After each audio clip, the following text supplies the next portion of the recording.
just can't let you go. Lord knows that I've tried to.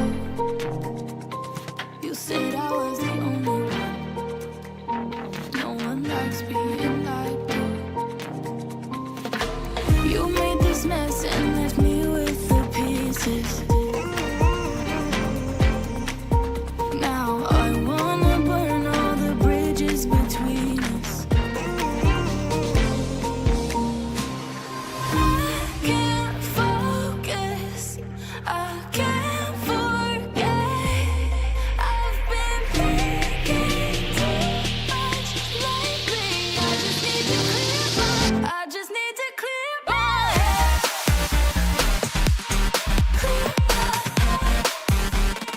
I just need to clear my head.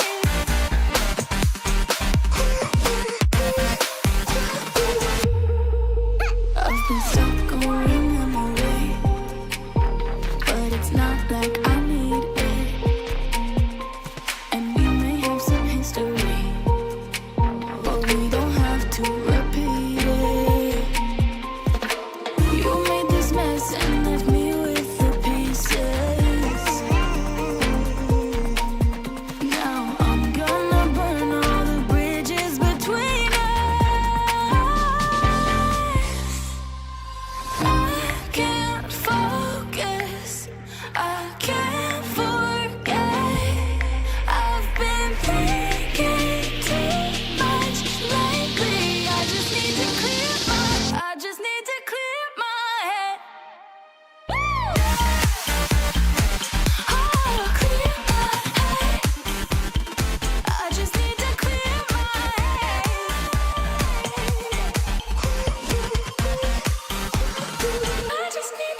Some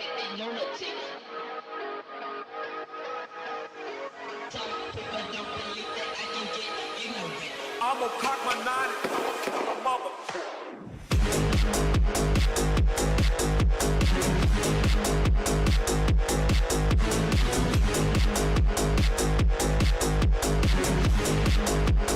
I'ma cock my nine.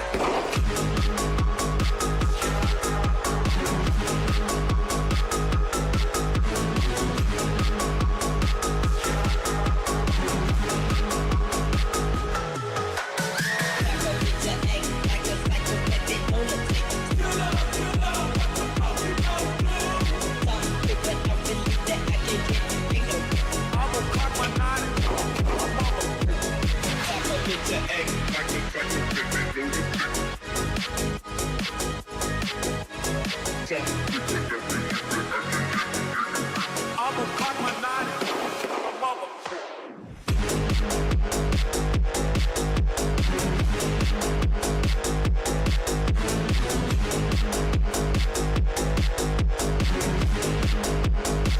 I'ma cock my nine.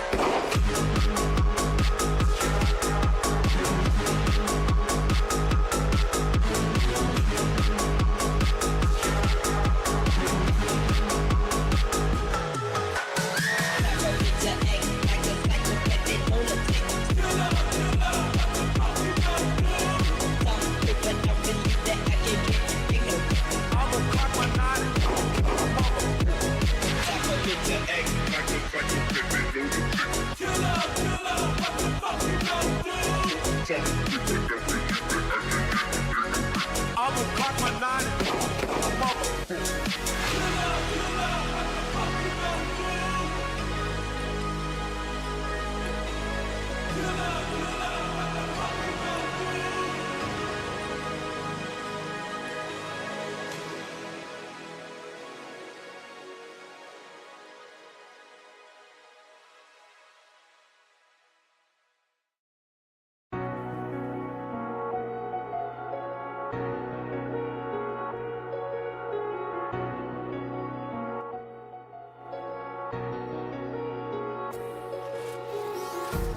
Empty hearts and neon lights, they're playing with my mind. Gotta get out of here tonight. Oh, I wanna run off and fly, and I'll tell myself it's fine to be alone, just to find somewhere that finally feels like home. Oh, oh, oh. I hate all this overthinking. Oh, oh, oh, oh. The more I swim, the more I'm sinking. Take me to a world of silver. No more heartbreaks, tears, painkillers. Take me somewhere unfamiliar. Bring me back to where we started out. Get me out of now. To where we started out. Get me out of now. To where we started out. La la la la la. Oh, oh. Get me out of broken hearts and starting fights, turning truth to lies. Gotta get up, stop wasting time. Yeah, I wanna run off and fly, and I'll tell myself it's fine to be alone, just to find somewhere that finally feels like home. Oh, oh, oh. I hate all this overthinking. Oh, oh, oh, oh.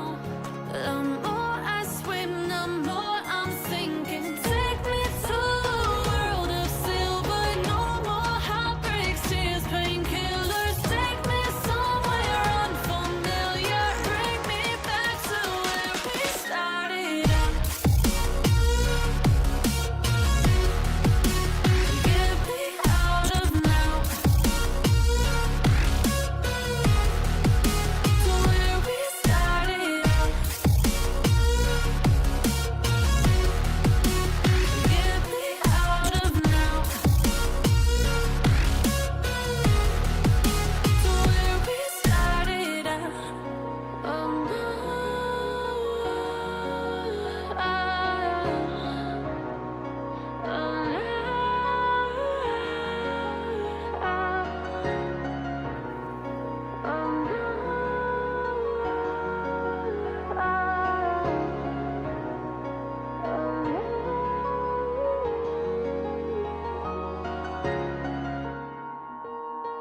Hello, chat. How are y'all doing today? How is the fam? Oh no, I should say, how is the fam doing on this fine, salty Sunday?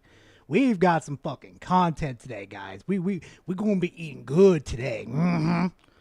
But now, how are y'all doing? I am so damn curious. How are y'all doing, fam?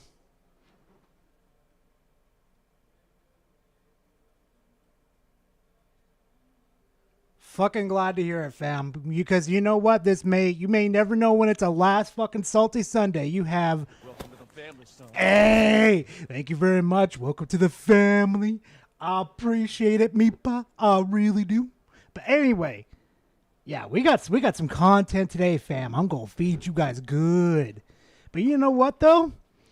Gara just discovered something maybe about 10 minutes ago that kind of made me say like, the fuck. Welcome to the family, son. Hey, thank you very much, Censored. Welcome to the family. Gara the Cake, Scroll of the Rage. Oh, God. You know, ever since you guys started to make that fucking joke, Gara the Cake, she started to make that joke on me now. Like, I kid you not. Like, sometimes I'll just be chilling in the kitchen making some food, and then she'll just, like, come up right behind me and slap my ass cheeks and says, I like your cakes, babe. And then she'll just fucking run off and start giggling. I'm just like, motherfucker. This woman knows how to fucking work me. But yeah, she's a wild one. Y'all think I'm bad. Ugh. Oh yeah, no, well yeah, you Alex, trust me. I mean, Josh, trust me. Yeah, there's a ring. There's going to be a ring on it. Trust me. We just got to work out a couple more issues, and I think we're good. I don't think we're ever going to get them worked out, but with me and her, I'd put a ring on it. Okay, I thought that was her watching my stream again and squealing when I do these type of things. Oh, God. Oh, that woman's a trip. But okay, so I see everybody in chat bullying fucking poor Spec over here. Chat, let me just let you guys know, okay? Y'all thought what I did to fucking Alex was bad? Wait till Spec gets a hold of his little gift from me. And Spec, I expect you to post it on Twitter for everybody to see too, once you get your little grifty little hands on it too. Trust me, chat. He's not gonna know what it is, and let me just say this real quickly, chat. He's going to love it, and he's going to hate it. Ooh, I can't wait, chat. It's gonna be beautiful. Mwah, magnifico. Anyway, so let's go ahead and move on to some shit. So everybody knows how Gara and everybody else feels about Suicide Squad, right? Well, Warner Brothers did something recently that just kind of like made me like, really? Really, Warner Brothers? You fucking scumbags. Oh, and yeah, just to let you guys know too that, you know, the emote we talked about like, like a couple weeks ago, like last week ago about the steampunk emote? Yeah, Gar's working on it right now. I've got a nice little rough draft up and going and shit. We're gonna have some fun with that one too. So yeah. And actually too, if it works out pretty well with the steampunk thing too, I think I might make some merchandise out of that too. Fuck, I need to get a hold of Cassie and have her send me that website address again so I could get some fucking merch out there for you guys if you want to buy it or not. Like honestly, fuck it. Hey girl, I won't be able to watch the stream today. I'll watch the VOD tomorrow at work. All I know is that Concord turned out to be a disaster. BTW, have you seen the Mega Man Unlimited 2 trailer? Cap, another Mega Man? Oh, fuck me. But you know what, Dom? That's fine. Go to work. You fucking, you go. If you can't watch it today, you can always watch it on the VOD when you're at work tomorrow. Don't even worry about it. You're not required to donate here or stay here and stuff, but you do you. I appreciate you stopping by and donating too. I really appreciate it.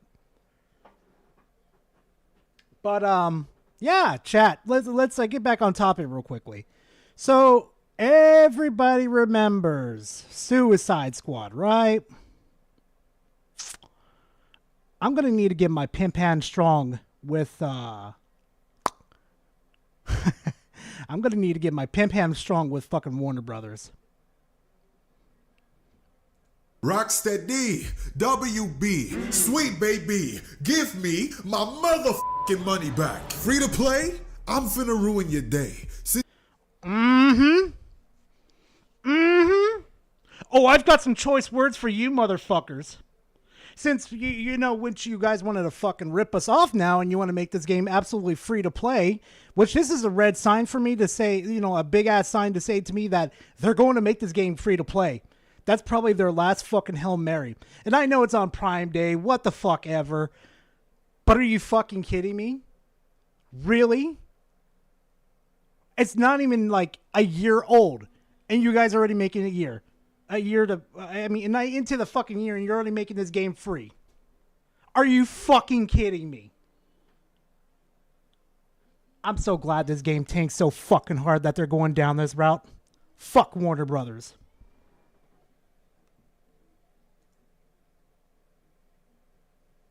Yeah, it's for one day, rambling. But here's the shit kicker, though. Usually when they go down this pathway, they're going to make it free to play. Meaning that people that bought this like day one, like my stupid ass, well, there goes your money.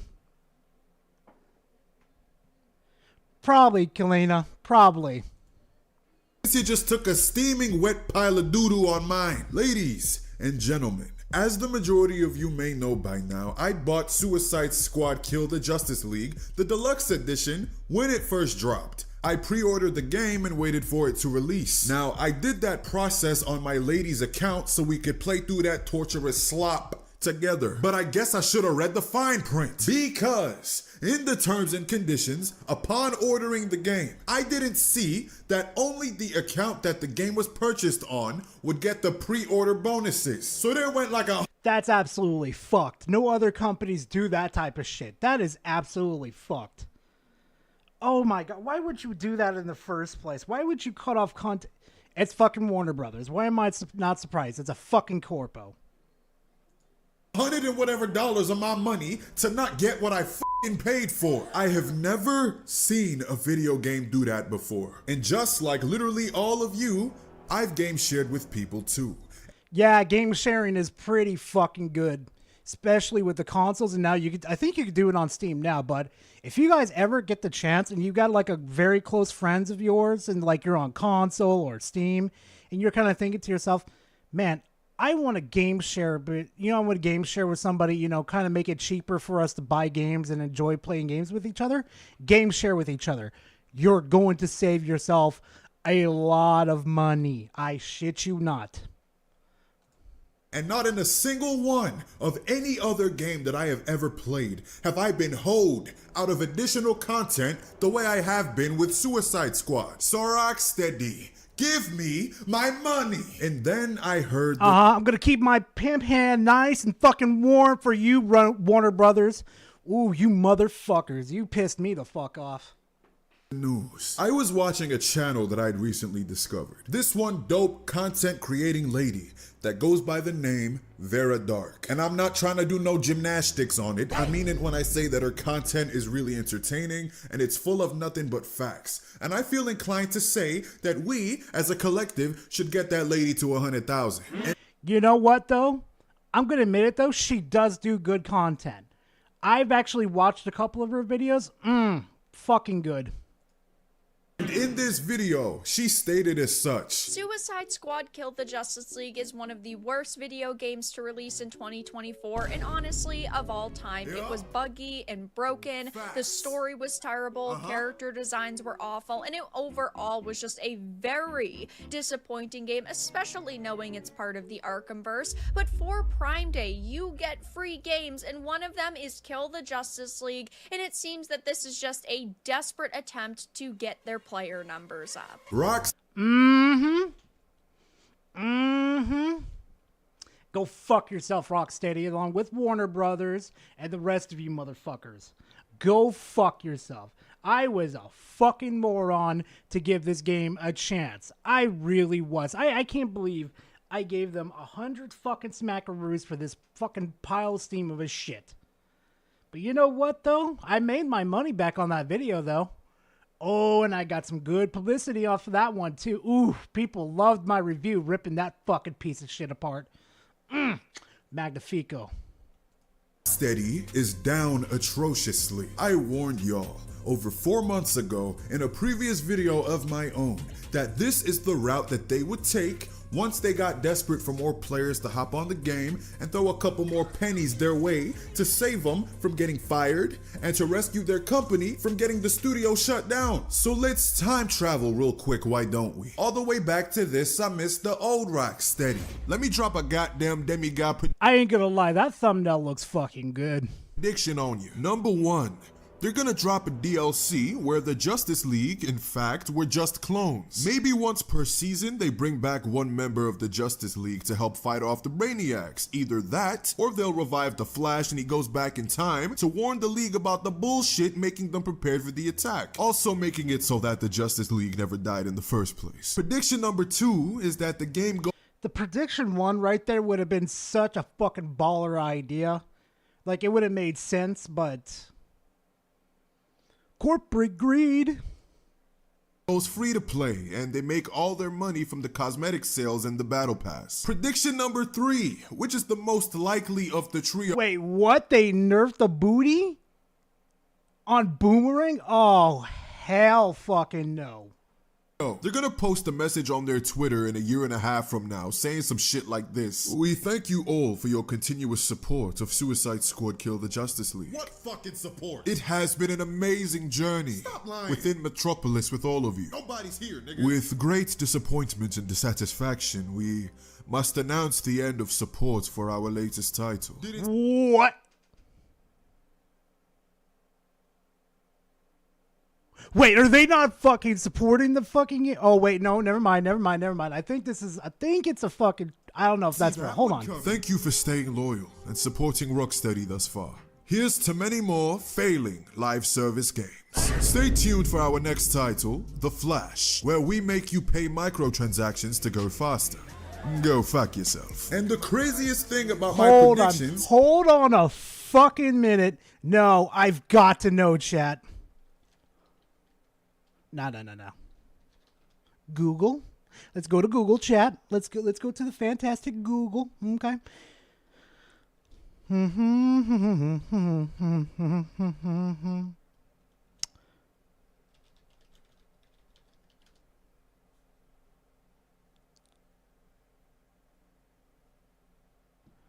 Nah, hold on.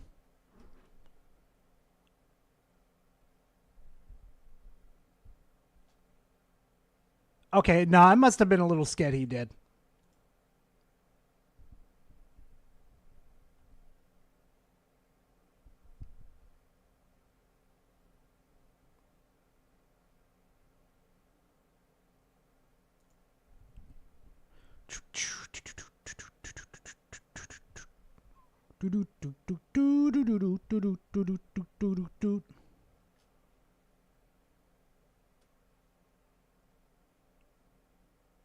Nah, I think it was a joke post. I don't know. I'll look for it later. Is that it has recently been leaked that the first theory that I made is actually about to missed a happen lot, Red. after they drop Mrs. Freeze. Mrs. Freeze. I still can't believe that that's the direction. Fuck is that? Mrs. Freeze. The fuck is that? Nah, Mrs. Freeze. Really? Listen, I know there's a fucking Mrs. Freeze in the comics, and she looks a hell of a lot better than this. But this is the design you have for her? Get the fuck out of here. I still can't believe that that's the direction they chose to plummet this game into. And everything that I'm saying right now about this Nah, survival, it's a parallel universe to fucking Mr. Freeze. leak is alleged. I'm just repeating what I've been reading in online forums and Reddit posts. The second thing. Oh, Chief. No, Chief, if you got a joke, say it. Go for it. Nah, go for it, dog. Nah, don't sit there and nerf yourself like that, dog. Nah, go for it. If I could see off the rails bullshit on this fucking stream, nah, you go for it too, dog. Nah, don't do yourself dirty like that.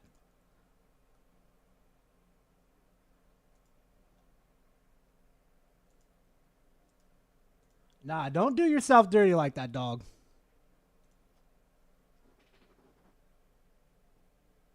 Theory that I made is currently underway as we speak. And I feel like the third theory with the apology post is absolutely inevitable. Rocksteady is so desperately searching for the needle in the haystack of players who actually want to play exactly this game. survival. So much to the point where they're literally just giving it away for free now through Amazon Prime subscriptions for Prime Day. Motherfucker, if you don't get me back on my cheddar right now. I truly believe that this is the last time we are gonna get any effort from Rocksteady and WB to push this game. And for their sake, it better be. This is the lesson you gotta teach these big millionaire/billionaire companies. Do not align yourselves with business tactics and shady companies that your consumers already loudly voice their distaste for, such as live service games and Sweet Baby Inc. And speaking of these cunts, I'm coming for them next. Rocksteady is so fucking sad that to try get people to play this game again. It's fuck, man. How could you have that fall from grace, Rocksteady? You used to make absolute fucking bangers, and we would give you the amount of time that you need to fix those bangers, man. Fuck. It's such a fall from grace. And such an insult, too, man. Fuck, I would have loved for them to make like a Superman game, a Flash game, a Wonder Woman game. But no, we got fucking suicide trash over here. Suicide dumpster is more like it. Fucking Christ, man. Or, for the most part, try to get people to play this game for the first time. They literally added the one skin. Lied. Yes, thank you, lied. I would have loved for them to make a Batman Beyond. Oh my fucking God. One of the Batman franchises that don't get enough fucking love. I fucking loved that cartoon, bro. I fucking love the Batman animated and Batman Beyond. Fucking goated as fuck. That they actually had Sweet Baby removed from the Arkham series, in which Harley Quinn openly explained her disgust with this outfit in the damn story. But these hypocrites, these desperate money-hungry booty lickers, went back on their word and added it to the damn game. There's nothing wrong with... Whoa, excuse me, what? Let me rewind that. I thought that suit looked familiar. Harley Quinn openly explained her disgust with this outfit in the damn story. But these hypocrites, these desperate money-hungry booty lickers, went back on their word and added it to the damn game. There's nothing wrong with eating booty, by the way. I mean, as long as you love her. But they censored the fucking God, they did. Oh my fucking God. They did.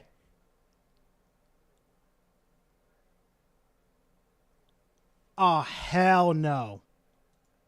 Damn, hell out of the outfit too. I guess they didn't want to fully commit to the bag this time. Did you think that this meant that you're still holding on to a shred of dignity? No, nigga. This makes you look even more desperate. This just screams to me, we didn't want to do this, but I feel like we have to. Think about it like this. This move was very counterintuitive. They added a suit that they think is over-sexualized, but then added it to their game and covered it up. So in their mind, the reason why people liked looking at Harley like this in the first place was because she was showing off the cleavage, right? So what makes them think that if they cover it up, we're going to want to buy this? What sense does that make? Oh, sorry, I forgot. Sweet Baby Inc. only shares one brain cell between all of them. They really try- Yeah, nah, fuck Sweet Baby Inc.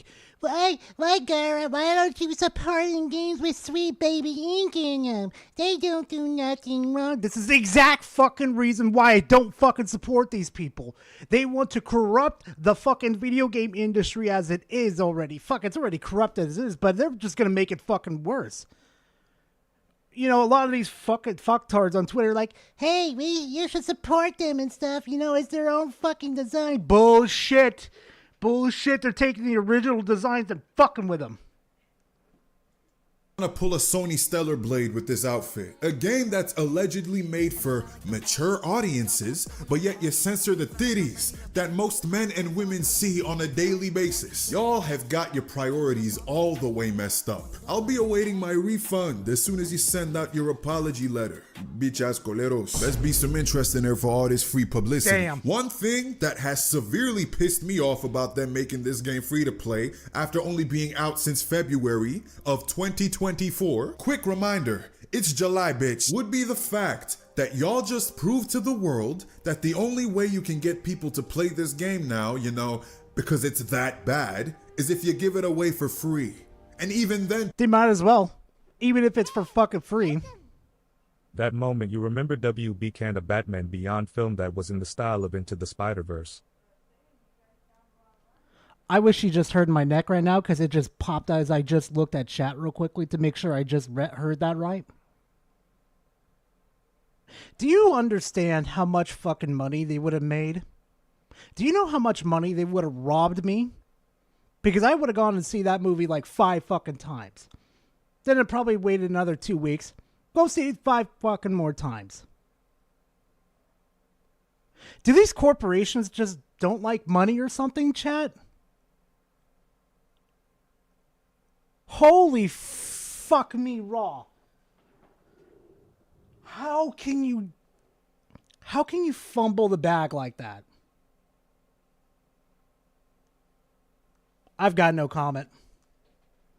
people don't want to play it. This close to the release date of your postponed Season 2 DLC, and y'all don't even have 15% of your total active players entertaining the idea of this game continuing into a Season 2. Let me refer back to Vera, showing a clip of what happened while she was scrolling through the comments of that post. I said I would play it if they paid me. This is halfway there. Halfway there. Halfway there. I paid y'all money to play this garbage. And then Yep. there's others out there that need to get paid to play it. We are not the same. But in this case, I actually wish that I was in your shoes though.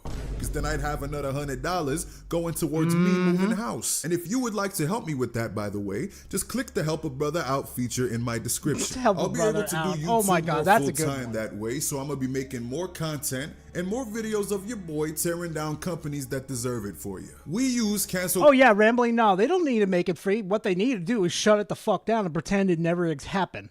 That's what they need to do.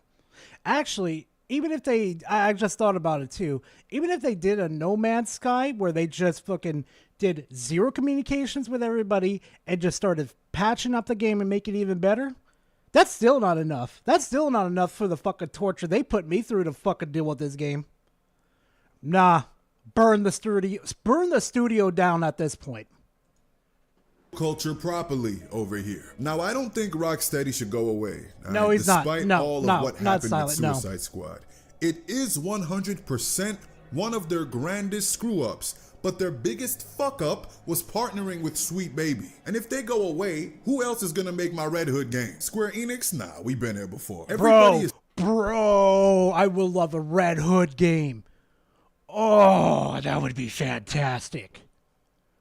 Oh, just fucking gritty and shit. Just like the bad side of Gotham, like the really fucked up shit. Ooh, just imagine a Red Hood game like that. Fantastic. Saying that Sefton Hill was at fault for the failure of Suicide Squad Kill the Justice League, but guess what? Sweet Baby is known to bully, extort, and force these companies into doing their bidding, or they're gonna play boy who cried wolf with their companies and spread misinformation and lies. I think they could have possibly used Sefton Hill as their damage control. Thank you for being part of the family, Devastator. I appreciate it. I really do. Boy. The Fall Guy, no Ryan Gosling. It just doesn't make sense to me why someone who's been here since Arkham Asylum would randomly just choose to make a game like this and mess up the entire continuity. But that's... Well, that's because the reason why is probably the fucking corpos at Warner Brothers like, we're going to need to make a live service about this game and that and add some features in there, and then we can sell it to the mass public. That's probably what they wanted to do. Just a theory, a goddamn demigod theory. So henceforth, I will be blaming SBI and every twat that works in that building, and that's on God. So let me get a like, but most importantly, I need you to share this video and spread the word of demigod. I'll check it out later, Mustang. Don't worry about it. Welcome to the family, son. Hey, welcome to the family. I appreciate it. I really do, some drink. I do. All right. So we're going to move on to the next topic here. We're eventually going to get to Harman, okay? We're going to ease into that little topic real quickly. So for the next one, chat. So I don't know if y'all know who this content creator he. I don't know. They probably use AI. I don't fucking know. I've been watching them for a very long time. And then this just popped up in my feed. I was like, you know what? Let's go ahead and add this to the fucking, just the Salty Sundays. Let's go ahead and have a little fun.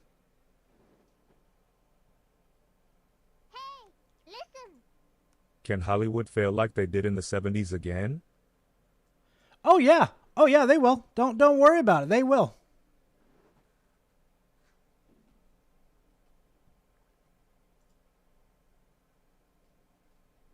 I firstly want to apologise because this video is going to be a bit different from what you poggies are used to seeing on this channel. But it's still Elden Ring related, so don't go anywhere. We got linked to a Reddit thread where someone posted some screenshots of a guy comparing invade. Holy shit.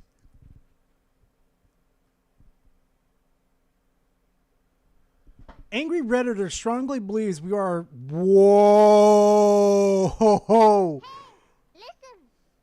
Gorowa, they were apparently working on Batman Beyond originally, then WB apparently forced them to scrap it and make Suicide Squad. Kills the franchise. Fuck Warner Brothers. Fuck them right to hell.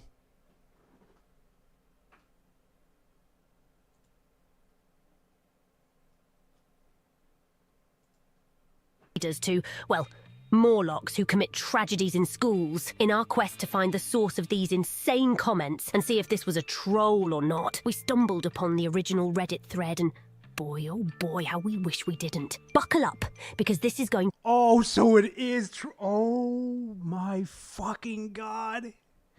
Yeah, I think we got some good content for today, chat. Oh my fucking God. To be a bumpy ride into Loonyland, a Reddit user made an Ask Me Anything thread, prompting other users to ask him about his experiences as an average invader. Nothing out of the ordinary, save from the fact that this was posted in the Elden Ring subreddit, where invasions are not precisely held in the highest of regards. Anyhow, this is where we meet the main character of our anime, which we are going to call Chuck. Of course, Chuck will remain anonymous to prevent harassment, because this person is clearly not mentally well. Chuck talks about how he hates the... Oh yeah, I know about mentally ill. Fucking deal with them every fucking day.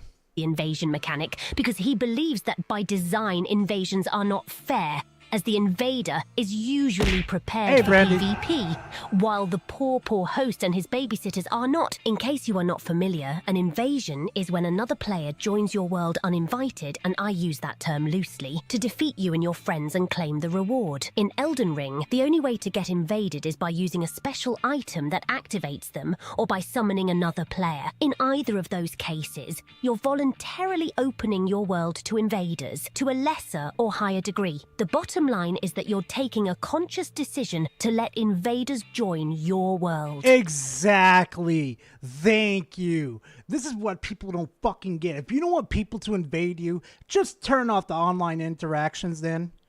Like fucking Christ. He speaks on behalf of the vast majority of the community, stating that even if victorious, the invasions are not fun for the... Oh yeah, Drewski? Yeah, I don't know if it's a he or a she, but they really do some great fucking content. Hey, particular, thank you very much. Thank you for becoming part of the fam. I appreciate it for 4 months especially. I really do.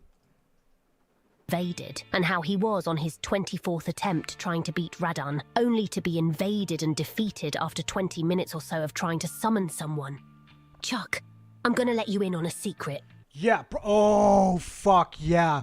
Okay, so if you guys go to Radon, basically towards the end of the DLC, which is where I'm basically at, God fucking damn. I tried to, like, after I got my ass whipped for the 5th time and getting pretty close to wiping him, I tried to summon somebody. I sat there for a full hour trying to bring somebody out, like to summon someone. It didn't work. Summon failed. Summon failed. Summon failed. Summon failed. I'm like, oh my God. If you enter the fog wall, the invader will be gone and you'll be able to simply fight the boss.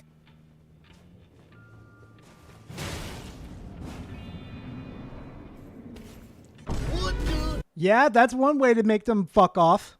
It really is. Like, if you're getting invaded and you see the little red bastard coming towards you, just run to a fucking boss room. Or, better yet, there's a specific tool in your fucking inventory that could send these bastards back to their world. I love it when these fucking normies don't get it. Well, that's very... Casey, how you doing? I got a question for you and I completely forgot to get the fucking address from you. Can you fucking send me in private DMs the address for what the fuck was it called? For merchandise? I gotta set that shit up and I gotta stop being lazy too. I gotta fucking start doing that shit because everybody's asking for the cake. Also too, you missed me going fucking absolutely fucking crazy about this. Yeah, I'm not a little happy about that, Casey. I'm a little fucking pissed off. I'm going to get my pimp ham nice and warm ready for Warner Brothers to get my $100 back. Fuckers. Crazy, eh? Even though his takes are pretty bad, Chuck still didn't say anything outrageous. But of course, someone had to come in to challenge his ideas. The antagonist, but not the villain of this anime, which we'll call Jimmy, tells Chuck that invasions are a natural part of co-op, and they are there exclusively to balance out cooperation. Thank you. That's what a lot of people don't understand, though. There's a reason why we have the invading system in there for a reason. It's to make it more fun to play with and to balance out the fact that, well, let's be honest here for a quick second.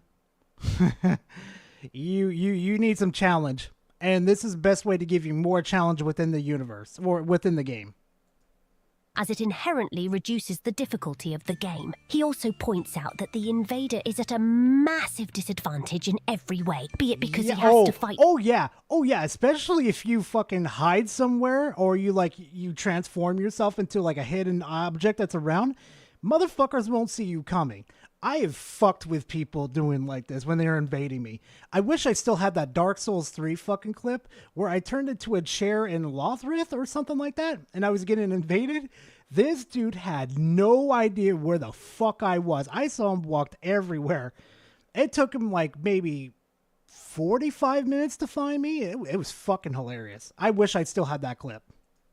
Multiple people, or because they have less healing potions than the host and his friends. Our main character then tips his fedora, cracks his knuckles and starts to angrily type the 3 problems he believes people that defend invasions have, while the first point states that he talks about what he thinks the game should be, which is completely irrelevant. The other 2 points basically... Oh my god, those fucking ego-struck motherfuckers, I swear. ...basically amount to... Nuh-uh. The invader is not at a disadvantage, the host is. Reasoning that the host is not ready for PvP. If you have ever invaded before in your life, you'd know that while this is partially true, it doesn't matter at all. 3 people monkey mashing in your general direction can easily be the end of you in any invasion, Yep, that's why you invade. You better be ready for the potential of literally entering a room with 3 other people on the enemy team ready to push your shit in. I don't understand why these people don't understand that. They are going to literally butt-fuck you. Regardless of your skill level, because that's how invasions are designed. They are designed with the host's best interests in mind. Part of his argument can be refuted by advising Chuck to keep extra PvP stuff in his inventory and simply swap it when he gets invaded. Jimmy tried to tell him that, but it went in one ear and out the other. However... You can see Chuck's mask slowly starting to slip when reading the last part of his comment. It is an unfair fight. It will always be an unfair fight, and you're the video game equivalent of a mash trying to justify the attack Oh, saying... hell no. You unhinged mother... No. Good God, no. No. Mm-mm. No. Fuck that. Alright, you know what, chat? We're gonna move on from that. Fuck that. I'll get demonetized so fucking quick, it's not even funny. Holy shit. Alright, give me a hot minute, chat. Let me go ahead and fix up, actually, better yet, why don't we just go ahead and look at Harman? So, chat, let's have a talk. So, anybody remember that video?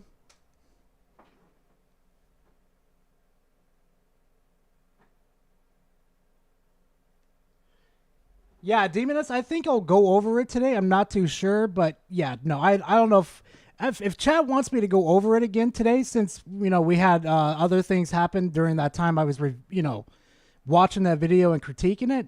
Yeah, we could do it again today, but Gora, as I took an L earlier this stream, I'm going to take a W.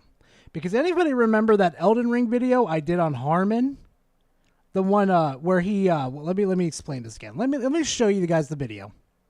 It's better to do it that way.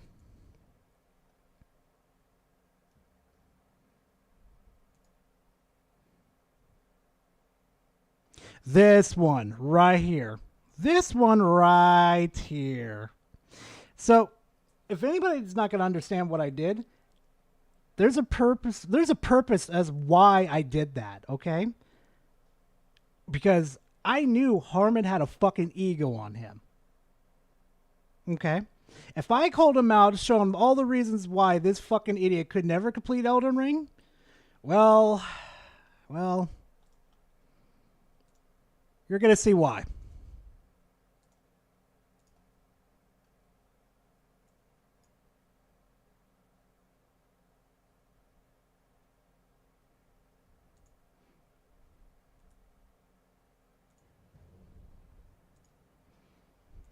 Okay, so let me back it up real quick. So let me ask you something, chat. What's the problem here? What is Harman doing? What has he got in his hands that just makes you scream like, what the fuck are you doing? No, yeah, he is, but he's technically his class is a thief. So it would be better for him to use a fucking knife or a short sword, anything like that that would help him be quick and be able to move fast, right?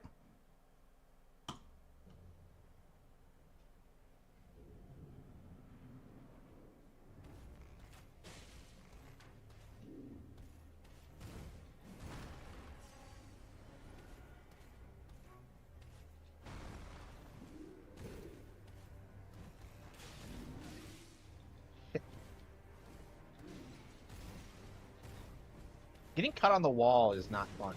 There we go. Got it. Why are you using bow and arrow? I remember yesterday I was in this dude's chat and I saw him doing this. I wanted to be a dick so badly, but I was like, no. Let's just help him. Let's just give him some tips. Be nice, Goro. You could be a dick. But then again, my plan wouldn't really work, now would it?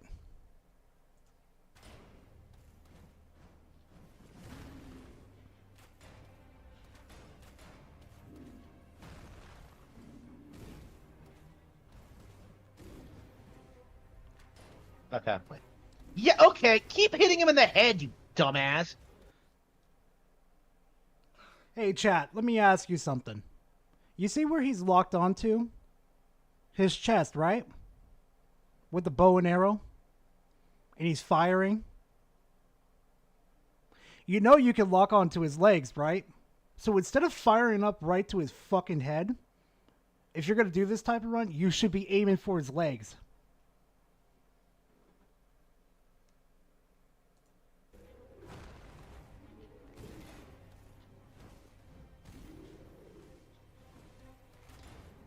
Like I mean, he's doing pretty good at dodging. I'll give him that. But bro, fix your lock on. You're only decking him in the head, which is not working at all. He looks like a porcupine at this point. Does plenty of damage if I can actually... Okay. Bro, this goes beyond having a weak spot that's like bright red and glowing. Like you can... Elden Ring's easy, chat. I can beat Elden Ring. God help me with him. See where you're supposed to shoot him. But my character just won't for some reason. Alright, here we go. Nope. Alright.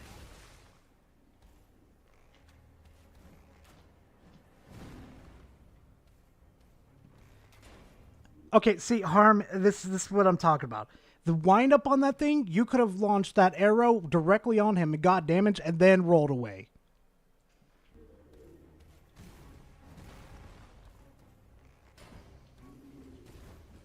Mm-hmm.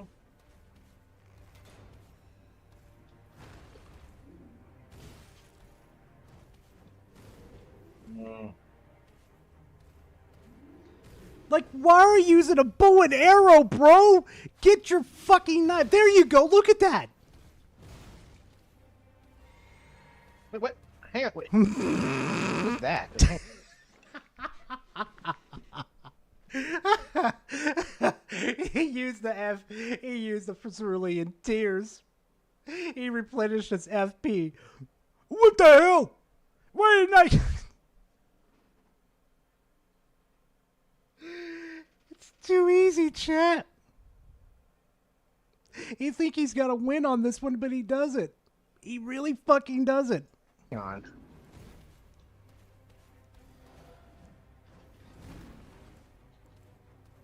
Yo, why am I... What?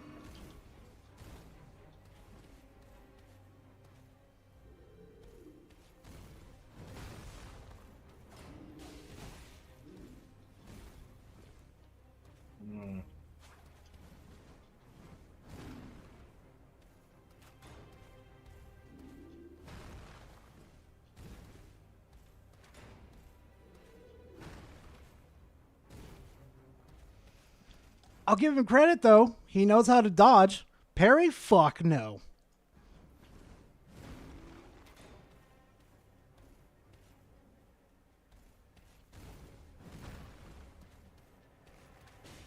There we go. Nah, I didn't hear about that, Judge.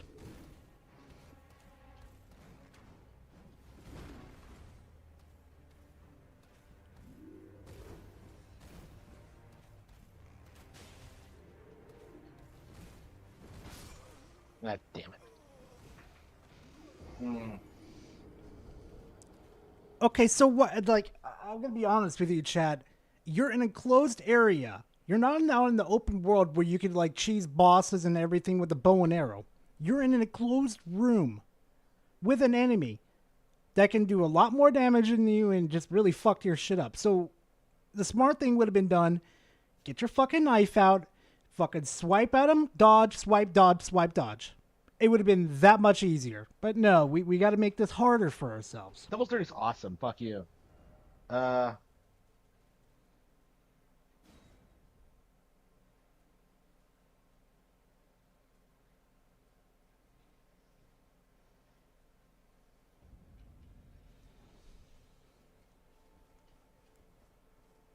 many arrows do we have left?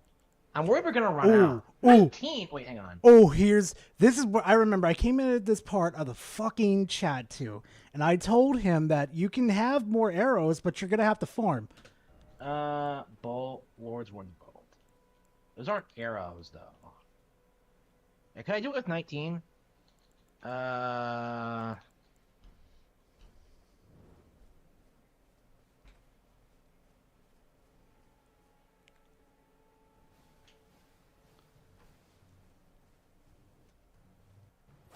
And there's no way in hell he's going to be able to do it with 19.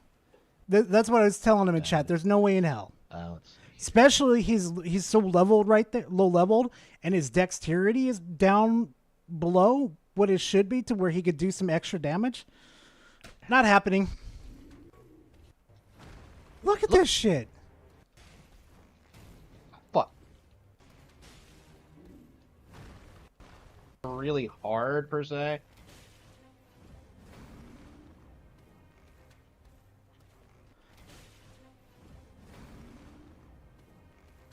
Hard per se. Yeah, it's just the clunky mechanics. The boss isn't really hard per se. Clunky mechanics. The dodging is smooth as fuck right there. If it was so clunky and stuff, you wouldn't be able to dodge like that.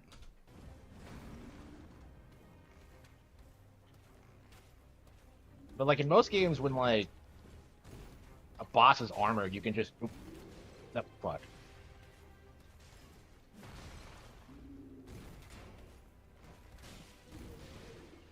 How many arrows do I have left? Okay, Zap dead. Get over here. You're out. Or no, he's got one left. Oh, you can do the wind up and then aim. Okay, that's cool. The fucking game explains it to you, Harman. Oh my fucking god. Okay, get over here, you. Swing, swing, swing. Oh yeah, hold on. I'm out of bullets. Okay, oh, arrows. Fuck, hang on. See, here in my chat. Well, what do I do now? Like, I could win with arrows, but, yeah. Okay. Oh no, dumb? Like, no, he skipped it. He skipped it. For this fight. Oops. Look, why are Yeah, you fucking tanking his hit? Yes, you can. How do you fuck up that oh, badly? Fuck! You idiot!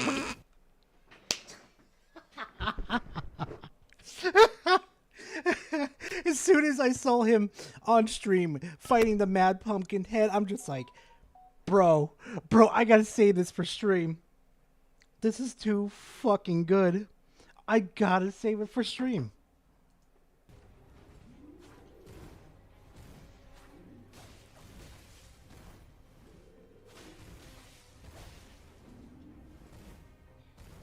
Elden Ring is so easy. The bosses are absolute pushovers. You're spamming. Damage, yeah. You are spamming too much, Harman. Okay. Eventually, he does beat the boss. Blah blah blah.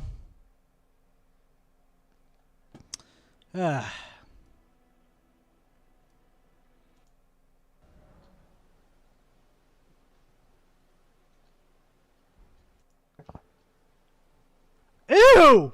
Knives over sword. Is it like, are they just faster? Like, are they just faster? Is it like, are they just faster?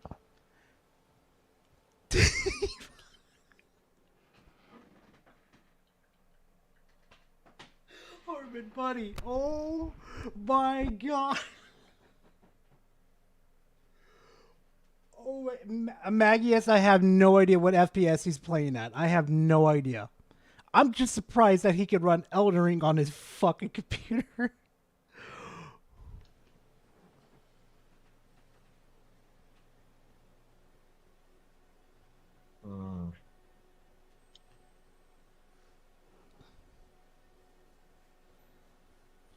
I'm going to say Souls, probably 40. It's a little smooth.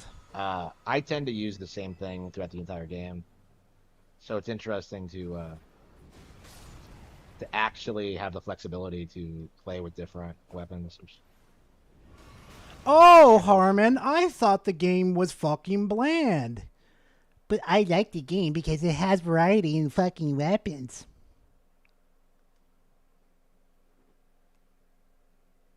Oh, I'm doing good, Angel. How are you doing, man? Hey, chat. Hey, chat. Hey, fam. I got something to tell y'all. Does this seem like a man that's, like, you know, upset with Elden Ring? Does it look like he wants to quit the game? No. Chat. Here's a shit kicker. He's enjoying it. Look at that.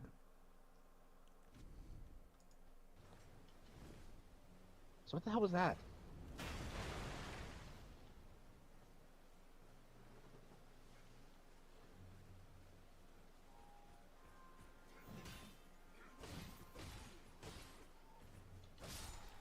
Okay, yeah, so it takes out a lot of FP.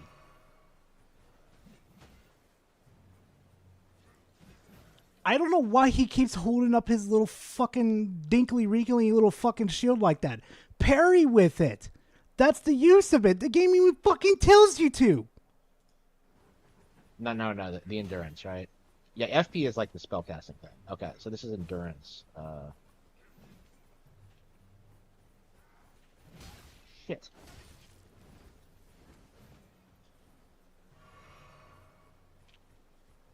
And I'm going to say it too. He is bad at hurting.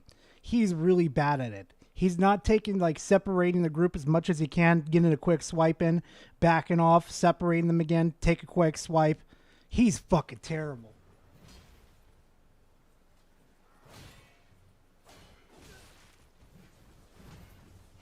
That's what I was saying. Max, that's what I was saying, bro. Nobody fucking believed me. Harman Smith is playing Elden Ring and he's enjoying it. Nobody fucking believed me.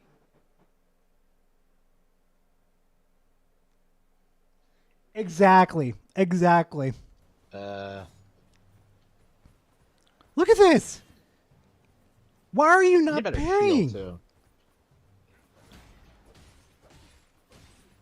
I really not found a better shield. All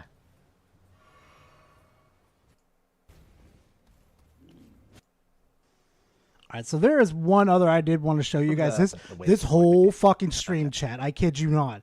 If you guys got some free time and you're absolutely fucking bored. Look, he's even like, it's 6 fucking hours of this. It amazes me.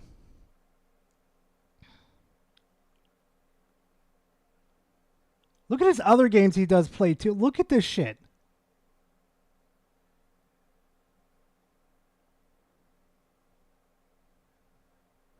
He plays it for 4 hours and 35 minutes. Then he goes to play his wrinkly little fucking Nintendo fucking games. Let's see. Wait, he's on Master Duels?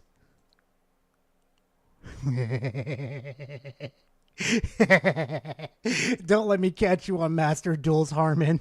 I'm going to fucking send your ass to the Shadow Realm. Trademark. Yeah, what should we play? You have to question yourself to what you want to play. Okay, so before we go ahead and fucking...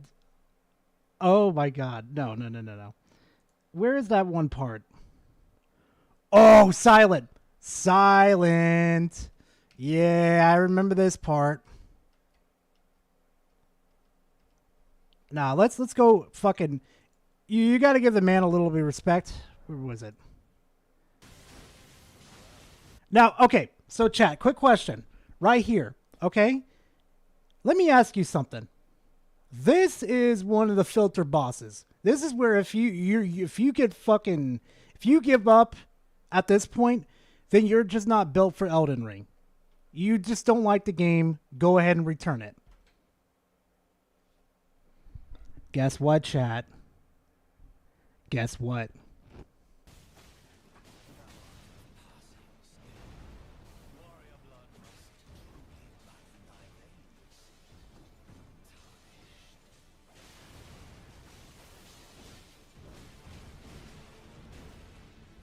Oh, come on. I really don't like he's allowing the fucking NPC to get the majority of the ass whooping. Like, get the fuck in there, Harman.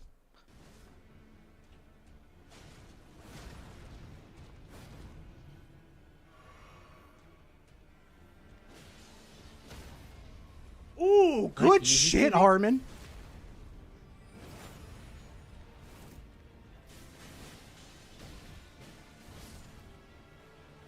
Oh, now it's just Harman and the boss. Now it's Harman and just the boss now. Let's see who's going to win. Chat, who do you think is going to win? The boss or Harman?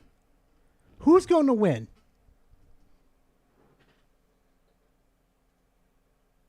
Yeah, Dave. Yeah, Dave. Yeah, yeah. The summon did most of the damage. I agree.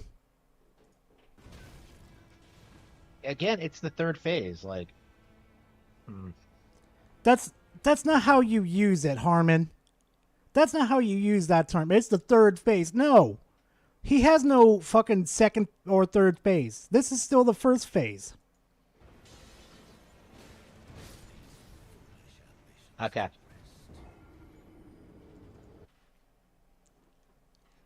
The boss claps his ass cheeks. Just clap. Right on that ass.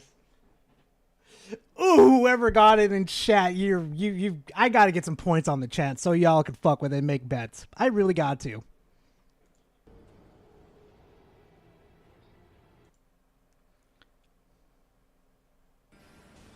So here he is again. See, this is what I don't understand with Harman, okay? So earlier he was fighting the boss, right, chat? Fighting the boss with his fucking shield and everything and swinging, right? Okay? Why the fuck is he not using a shield to absorb some of these blows and at least let his fucking NPC do all the work for him? Oh, wait, whoa. Did the fucking... Wait, did the NPC fucking parry him? No, they just did enough damage to fucking down him. Oh.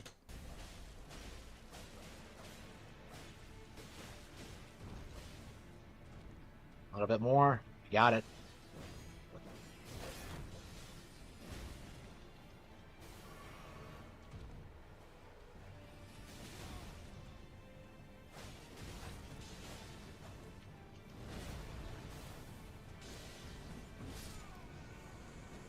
Yeah, that was easy.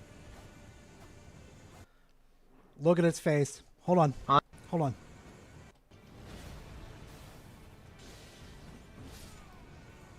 Look at his face. Look at his face, chat. Look at it. What is that the fucking look of? Let me replay it for you again.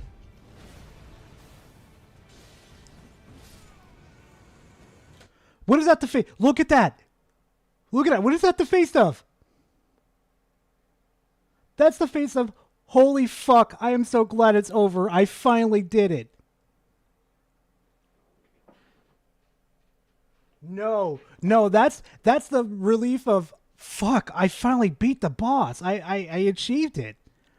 That's the look of someone who beat it. That are just happy it's over and they finally can progress. That's the look. I know that look. I've seen it on my brothers. I've seen it on my fucking parents. I could just tell when a motherfucker's like, oh, it's over. This is what I was talking about, chat, with silent. This is what I was talking about. Y'all fucking said in that chat, nah, he's hating this game. No, he's enjoying it. Even though he won't fucking say that he's enjoying it, his actions say different. Yeah, that was easy. Unbelievable. So that was the Great Margit, like. Yeah. I won't. That wasn't particularly impressive. He thinks he's Batman. Yeah, whatever, buddy.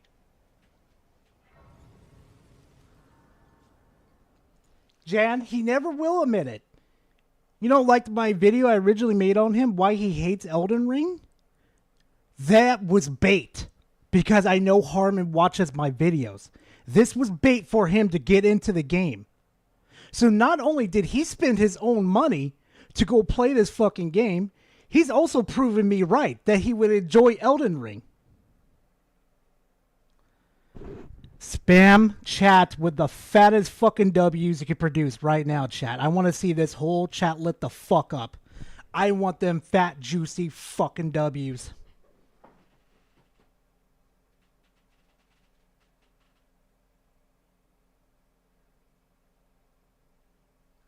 This is why you're subscribed to me, baby. This is why you come to Gara. I pull off the fucking impossibles up in this bitch, okay? Other Sultan creators, they could do it too. But nah, I made the impossible happen. I made a fanboy play a game that he supposedly really fucking hates. But now he loves it. Give me my W.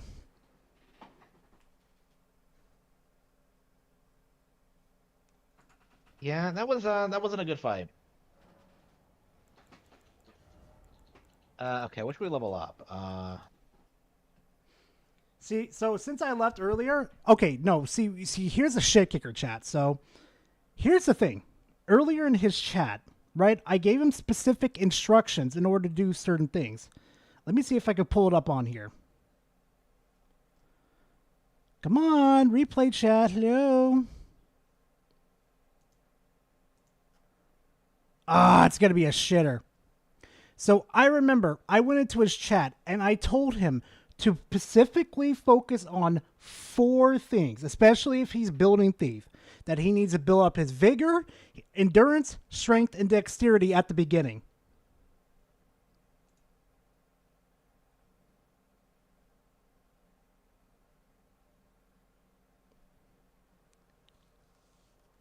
Chat, don't tell me someone spent this much time into a game and did not enjoy it. He took my advice too, which I'm just like, okay, Harman, I'll give you that W. But you're spending all this time in Elden Ring. You could have stopped at any fucking moment.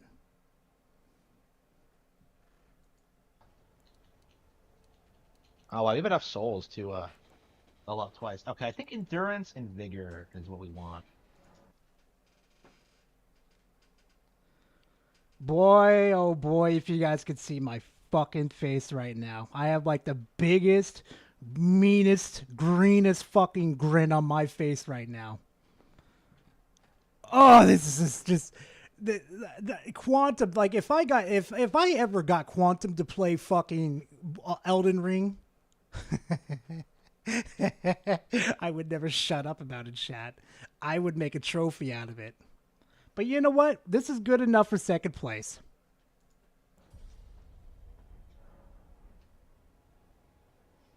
Yeah, what a joke. What a joke. Super Monkey Ball is harder than this? Yes. Bullshit. Also, yeah, fucking David, yeah, a British potato, yeah, I've seen him play like Doom Eternal and fucking just rip demons' heads off. Yeah, I believe British potato could beat this game, hands down. I think that one level in Monkey Ball towards the end, the one with like the Silent, I'm gonna put my money on Harman. Just like imagine throwing those two in an arena and watching those two fight. My money's going on to fucking Harman. Quantum's gonna rage quit and throw his fucking controller out the wall. tiny platforms. I think it took me longer to beat that stage. Yeah, that one like.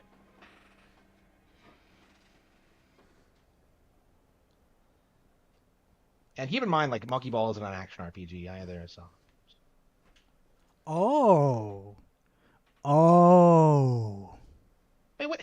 But we just got a Grace. Wait, okay, why are they... It feels like they're not very evenly spread out. But they are, though, Harman, because here's the thing, though. You're going to be way the hell off. And there's a reason why that Grace is in the boss arena.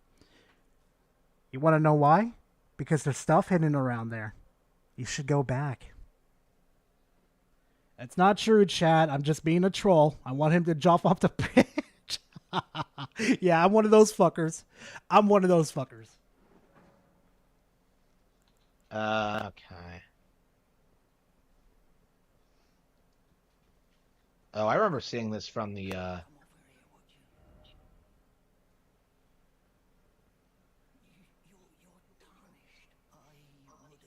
remember seeing this from a gameplay footage.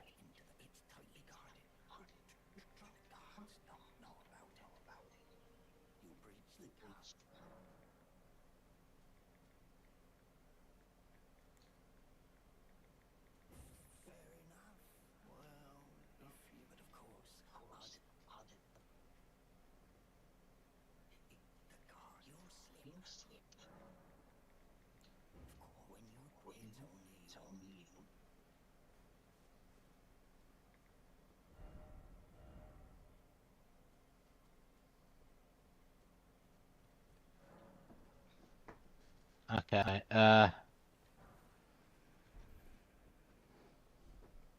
Well, technically, you can't get into the front. Come on! I had enough of this shit with Dark Souls. No, I cannot stand this in these games. Is like the stupid, narrow platforms. It doesn't. This suit is the where his genre. audio It's a starts to go mess. shit, Like, chat. So.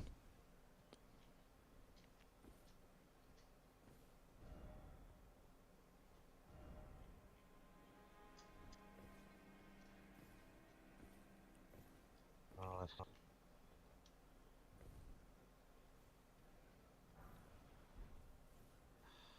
So bored. You're bored? Harman, you are not bored. So yeah, what else is there to look forward to? Like more bosses, more fucking equipment. Come on. I notoriously hard. So like, I'm not fucking with what his else audio is there? chat. Like I completely lost all my enthusiasm for. Well, not that I had any. Why are these things everywhere? I forgot about the birds, chat. He really doesn't like the birds.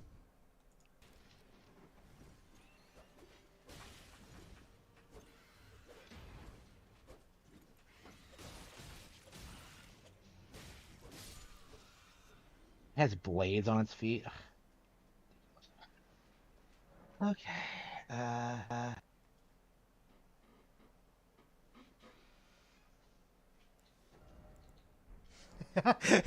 And that's a good one. Another day in Australia. Oh, shit. All right. Oh, shit, I missed that. Hey, Leroy, thank you very much. I appreciate it.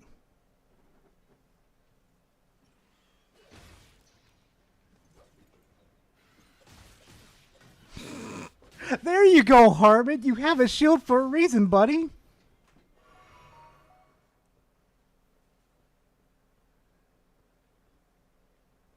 Remember, Silent, he's a glutton for fucking pain. Okay? You gotta remember that. Am I attacking what?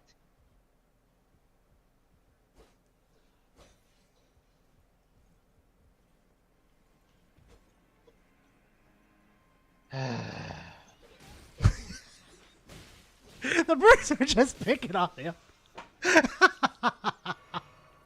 The enemies aren't creative.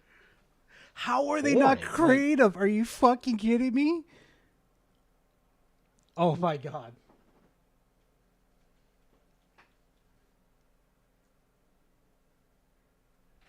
Yeah, I did, Devastator. Yeah, I did. Alright, well.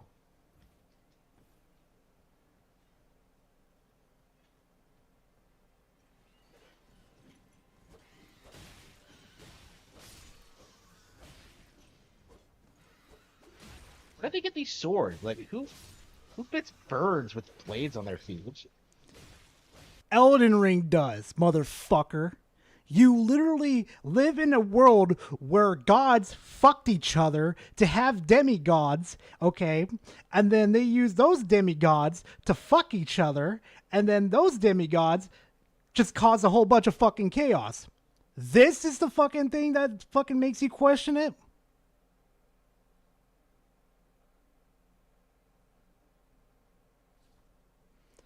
Chat. Bam. I want him to get to the Red Hood. If you know what I'm referencing to, the Red Hood, I want him to see the doggos. The big, furry doggos. If I see him make it to there, I'm going to watch this man fucking get his shit pushed in. Okay. White. Smithing stone, yeah.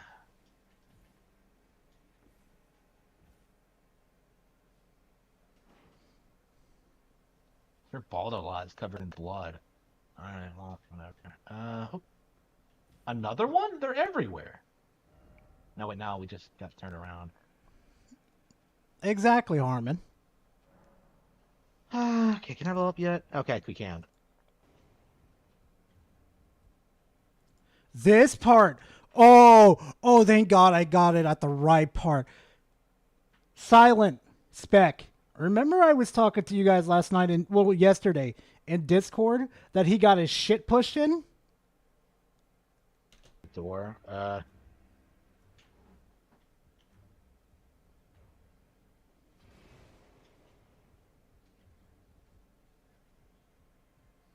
Watch. Well, there's nothing else up here, is there?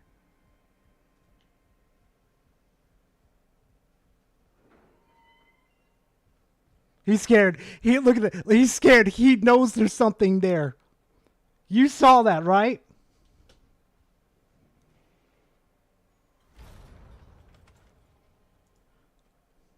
Chat. Bam. Please tell me. Please tell me you saw that his little reaction. Watch his head. Please tell me that's not the reaction of someone that's not interested in the game.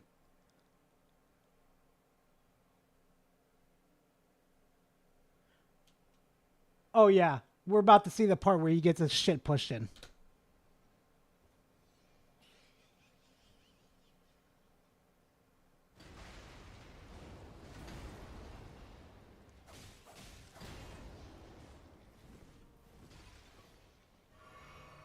Yeah, I really don't care. Why would you turn your back from him? You never do that when you're in a threat of an area like that. Oh my God. Key. Okay, yo, darkness. Yo, key to darkness. Let me ask you something. You're a D&D type of guy, right? If one of your fucking, your adventurers decided to do that to look away from like a area where they trapped, would they die? Would they get their shit pushed in? Hey, Tendo, how you doing, man? Hopefully you're doing good. And hey, sorry I missed your chat earlier, man. So yeah, let's keep watching.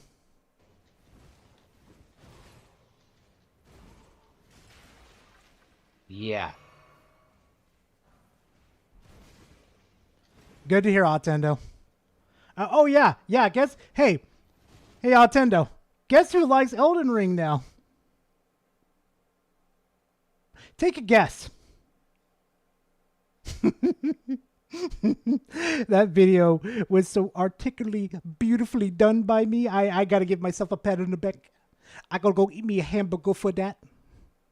Even Scroll will kill me for doing it. I gotta reward myself. Give myself a hamburger.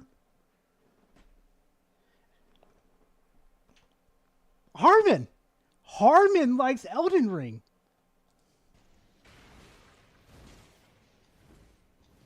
Yo, good to hear that, Tendo. I'm glad it blew up.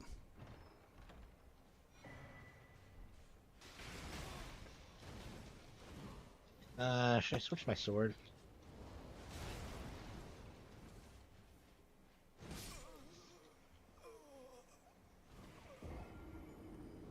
Yeah, I don't know. I have no motivation to keep playing. Like, I feel like I've seen everything the game has to offer at this point. No, the fuck you haven't, bro. Nah, you haven't seen shit. You haven't seen what the magic can do. You haven't seen what the bosses can do. Oh God, he has no idea. Like, I beat a boss and I feel nothing. I don't feel excited. I don't feel into it. Like, it's just boring. So yeah, I guess that's... You had a 4-hour play session with Elden Ring. You felt accomplished. You're done.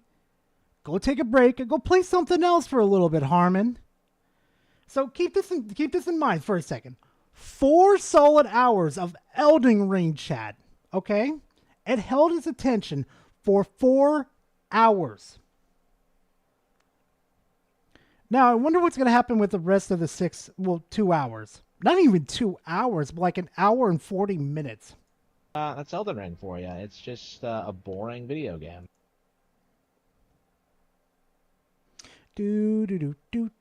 Oh, look, he plays this game for how long before he switches? And it was an amazing experience, to be sure. I highly recommend the game, but... okay.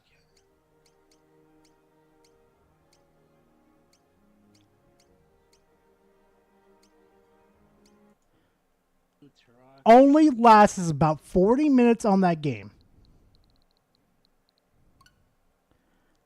Then he played Luigi's... Oh, no, he doesn't play it. Oh, no. Harman, what's wrong, buddy? Are you not going to go play your favorite Nintendo exclusive? Are you starting to have a little withdrawal? Did you get the taste of having something hard?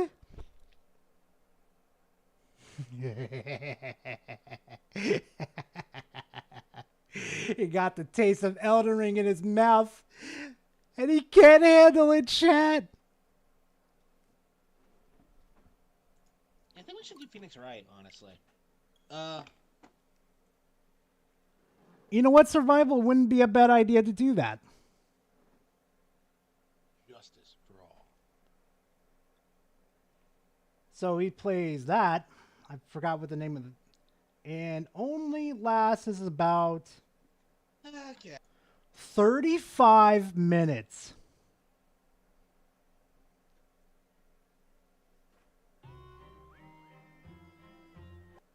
Yeah, we could probably play a little bit of this.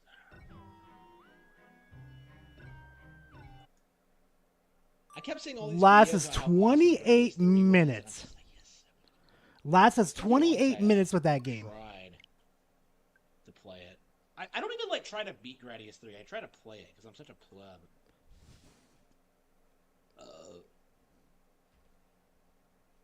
You know, this is what a really hard game looks like. Like, if an Elden Ring fan had to play Gradius, like saying that I wouldn't get past that.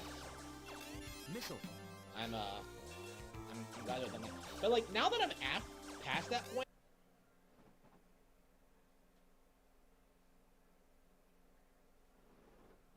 He got the taste of Elden Ring and he enjoys it, chat. I wonder if he's streaming this again. I'm really curious. Oh yeah, nah. You ain't beating the allegations, Harman. Okay, no, he's not streaming again. So, okay, yeah, no, I know where to go. Hold on a second, chat. Hold on. Gar's screwing up. Hold on. Let's see. Let's get that video from Harman. No, I know where I screwed up, chat. No. We'll go right back to this. Hold on. All right.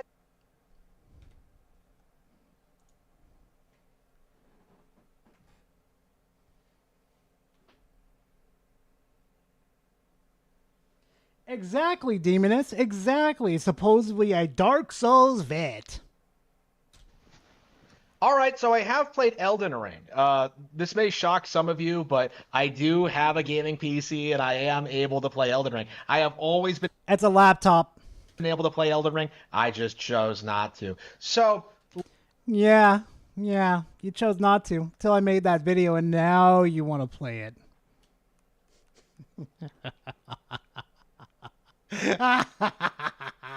Looking at my 2.5 hours of playtime, I'm already disappointed, right? You know, this game does not live up to the hype, to the expectations, to anything, really. Like, there really is no reason to play this at all. Okay, so his first stream when he was first making his character, right? 2 hours. He just did 4 hours on the stream we just did. 4. Yeah, he did he did a previous stream where he put 2 hours in. But then he comes back to Elden Ring the next fucking day, puts 4 hours in. I'm so bored. Unless you want to see like all the boss designs. Like, to me, like it's really apparent the open world is empty, the characters aren't interesting, the concepts are ripped off from Dark Souls. Like, it's not even that good looking. I found myself really surprised, playing this game and like looking at the visuals. Well, no shit, it doesn't look good because your little crappy laptop can fucking, run the graphics pretty good at all. Not to mention, like, your standards for a game looking good is the Nintendo Switch with its graphics. and realizing that, like, wow, Dark Souls, the original, looked better than this. It had like more creative locations. It had like better level design. It had better pacing. Like Elden Ring is just a complete mess. Like it is everything wrong with open world game design. There is No. Harman, have you ever played a Ubisoft game? Specifically their Assassin's Creed games? That's everything wrong with open world games. That's the problem. no reason for Elden Ring to be open world. It benefits absolutely nothing from that game design structure, right? All it does is just pad out the experience to ludicrous degrees that were much more condensed in older games, right? You know, what did we get in like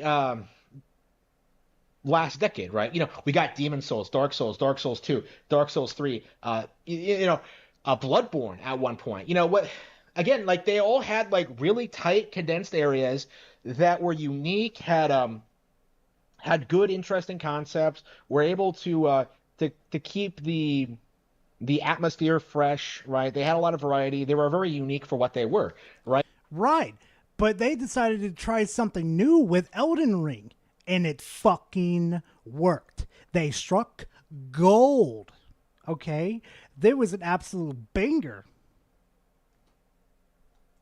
And then Elden Ring just does the exact same thing, but worse, right? Like, again, there is nothing that Elden Ring does better than Dark Souls, is my honest opinion. Like, the main thing... Are you sure about that?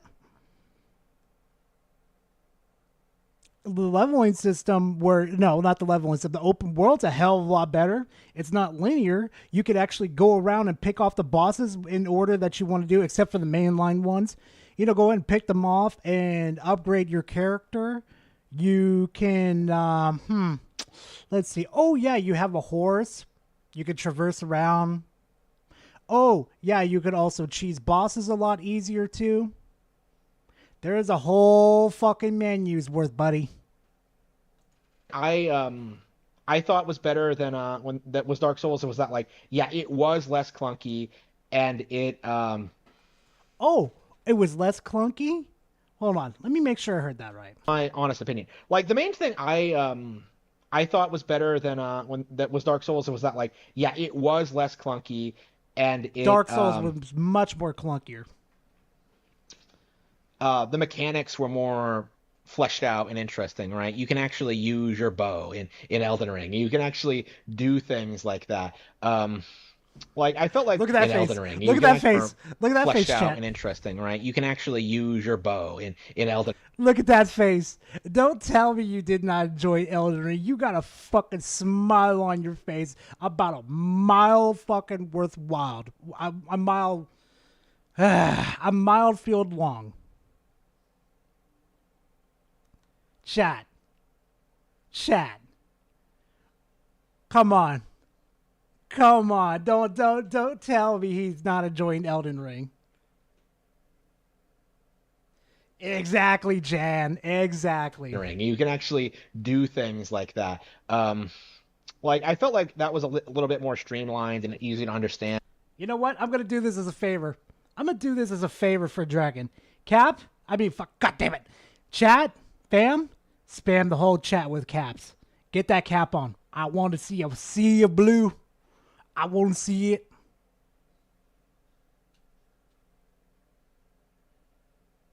I probably just confused the hell out of you where it was. Or fucking type cap for all I care.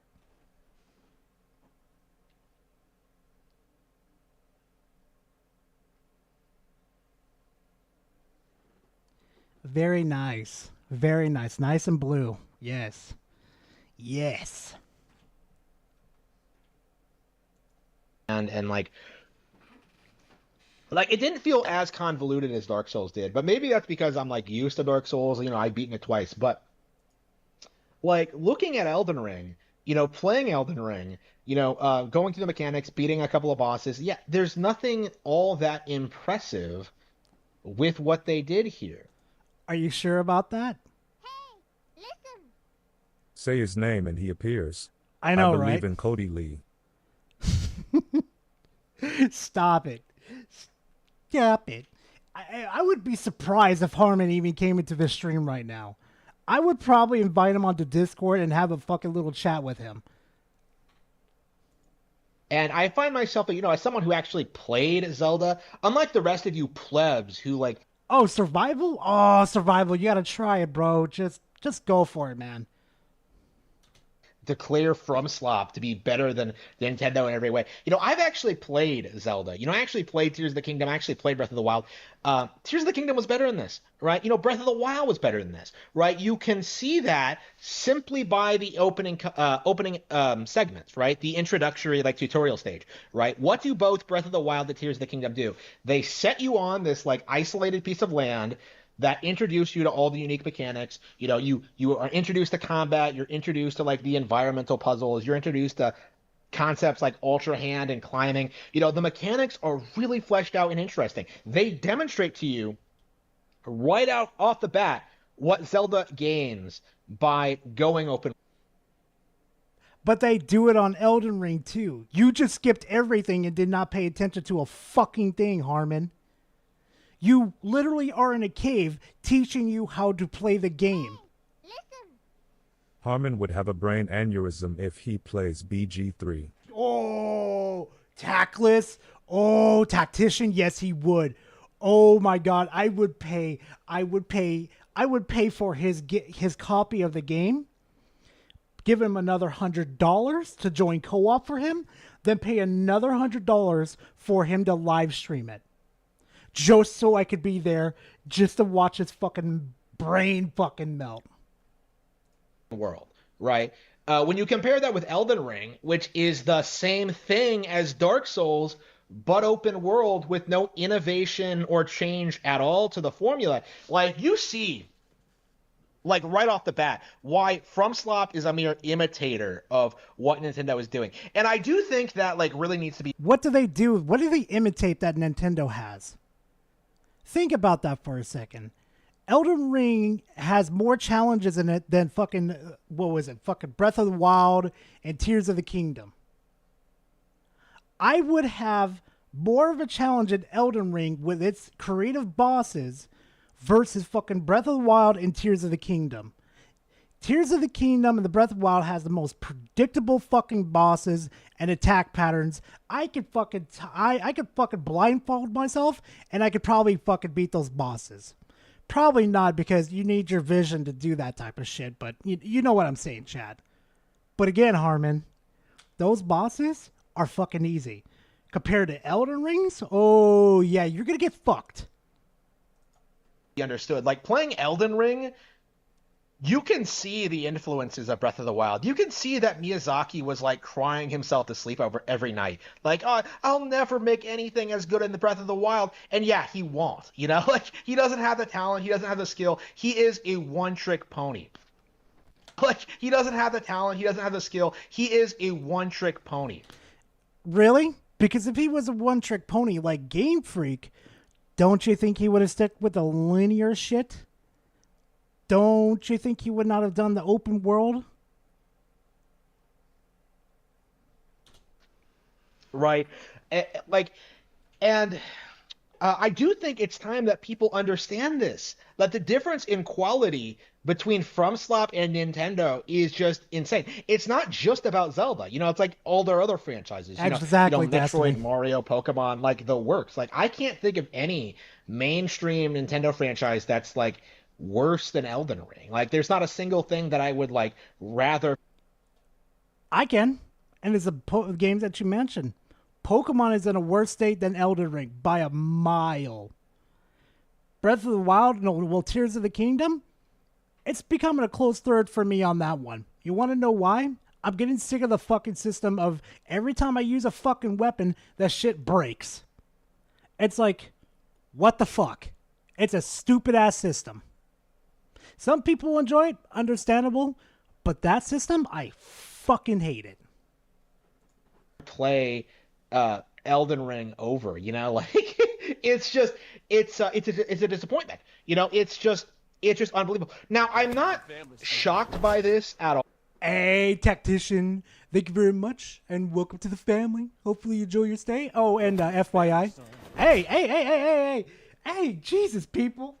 Thank you very much, Evil. I appreciate it. Thank you for being part of the family. I really do appreciate it. Also, just to let you guys know, since you guys did become members, you guys do have emotes available, exclusive to you guys, which I could just make it available to the public, but FYI, you got exclusive emotes there for yourselves. At all. You know, I went into this like expecting to hate it. You know, I understood that like this game was underwhelming, that it didn't live up to expectations. Like, it was the game that. Oh yeah, it didn't live up to our expectations. It blew it out of the fucking water. That's exactly what it fucking did. That's exactly what Miyazaki fucking does. Every fucking time that man steps up to the fucking plate, he's like, how could I fuck with these people? How could I blow their fucking minds all over the fucking wall? How can I do it? And just somehow, in some mythical, magical fucking way, he does it. He just fucking does it. Also, here's a little tag I'm going to start doing when I fucking, tag Harman in fucking videos. I'm going to use the old tag, finish the fight. And that's going to be a reference to finished Elden Ring. YouTubers use to give themselves credibility. Like, oh, I'm a hardcore gamer. I play Dark Souls. Well, okay, what else do you play, though? But I play Dark Souls. It's the hardest thing there is. Well, okay, but do you... I play Nintendo games. I'm special. Yeah, you might as well add Ed to the end of that fucking sentence. Play Monster Hunter? Do you play Yeast? Do you play Zelda? Do you play anything? Raven, I'm going to give you one more chance.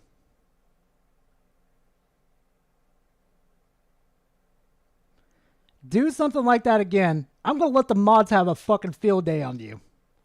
I'm going to let them fucking gangbang you. Okay? Okay.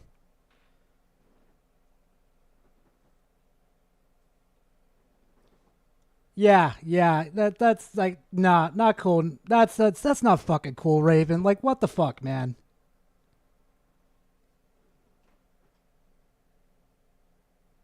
Yeah, survival, just go ahead and time him out for right now. Let him chill. Let him cook with his thoughts. And then, if he comes back again and he does that type of shit, ban him. Send him to the fucking Shadow Realm. Else, like, what are you comparing Dark Souls to? I'm comparing it to Destiny and Call of Duty. Like, yeah, okay, it's harder than those games. It's better. Yeah, it is, because fucking Destiny's a fucking cakewalk once you figure shit out. Even when you play Elden Ring again, not exactly a cakewalk. You still got to learn those patterns again because you took a break. Than those games, but that is not. Oh, no, survival, perfectly fine. Nah, let him go with the 24 hours. Nah, he decided to come and chat. He decided to type that. Nah, smack his ass with it. At all. Like, that is not at all impressive, right? It's like with the Doom thing all over again. Yeah. Doom 2016 is the best third-party game to come out in the entire decade. Is the best with the Doom thing all over again. Yeah. Doom 2016 is the best third-party game to come out in the entire decade. You can shut your dirty whore mouth. How fucking dare you insult fucking Titanfall 2 like that? You could just shut your damn mouth already. Of 2010 to 2020, right? You know, it is the best not.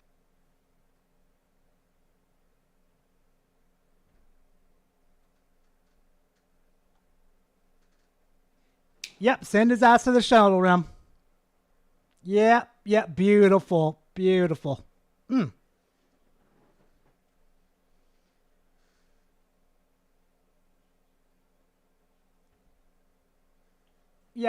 survival. Some people just don't want to learn their lessons, which is perfectly fine. Nah. See, this is the reason why I made my arguments with people that there's just certain people I will just mod up and, that type of stuff, There's reasons why I prefer to have mods in my fucking chat. Because if stupid people want to pull some shit like this, it's like, what the fuck? Yeah, he's gonna say fucking. Oh my god. Yeah, nah. Bye, Raven. Don't need you here, bro. Nintendo title to come out during that time period. You know, obviously that's true, but the reason that is because everything else was so terrible. You know, it's compared to Dark Souls, it's compared to The Last of Us, BioShock Infinite, you know, Mass Effect 3. Can Armstrong tell us Harman's source? Yeah, I made it the fuck up. You know, what came out that decade that was any good at all? You know, like Elden Ring is in the same boat, right? The fact that so many people like cling on to Elden Ring as like some savior of gaming, it's a joke. It really is. Like, and I am not surprised at all that like people have stopped talking about the. Oh, don't worry about it. Don't worry about it. Jesus or Jesus.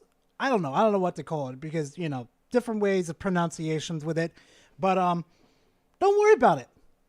Don't fucking worry about it. They want to clip me out of context? Go for it. I'll be ready to body your ass to fucking next week anyway. Don't give me fucking content. Because I will make sure I have your fucking little jimmies tied in a fucking vice grip. Game now that the DLC is out. Like, again, I do honestly, like, it really feels like people were only clinging on to this game because of the life cycle of the product hadn't ended. Like, the only reason people were still talking about Elden Ring, you know, throughout 2023 and 2024, like, oh, Shadow of the Erdtree is going to be fantastic. It's going to be... It is. It is funny. It is actually a pretty good fucking DLC. Because it is absolutely funny. Miyazaki came up with the idea. Let's go ahead and spread these out real quickly. And let's watch these people get filtered again. Oh, fuck. You want to talk about catching bees with honey? Ooh. Or flies with honey? Ooh. Ooh. It was perfect. Yeah, exactly. Survival. That could be used against fucking Tears of the Kingdom too. But then again, you know, we're not fanboys, so... A stellar expansion.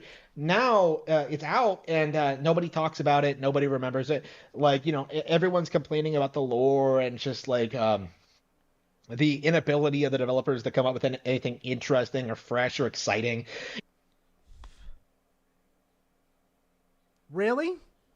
We've got an extension lore. Somebody's not a predator anymore. Not a PDF file anymore. And then that whole fucking lore spun into an absolute fuckery again. We found out who's the true god of that world now, which is pretty interesting.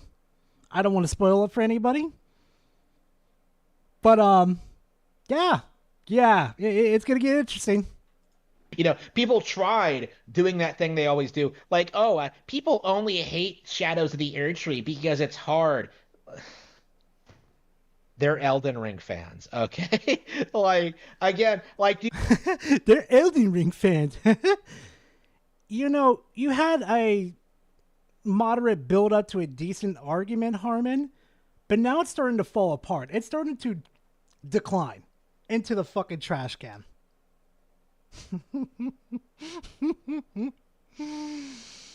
I love it when they squirm, chat. Do you really think people are going to, like, you know, 100% Elden Ring, do everything in it, and then, like, buy the DLC, and then, like, oh, it's too hard? Like, nobody is doing that. Again, it's just a cope.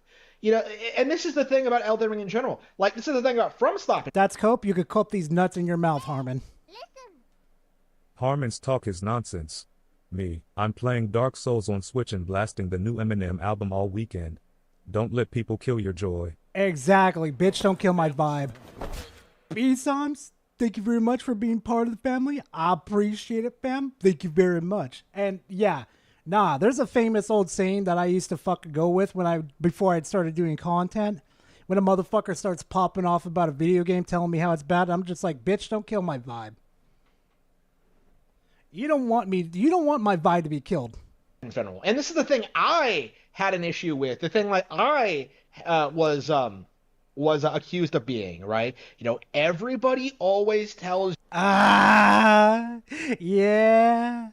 Yeah, yeah. I just that thought if about you that too don't for a like second. From I'll let the you're VC play it though. simply filtered by the difficulty, right? You can't make any progress in the game. You can't beat it. You've been filtered, and that's why you don't like it.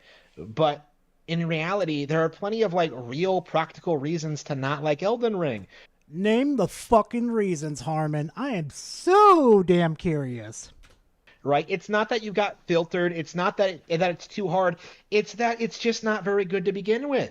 You know, I have much more respect for Bayonetta, for Ninja Gaiden Black, for Monster Hunter, for like Ys, right? Zelda. Like, again, like whether or not these games are more difficult. He did mention Monster Hunter, right? Right, chat?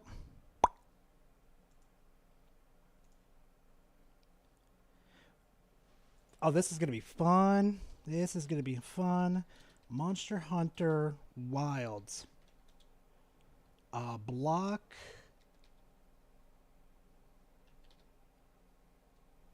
I can't remember, but there was like a specific... What the fuck is it? I can't remember what the... Ooh, wait. Is it going to play it on here?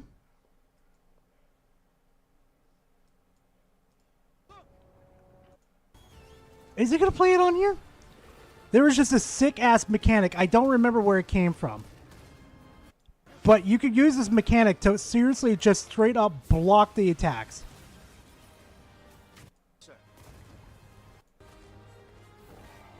Like, a friend tagged me in it, and I kind of sat there and thought to myself, oh, fuck. Fuck me.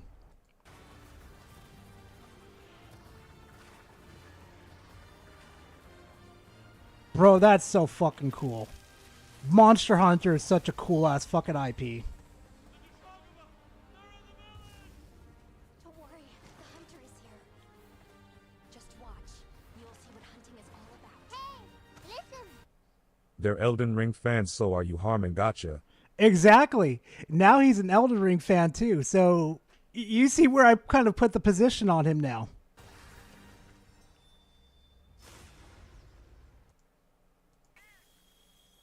Ah, fuck. They're not going to play the clip, though, man. So basically what I was trying to get at, chat, is that one of the monsters can come running at you, right? Just straight up attack you. And then you could literally block their fucking charge at you. And it's something I wanted in Monster Hunter for years. And I'm going to say it. I don't see Harman pulling that shit off at all. Elden When we getting that 18 plus only emote of your cake. You really want it that bad, don't you? Huh, B-Sums? I don't know if even YouTube's going to allow me to upload that shit. I'll be completely honest with y'all.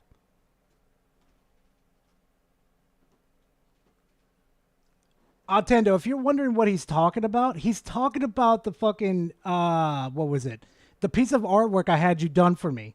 That one.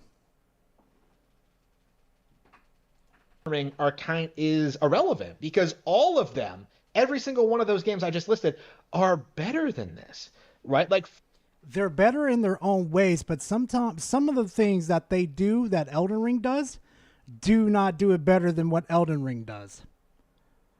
Like the monster fights, or I should say the boss battles, are not better than Elden Ring. Elden Ring's topping all those motherfuckers.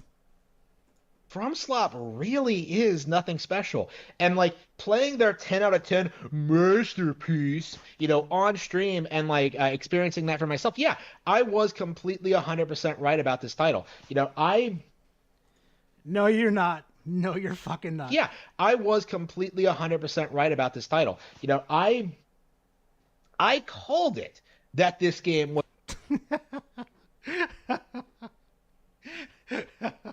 okay, Harman. Was only hyped up by like absolute plebs. You know, I knew that it wasn't any good, that it made no significant improvements to the FromSlop formula, that it's not something like really relevant or important to talk about at all. Like, again, this game... Not important to talk about at all, yet here you are on your 20th, 30th, 40th video on fucking Elden Ring? Keep saying it. Keep going. Trails so far behind the Legend of Zelda franchise that it's really not even funny, right? Like, I think when we get like the next Zelda game, when we get like the brand new setting, when we get like new mechanics, when we see like the radical evolution from Tears of the Kingdom, like I think that's just gonna drive the point home even more. Like to me, and I think this is becoming more obvious, the people who like actively hate Tears of the Kingdom and like condemn it all the time and attack it, like they never played the game. Like anybody. How do you know that if they haven't played the game at all, Harman? Also, let me rewind it. Kingdom, like I think that's just going to drive the point home even more. Like to me, and I think this is becoming more obvious, the people who like actively hate Tears of the Kingdom and like condemn it all the time and attack it, like they never played the game. Like anybody who says Tears of the Kingdom is identical to Breath of the Wild has no idea what they're talking about. But it is. It's just added more mechanics. Like how you're saying Dark Souls is no different from Elden Ring. Elden Ring adds a couple more things to it, makes it more open world, adds a couple more new boss mechanics. It's just stuff that's been added to it to make it feel like it's a new game, Harman. But again, Tears of the Kingdom does feel like it's DLC. Right. Anybody who comes out and tries to say that Tears of the Kingdom is a simple rehash of Breath of the Wild has no idea what they're talking about. Anybody who tries to say Tears of the Kingdom is not a great game is delusional, right? Like, and doesn't know what he's talking about, right? This is the current situation, is that like all of these Nintendo games that are better than Elden Ring mysteriously don't get talked about at all or get like severely downplayed. You know, Bayonetta 3 was better. No More Heroes 3 was better. No. Wait a minute. Nintendo games that are better than Elden Ring mysteriously don't get talked about at all or get like severely downplayed. You know, Bayonetta 3 was better. No More Heroes 3 was better. No, it fucking wasn't. No More Heroes 3 was not a better game than fucking Elden Ring. Holy shit. Grasshopper with No More Heroes 3 really dropped the fucking ball. The plot of the whole fucking game was confusing as hell. I kid you not. I'm just kind of sitting here like, what happened with killing bosses? Like, I understand, like, you want to bring aliens into the mix. Perfectly fine. I'm okay with that. But then the head honcho of the fucking game, your antagonist, your villain, whatever you want to call it, starts to kill off his own allies. Just so he could get to you a lot quicker. And he doesn't do it in a spontaneous way. No, he just fucking does it like he's a fucking spurg. Bro. Metroid Dread was better. Like, how often did we see people come out and try to tell you, oh, those games are garbage. Oh, they're bad. They're terrible. They're not very good at all. They seriously tried, like, condemning all these games. Right, you know, Breath of the Wild got it, Tears of the Kingdom got it, Link's Awakening got it, Echoes of Wisdom got it. Metroid Prime 4 is getting attacked right now. Like, how's any of those getting attacked, Harman? How? But Elden Ring is worshipped. Oh, Elden Ring is the greatest thing since I don't know, like Final Fantasy VII. You know, like, same energy behind it, right? Like, your argument is starting to fall apart. Small reminder that Harman can be invaded. Chat, I shit you not. I shit you fucking not. If I ever get the chance to invade his world while he's playing Elden Ring, I'm booting up a stream. I'm booting up a stream and going after his ass. I'm going swiggity swoogie. I want them ass cheeks. I want to clap him. He is fucking mine. I'm going to toy with him too. I'm going to let him think he's going to be able to hit me. Then I'm just going to use my overgiant fucking shield and just knock him on his ass. I'm going to have fun. I'm going to give him the introduction of, I'm not trapped in here with you. You're trapped in here with me.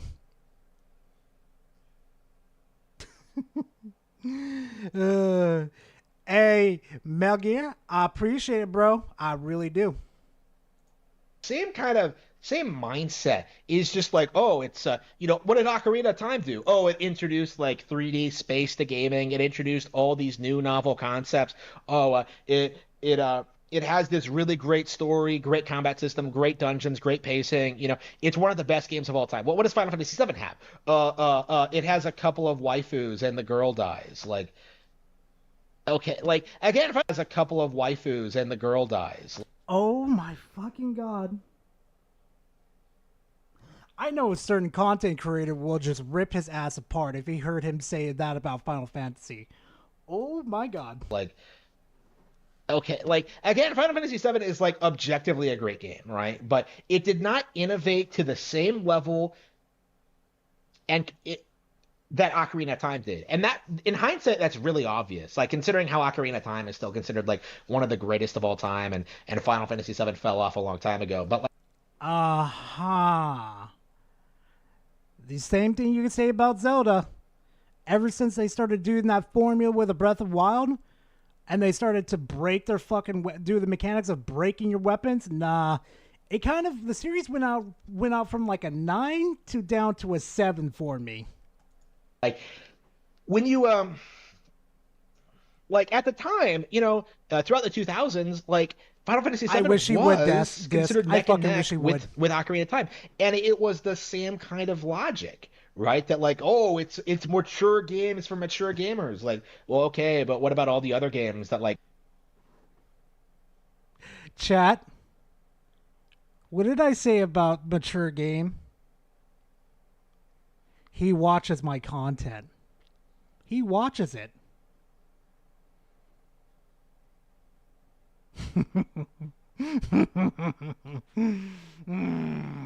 It's so good. Took what Final Fantasy VII did and improved on it. Like, what about the older Final Fantasy games that are better than 7 in a lot of ways? 7 is a legit good game. I enjoy it a lot, but to put it on a pedestal of being like the greatest of all time is, and always has been, I think, completely disrespectful as to like the real innovators in the gaming space. Squaresoft. Did you just say Squaresoft? Completely disrespectful as to like the real innovators in the gaming space. Squaresoft would have been much better off if they had developed the game on N64 to begin with. Okay, so here's a bit of a hot take. So if Nintendo's supposedly the fucking innovators in here and shit, why don't they have Game Freak innovate on their Pokemon series instead of giving us the same repetitive, downgraded garbage? Do you know how fucking hype it would be if we got a Pokemon game that was a battle royale? Think about it for a second. You spawn in, you drop down to the ground. It's like Legend of Arceus. You find your materials quickly, build yourself some Pokeballs, go capture some Pokemon. Okay? And then whatever it is, like a deadly gas, whatever it is, starts to slowly close in. And you start to get slowly close to each other. And you start battling each other with Pokemans. And it gets ever so closer and closer and tiny. Oh, so tiny. And then, when it gets to like maybe a small shrink of a fraction of the island where you could battle, what needs to happen is either two things. A pseudo-legendary spawns in, fully maxed IVs and fully leveled out, or a legendary needs to spawn. You could either, from that point on, you could do these many other options. You can either A, fight over that fucking Pokemon, B, fight each other, or B, attack the trainer that's a fucking trying to capture the other legendary. There are so many fucking ideas that they could do with the Pokemon franchise. It's not even funny. And I don't want to hear in chat either, Gora, they can't do that. They can't do that. They made a Pokemon MMO. Well, not a Pokemon MMO, but a fucking League of Legends type of game. You're telling me they can't fucking sit Game Freak's fucking dumbass down saying you need to hire these X amount of people to do this and have it in there. Do you know how fucking hype it would be to fucking play a battle royale and to fly on like on top of an Aerodactyl or Pidgeot or any type of Pokemon. Do you know how fucking cool that would be? Can you guys just imagine the absolute chaos that would happen? I would play that game with like Klutzy, Speck, everybody else, just to see the fucking chaos happen.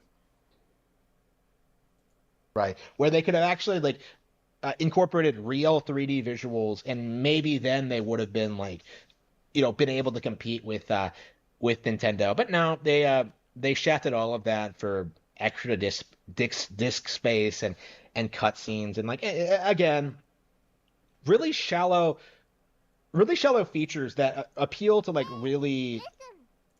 Garage Pokemon RTS. Imagine building Pokemon armies. I was about to rebuttal with that with Power World. But an RTS, actually, didn't they make an RTS though? Would it be filed Pokemon Conquest? Would that be filed as a... Would it?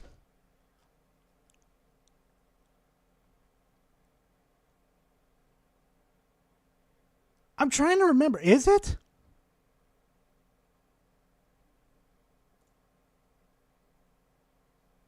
I don't know if it would be counted as an RTS. I don't know. Chat, you tell me. Would it be counted as an RTS?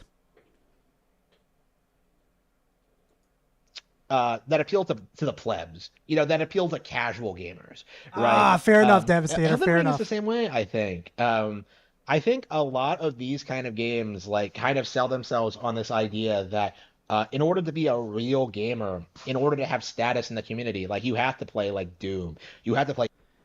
Yeah, because if you want to come fight with the big boys and start fucking slandering fucking shit like that, you need to have some, some fucking meat under you. You need to have some fucking meat and bones on top of you, okay? Because if you don't play the fucking game and you just squander the whole fucking thing away pretending that you know what the fuck you're talking about, you better be ready for a vibe check. Elden Ring. Oh, don't you dare play Nintendo. That's for kids. Like you have. You know what's funny though, Jacob? After I get done playing Shin Megami Tensei V for Vengeance, that's my next game I'm gonna play. I bought it purposely on Steam just to play it. To play the mature games for mature gamers. That's Elden Ring, right? Like it has no benefit to it. There's nothing great about this game. There's nothing remarkable about it. It's not special. It's not interesting. It's not fun. How? You can't say it is not special or not fun, okay? Because you had fun with it. Don't you fucking lie to us. Because I know specific parts in your little live stream where you were having so much fucking fun with it. But you are just one person. You can't just say this is not fun or anything, because a lot more people will find that game fun. When I played Suicide Squad, I respected people's opinions for thinking it was fun and shit. Well, those same people that when they played Suicide Squad, when that game released, not many people found it fun anymore.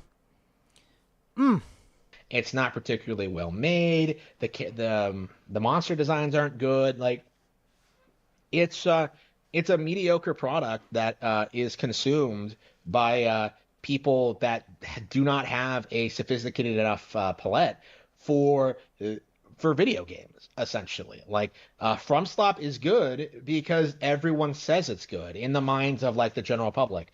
That is my assessment of this. Your assessment. That's cute. That's really fucking cute.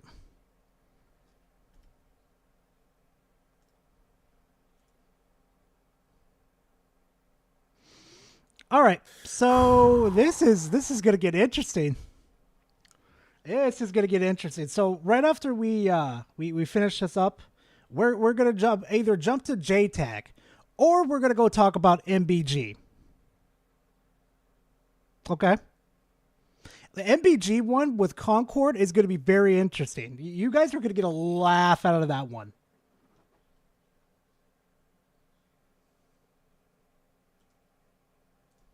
What's up, y'all?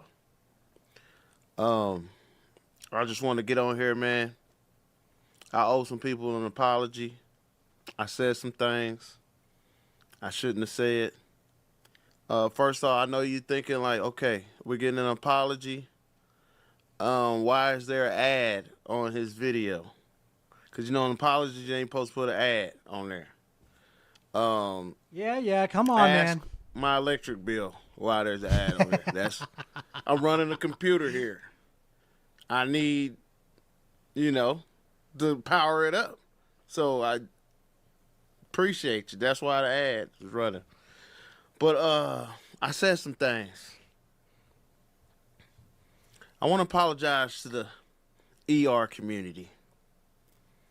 The ER community, the Elden Ring community, okay? I said the game's gonna be easy.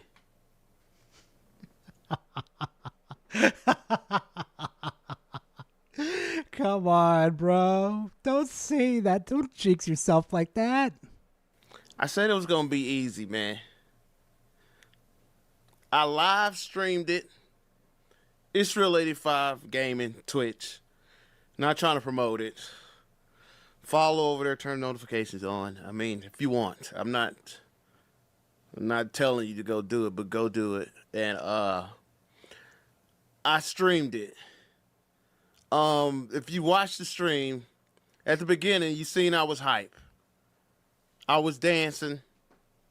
We had Pastor Troy on there. Left, right. I was playing the music. I was in my zone. I was in the zone. And I showed up. Y'all didn't think I would show up. I showed up. But before I showed up the whole week, I was telling everybody that this game is trash. I can beat it.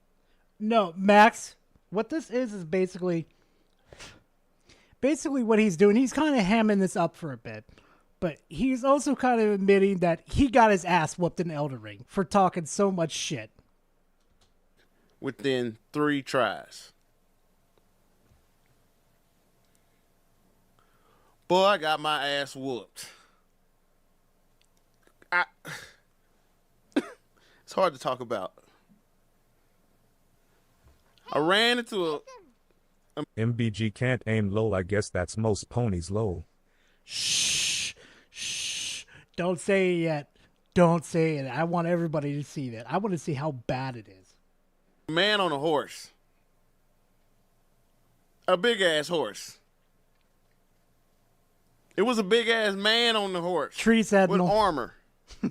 I'm saying the horse was tanked out. I walked up in the little field. I stared at him. He stopped, looked at me. He stared for like 8 seconds. I was unaware which side of the hood I was on. That's why I wanted to have this video on stream. It's so fucking hilarious. He got vibe checked by Tree Sandal. It's fucking hilarious. They called him the Tree Sentinel or something. Tree Sentinel beat his ass so hard it made him make sure to remember its name.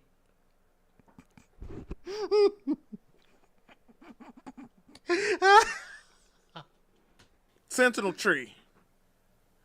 Now, I don't know what tree I must have accidentally ran into, but he didn't take it kindly. I don't even think I touched the tree. There was a lot of trees. I don't know if he was guarding them, but I touched the tree, and he touched my ass. No diddy. I love these type of videos. You know he's genuine about it. You know he's real about it. He touched me up. I'm talking about with the hands. Well, the big thing he was carrying. Pause everything I just said. But yeah. He gave me a good ass whooping. He knocked me out. Everything Ding, fell in ding. my pockets. He said he gonna run your pockets. He said he gonna take everything. He said he want your clothes. He wants your socks. He wants your underwear. He wants your Jordans. He wants your grill. He wants your chains. He wants your cap. He wants everything.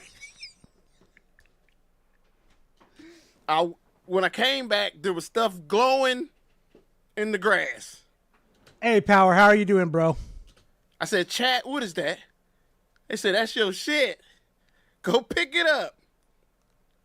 They's like, you got some ruins in there. I said, you sure I go get it? Because he about to ruin me.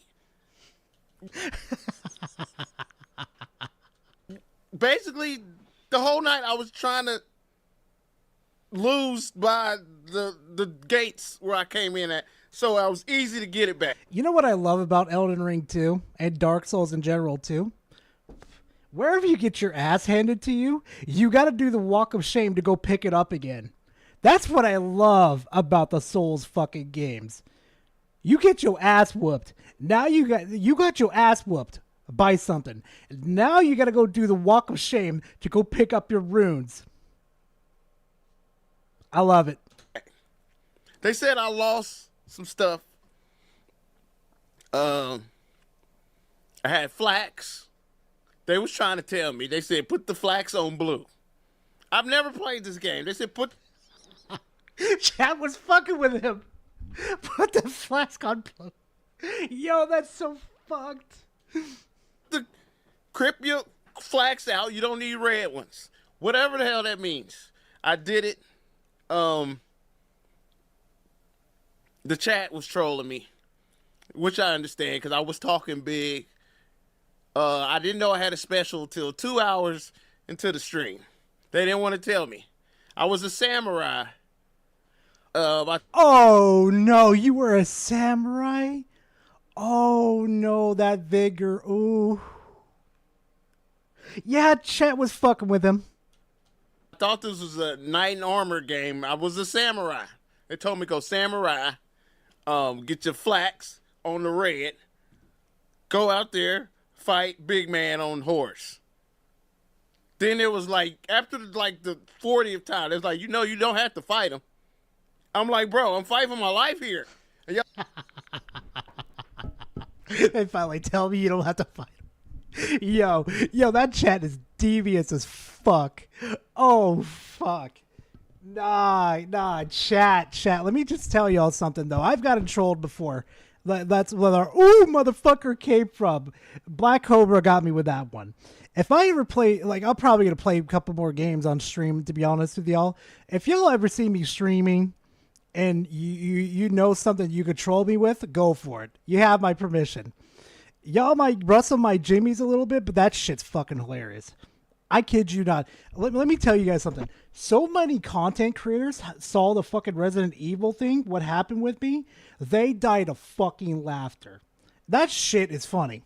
I don't give a fuck when anybody says fuck with me as much as you want. Garage posted DCG Concord beta review at Kill Hype. Ah, jeez, I'm not surprised. Hey, look, Black Cobra, man, I was just talking about. Are you fucking kidding me, Black Cobra? Nah. Yo, Cobra, just tag me in that shit, man. Nah, Cobra, tag me in that. Tag me on Twitter. I might make a video out of that. Y'all telling me I ain't got to fight him. But y'all know me. Y'all know me. I ain't going to let him punk me. So I can... He's going to punk you. Power? No, I'm still better than you. You can't touch this greatness. You can't touch this sexiness. Continue to get knocked out, man.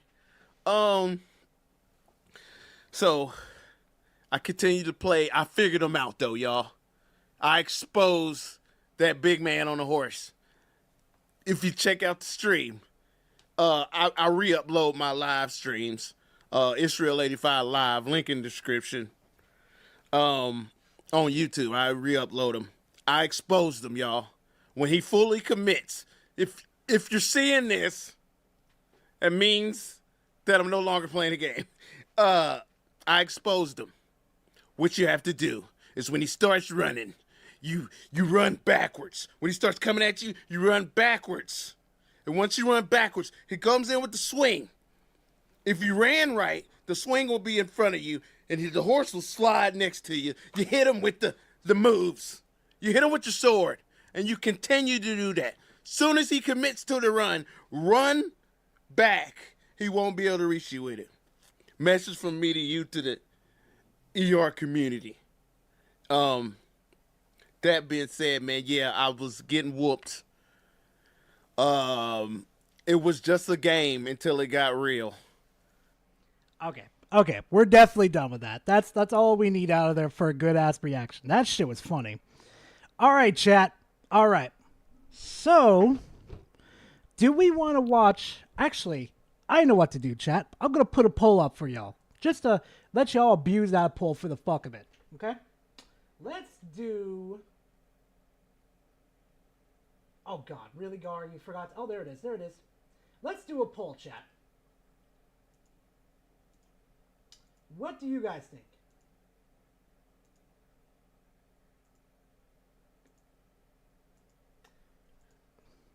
Let me type it out real quickly, chat. I'm sorry. So, chat, what's next? MBG? Shut the hell up, phone? Dreamcast guy? Or, for shits and giggles, and just for the fun of it, what is his stupid ass name? Synthetic Man. And it goes up. The poll goes up right now.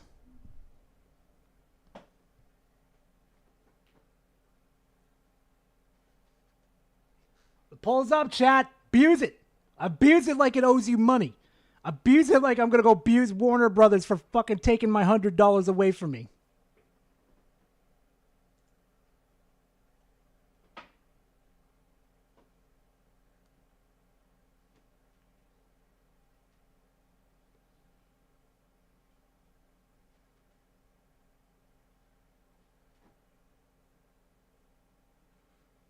All right, well, Power, thank you very much for being part of the family. I appreciate you. I really do. So, all right then, chat. I guess we're going to go do Dreamcast guy over here. What's up, gamers? Dreamcast. What's up, guys? Dreamcast here. It's Pizza Fest. It's the mascot of Domino's. God, this game looks so fucking horrible. Bro, guys, I dead ass every single time. Every time I see gameplay footage of this, all I think of is that this game looks like Borderlands and Call of Duty decided to hate fuck each other and then decided to early eject the child. And then it came out like this. Am I wrong? Look at this.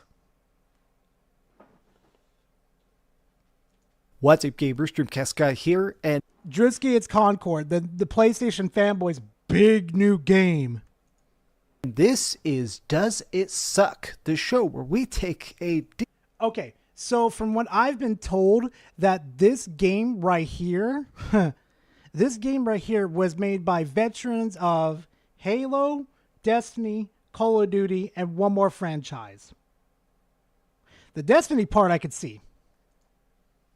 Deep dive look at a new game and see what's good or bad about it. Now, this time we're going to be ripping apart Concord. This is the next major PlayStation 5 exclusive, but it's also a very strange project because apparently it was just so promising. Sony bought this studio. It was promising? We saw the fucking gameplay and the trailer like a month ago? They consider this promising? This looks like trash. The second they saw it, these people, Firewalk, it's a collection of developers that worked on stuff like Destiny and Halo and Call of Duty and even old school games like SOCOM. They've all come together to... And SOCOM too? And SOCOM? Oh, fuck. You're telling me that you have some developers from the SOCOM franchise and you had him work on this fucking garbage? We could have got a SOCOM series. Y'all see why I fucking like to play on PC and I'm no longer trapped on an ecosystem? I have emulators. I can play my old games. Create this. And it's not necessarily bad, but the game definitely feels like it needs a lot of patches, a lot of work to truly be ready for its launch next month. But let me explain what I'm talking about. Hi, hope you're having a great day. If you could please give this video a like and subscribe if you haven't already. Now, I just played about 4 hours of it. This is just my off-the-cuff impressions because it is a game that I think has potential, even if I don't quite get why it exists. Potential? Yeah, I'll show you where the potential is going to go right next to fucking Redfall. Yep, Black Cobra is right. Ponies really used Trump's assassination attempt to console war. Bro, somebody do me a favor right now. If you see those fucking tweets, either tag me in them, or, well, you know, retweet them and tag me in them, or B, go into my fucking Discord and put them in content ideas. Because I want to get, like, as soon as I'm done with the stream, I'm going to work on that video. I'm going to roast me some PlayStation fanboy fucktards. PlayStation has talked about the fact that they want more live service projects. Stuff like Helldivers 2. They want games that have constant battle passes and microtransactions, and want games that have constant projects. Stuff like Helldivers 2. They want games that have constant battle passes and microtransactions and stuff to get you logging in again. I don't give a fuck what the corpos want. The corpos better start fucking worrying what we want. And obviously they don't give a shit. So honestly, I wouldn't give a shit either. So I guess I'm keeping my money. Again and again and again. Concord is going to be a single $40 purchase, and when you buy it, you get all the characters, all the maps, everything, but there's going to be tons of cosmetic microtransactions. And now that I've had a chance to play it, the biggest problem is that it essentially feels like Walmart brand Overwatch. It's a hero. Dun, dun, dun. Who would have fucking guessed? Like, really? You had a cool ass IP that you could have, I don't know, made your own fucking shit with? Like a brand new fucking story, like a brand new IP. But then you convert it to a fucking hero shooter. Congratulations, you flopped another IP. Shooter that doesn't really have any of that spark of crazy originality. Now, before I start to dig into my big pile of negatives, I do want to say something positive first. Oh, of course you do. Because if it's fucking owned by Sony, of course you want to say something nice first. God, you are a fucking glazer. You love to take it in your mouth, just like Harman does with Nintendo. I do appreciate the art style, the coloring, the way that characters look, even the environments and stuff. This has a very Guardians of the Galaxy vibe that I absolutely eat up. The problem is that this cool coat of paint doesn't actually make the game fun. So this being a hero shooter, in the beta that we're playing today, there are 3 separate game modes and 16 separate characters. Now, each character is completely different. There are sort of ID and posted in content ideas. Base, thank you very much. Like genres. Some people are more ranged focused, some people are more defensive, some heroes can heal, some characters have very, very peculiar skills. Like I found one person who could sneak around, who has a silenced pistol and can throw up these special magical walls that your teammates can walk through, but the enemies can't. The thing is that as great as some of these skills are, as unique as some of these heroes appear to be, the balancing is just radically, ridiculously bad. Wow. Who would have fucking thought? Anyone remember when Dreamcast guy used to chastise companies for having microtransactions, until Sony did it, lol. That's why we call him the PlayStation cocksucker. Since this game is trying to have... Oh, and okay, back to earlier on my point too. I'm not surprised this game's unbalanced as all hell. It's from the Destiny fucking developers that gave zero fucking shits. Another reason why I'm not going to touch this fucking game. Have this big roster of heroes to play as. The issue back, immediately arises that their skills and even their movement is just so radically different. Like the fact that there is a sniper who can hit people for an extreme amount of damage, she can put down landmines, and she can super jump. Extremely radically different. Like the fact that there is a sniper who can hit people for an extreme amount of damage. It's a fucking sniper, Dreamcast. It's a fucking barreled sniper. It needs to crank that damage out. You are... Oh my fucking God. She can put down landmines, and she can super jump.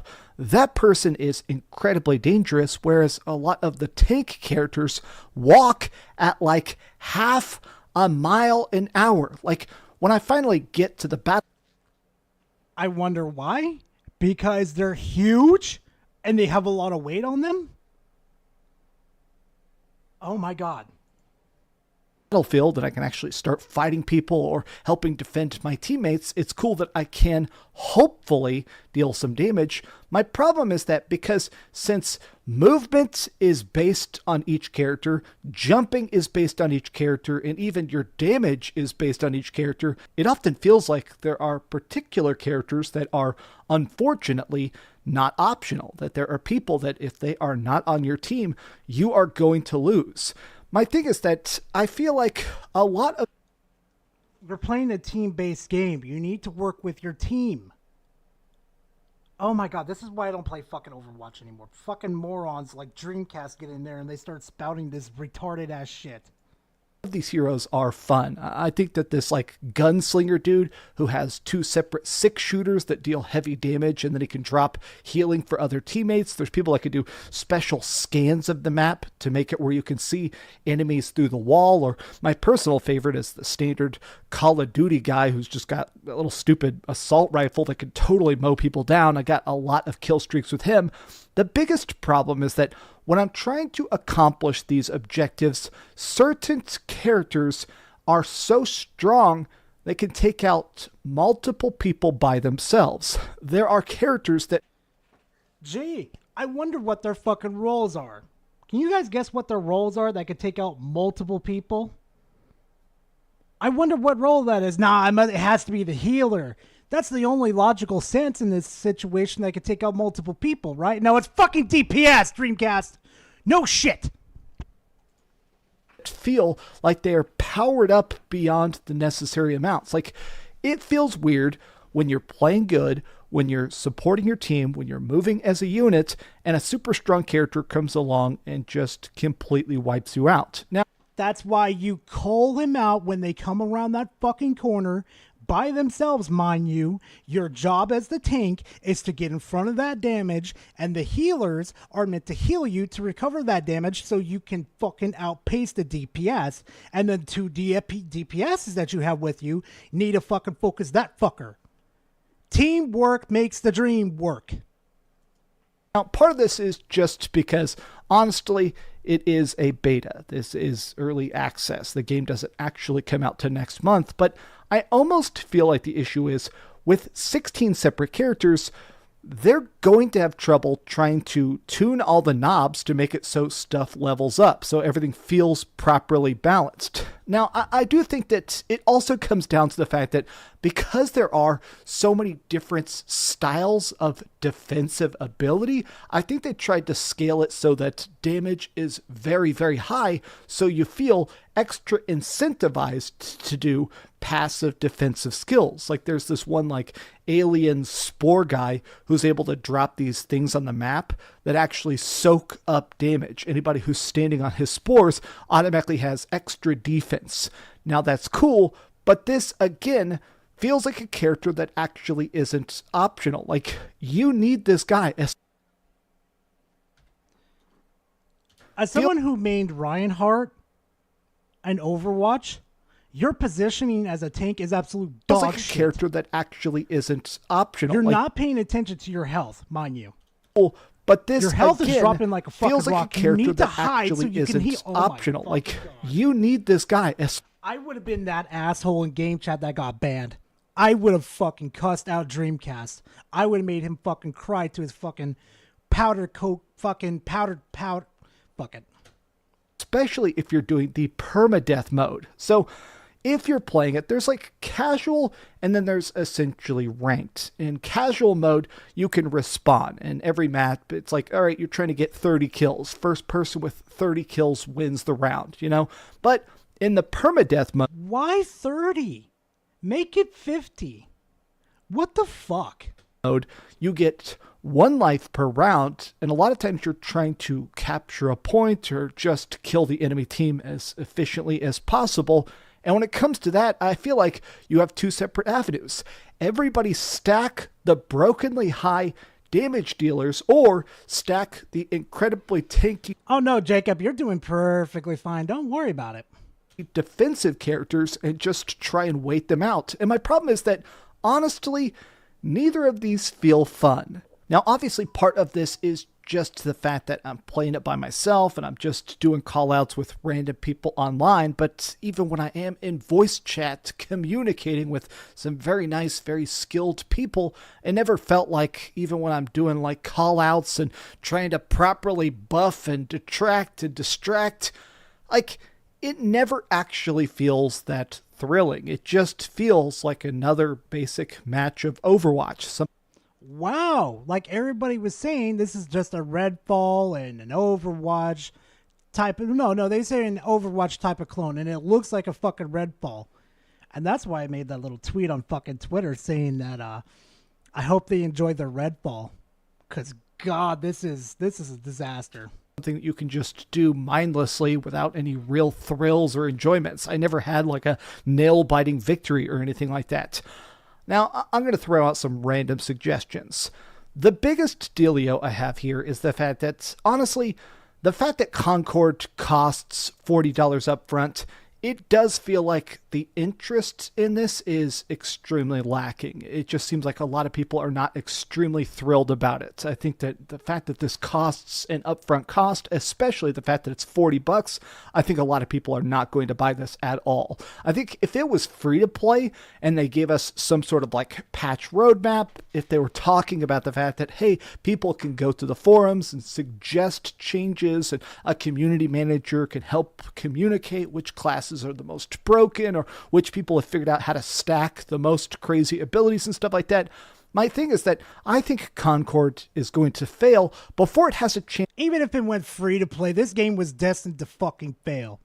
Why are you doing this to a game that had a lot of potential to be a story mode type game?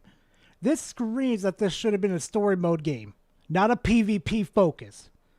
Fuck. To really spread its wings.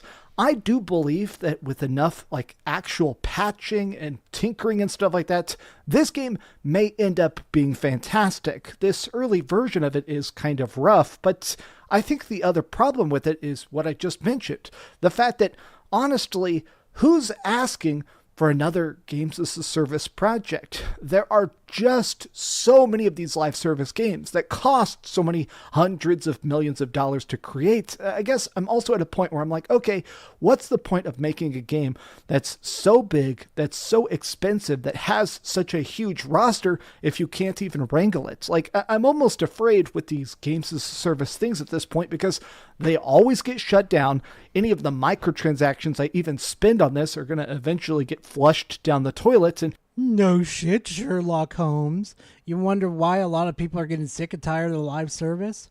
Even though you've bitched and complained about it multiple times, I'm pretty sure you keep spending that money. God, you are a fucking pay pig. I mean, even in this beta, there's already like 5-minute queues for the ranked matches. I'm kind of afraid, how long is this game even going to survive? Like, early impressions, impact feels good. Getting a kill feels good. It is essentially some of the finer moments of classic Destiny 2 player versus player. Classic Destiny. No, this game's dead. It needs to stay dead. Classic Destiny 2. Their combats, but I'm not sure how long that's going to last, how long this meta is going to get crystallized, and people are going to figure out how to break it, and it's going to stop being fun, and it'll die before they can fix it. This is just kind of rambly because honestly, even after 4 hours of it, I can't imagine why anybody would buy this. Yeah, I can't imagine why either. Doesn't make sense. Maybe if you're extremely invested in the idea of hero shooters and you're mad at Overwatch and you're looking for something new and you want to buy something for PS5, like... No. Stay the fuck away from Overwatch. Stay the fuck away from this. Maybe go play Valorant. Maybe. But other than that, stay the fuck away from these games. Just, no. I'd rather you go play Smite than play those other games. Good God. Maybe that extremely tiny demographic would be interested in this, He's but... gone from suck to blow. Nah, not even blowing. He's gone down to deep throating. Should the vacuum character be called Dustbuster or Mega Maid? Mega Maid is more better. I don't think any casual fan is going to find any sort of real enjoyment with this, but these have just been some off-the-cuff Mr. Ska, thank you very much. I appreciate it, fam. thoughts. What do you guys think about this? And does it actually have fun? Maybe if this is great, if people really get blown away, hopefully this lives a long life. I am going to play the full release when it comes out here next month. I will do a real review then and not just... The delusion that the fucking fanboys, that they think that this game that's going to release in a month, that's going to be in a better state. You fuckers have learned nothing. And oh, I cannot wait for the flop. Everybody's going to be like, huh? That game released? Huh? All right, chat. So let's go look at MBG real quickly. I think y'all should deserve a good look. Wait a minute. Oh. I saw someone try the fat robot for the first time and couldn't figure the use. Yeah.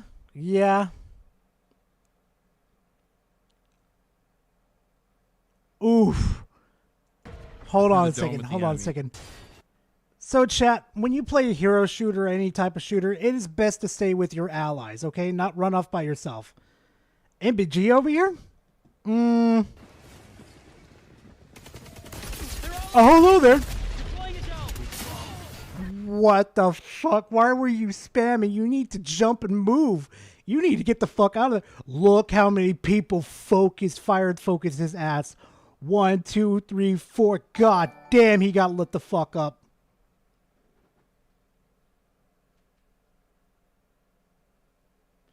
Hey, Matt Schroeder, thank you very much. I appreciate it. Here, guys. Here's a dome. I threw the dome at the enemies. The fuck was your thought process, bro? You throw it at the enemies? Dear God, help us all. Oh, this one right here. I won. Okay, so chat, I would love for Halo to be on PlayStation, just for people to enjoy it, That's the type of person I am. I want you to enjoy their games, right? After I saw this clip now I want it even more on PlayStation. Now I want even more. Because I want to get my hands on Reforge. I want to show them the definition of dip potato chip.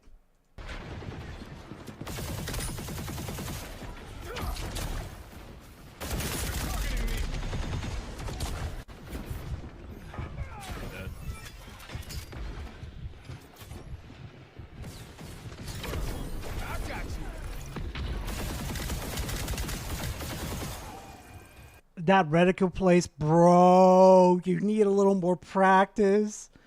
That reticule was everywhere. Hold on. No, I need to go back. What was that, bro? You Dude, need to track.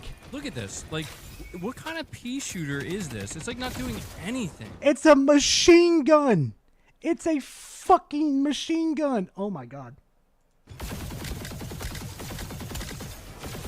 Oh my god. What is that aim? Does like no damage. You're not even aiming.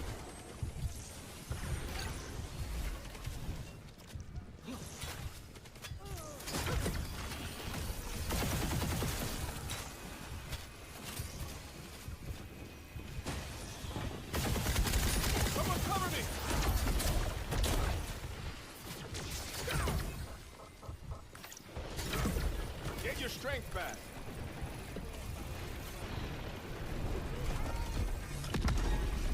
I don't know about this character, man. He seems a little too underpowered.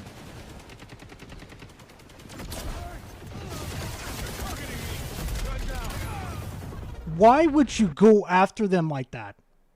If you saw your ally, like he wasn't even paying attention to the feed. If you saw your ally get really low health right there, and you saw that he was getting dogged on like a 2v1, you should have been there in the first place to help him. Secondly, when he died right there and you saw the two people right there, you should have ran. You should have fucking ran. Just point blank shooting people in the face with this machine gun. It's just like not doing anything. You are absolute dog shit, MBG.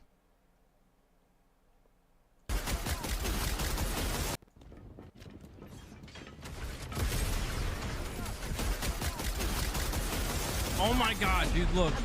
Look, why? Dude, look. What was that aim? Look, what was that aim? Oh my god, what dude, was look. that?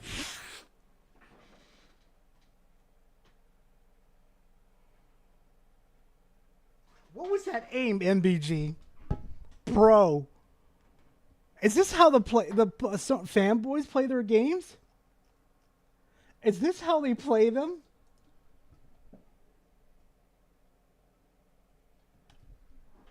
Yeah, good point, Power. Let's slow it down. Let's see how many shots he's missed.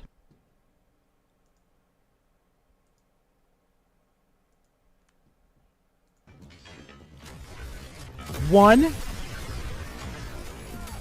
2, 5, 6, 7, 8, 9, 10, 11, 12, 13, 14, 14 shots. 14 shots you missed. And you decided to go out there and fight them. No situational awareness at all, mind you. Okay? It would have been better for him to either retreat and get the fuck out of there, or B, big one here, stay far the fuck way back with your sniper and start dome shotting. Oh, fuck. What? Why? Why does she have a backup pistol? She's a sniper, MBG. Snipers have fucking pistols with them. Just like every other class. Why does she have a backup pistol? When it does like 4 damage per hit. Imagine MBG playing NBA Jam. Oh Would whiff my on a god, slam that'd be dunk. funny. He couldn't hit the broadside of a barn. Get that shit out of here. Oh, that'd be funny. That would be funny to see. God damn it, I forgot to switch my character again. Right on target. I gotta see that again. I gotta see that again.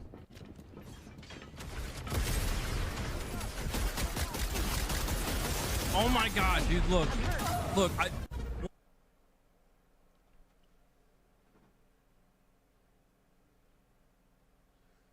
Bro, please put Halo on PlayStation.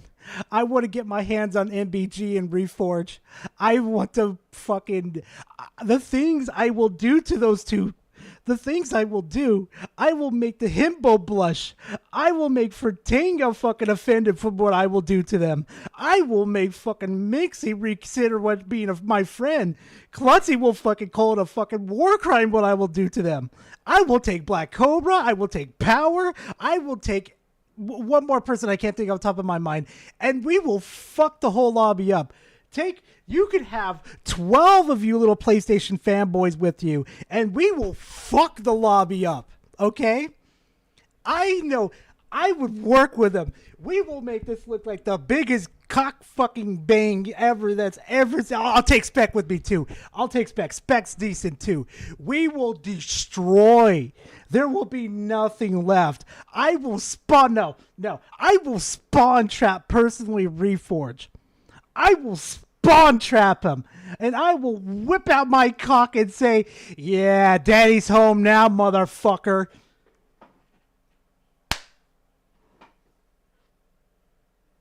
Don't take that out. Don't you dare take that out of context. I swear to God, I see you motherfuckers. Don't you do it. God damn it, horror. God damn it. MBG or Church from Red versus Blue? You decide.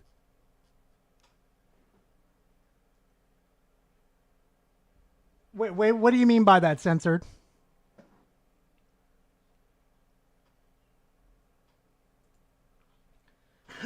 Okay, so I think probably MBG. MBG's worse.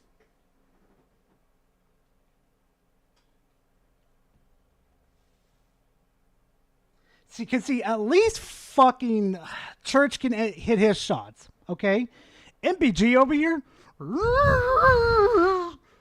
like, dude, you're panicking. Calm down and focus.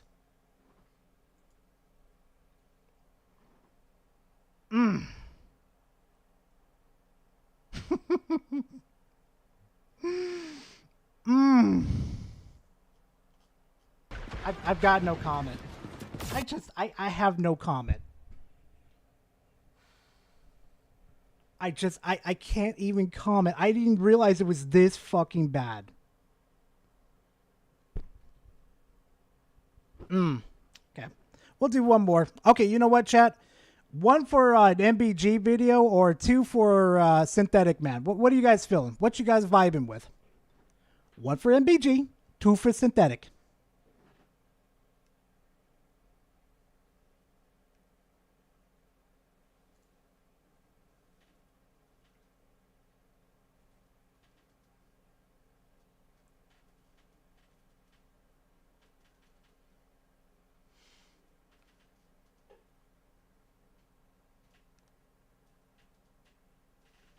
All right, well, looks like fucking Synthetic Man won. Remember, I didn't pick it, chat. I gave y'all choices. Ooh. No. You know what? Cancel that.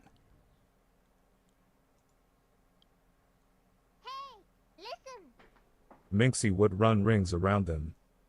Yes, she would. Yes, she would. Especially with that fucking aim. Good God. It'd be funny to see him play Halo. Xbox players would wipe the floor with him. Bro. Oh, God. Yeah, no.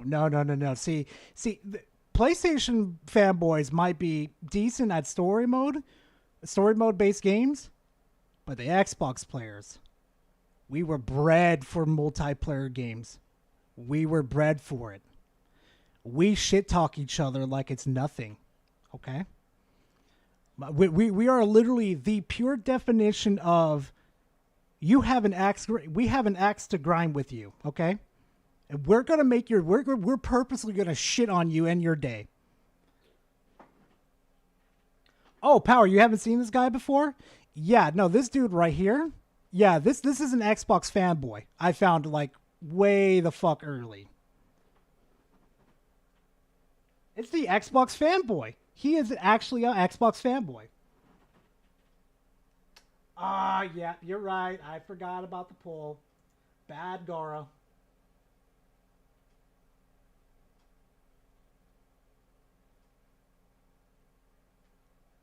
What's going on, guys? It's Jesse here, and today we're going to be doing a little bit of a rant video because just last night Microsoft announced that they will be increasing the prices of Game Pass. Absolute dog shit. And people online are acting like this is the worst most anti-consumer thing ever. Dude, shut up. Yeah, it is. They're just increasing it because they want to increase it.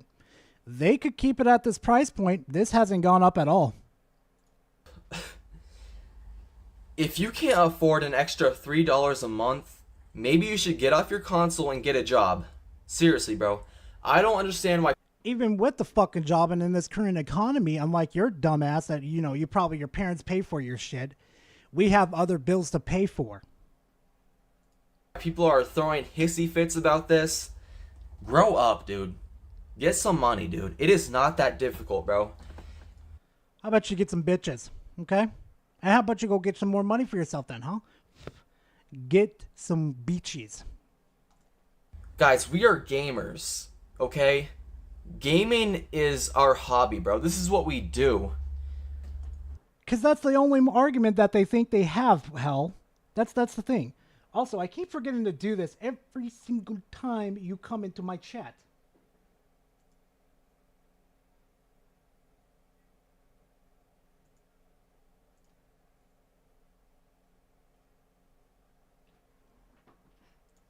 Game Pass is now $240 a year, I think. Guys, that is not that much money for... Are you sure about that? $20 is enough to, 1/4 fill up my tank. $20 a month is enough to get some food on the table. You have no sense of value. One of your hobbies. Just setting aside $240 for a year, that is not that much money in the grand scheme of things. You guys are acting like this is some, it's not that big of a deal, bro. It is. Oh, you're not making a good argument here. You're not making a good argument here. Your argument is invalid. You're not even making a good argument against it. So what the fuck are you doing? Not that big of a deal. I'm not saying I agree with it. Sure, I would have loved to keep paying the same price that I was. I believe the price for game...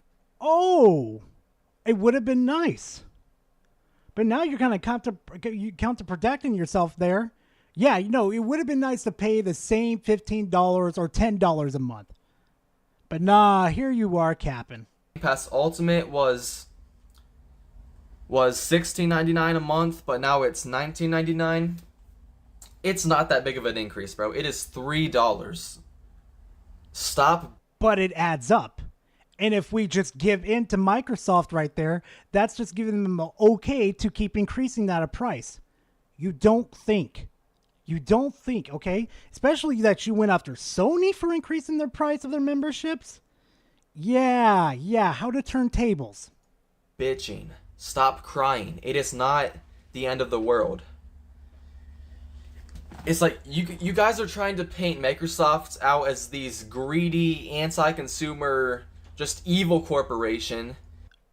It is. That's what they're there for. They want money and nothing but money. They don't give a shit of what we feel like. Come the fuck on. But guys, at the end of the day, you have PlayStation out here. Oh, ain't that the fucking truth, Power? Yeah, no, yeah.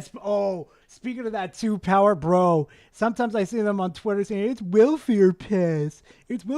And then all of a sudden, one fucking week later, it says it's too expensive. And I'm just sitting there thinking to myself, how to turn tables. How to get fucked.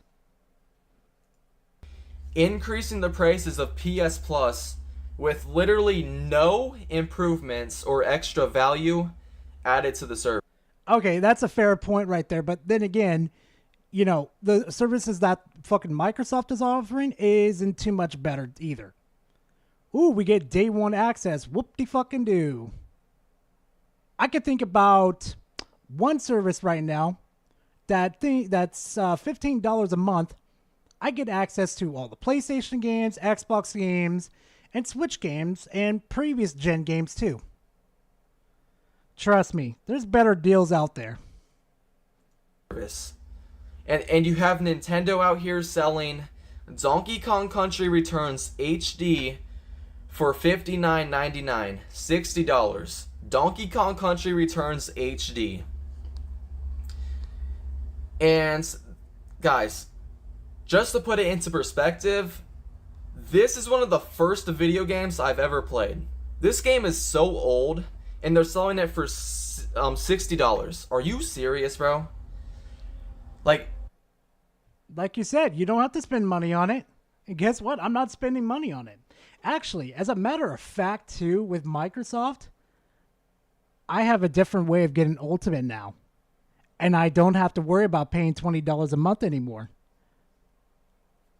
Gar's little secret. End of the world?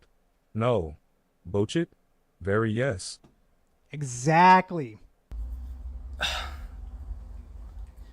Xbox is the most pro-consumer gaming platform that... Pro-consumer. Pro-consumer. I think you mean Steam. I think that little stutter that you had right there, you kind of fucked up on. I think you meant to say Steam. There is, okay? Stop trying to paint them out as these bad guys, because they're not, dude. Oh, no, they do a wonderful job of doing that to themselves, man. I don't know what the fuck you're talking about. And it is as simple as this, okay? If you find value in Game Pass and you think it's worth it, subscribe. If you don't, just ignore it and keep buying your games like you normally do. Okay. Or I could be smart, and let's just say I can do it a different way. And, well, let's just say I could get Game Pass Ultimate very, very much cheaper. Okay, it is that simple. Get the hell off Twitter. Get off YouTube. Shut up. Stop complaining about every little thing. Just shut the hell up, dude. Stop complaining. No, I'm going to bitch and complain as much as I fucking feel like it. Okay? I'm going to keep on fucking going. And there's not a goddamn thing you're going to do about it. About everything. Life is expensive. Things are expensive. Deal with it, bro. Shut up. Nah, I'm not going to shut up. I'm going to keep bitching. Because it makes fanboys like you get up in their fifis a lot. So annoying, dude. Just bitch and moan about everything. So, just to put it into perspective how inexpensive Game Pass really is. I'm waiting. Obviously we know Call of Duty Black Ops 6 is coming to Game Pass day one on Xbox Game Pass. So just to put it into perspective, let's say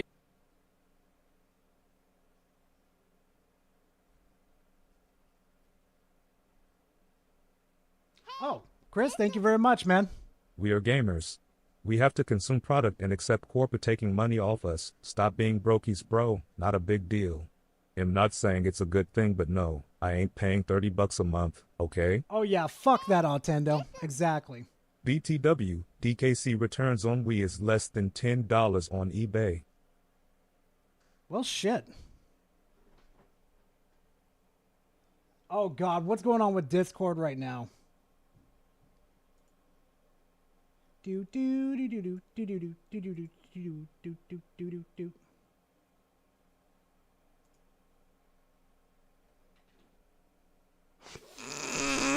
Oh my god. Nah, no fucking way. No. Now they're making memes about the Trump rally stuff? No. Oh my god. Oh my god, no. Okay, Cobra, let me ask this real quickly. Is it anything bad that I'm going to get demonetized for or get in trouble with?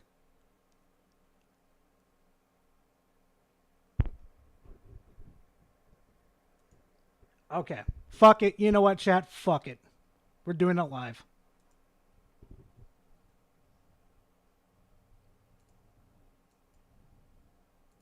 Fuck it. Let's do it live, chat. Hello, Gangnam. I'm gonna do your style. I'm gonna do you. I like there was a guy called Gangnam and he had a style. Oh my God. Fuck you. Oh my god, I can't believe Donald Trump is dead! Oh! He's alive! Ah, shit, I grazed his ear.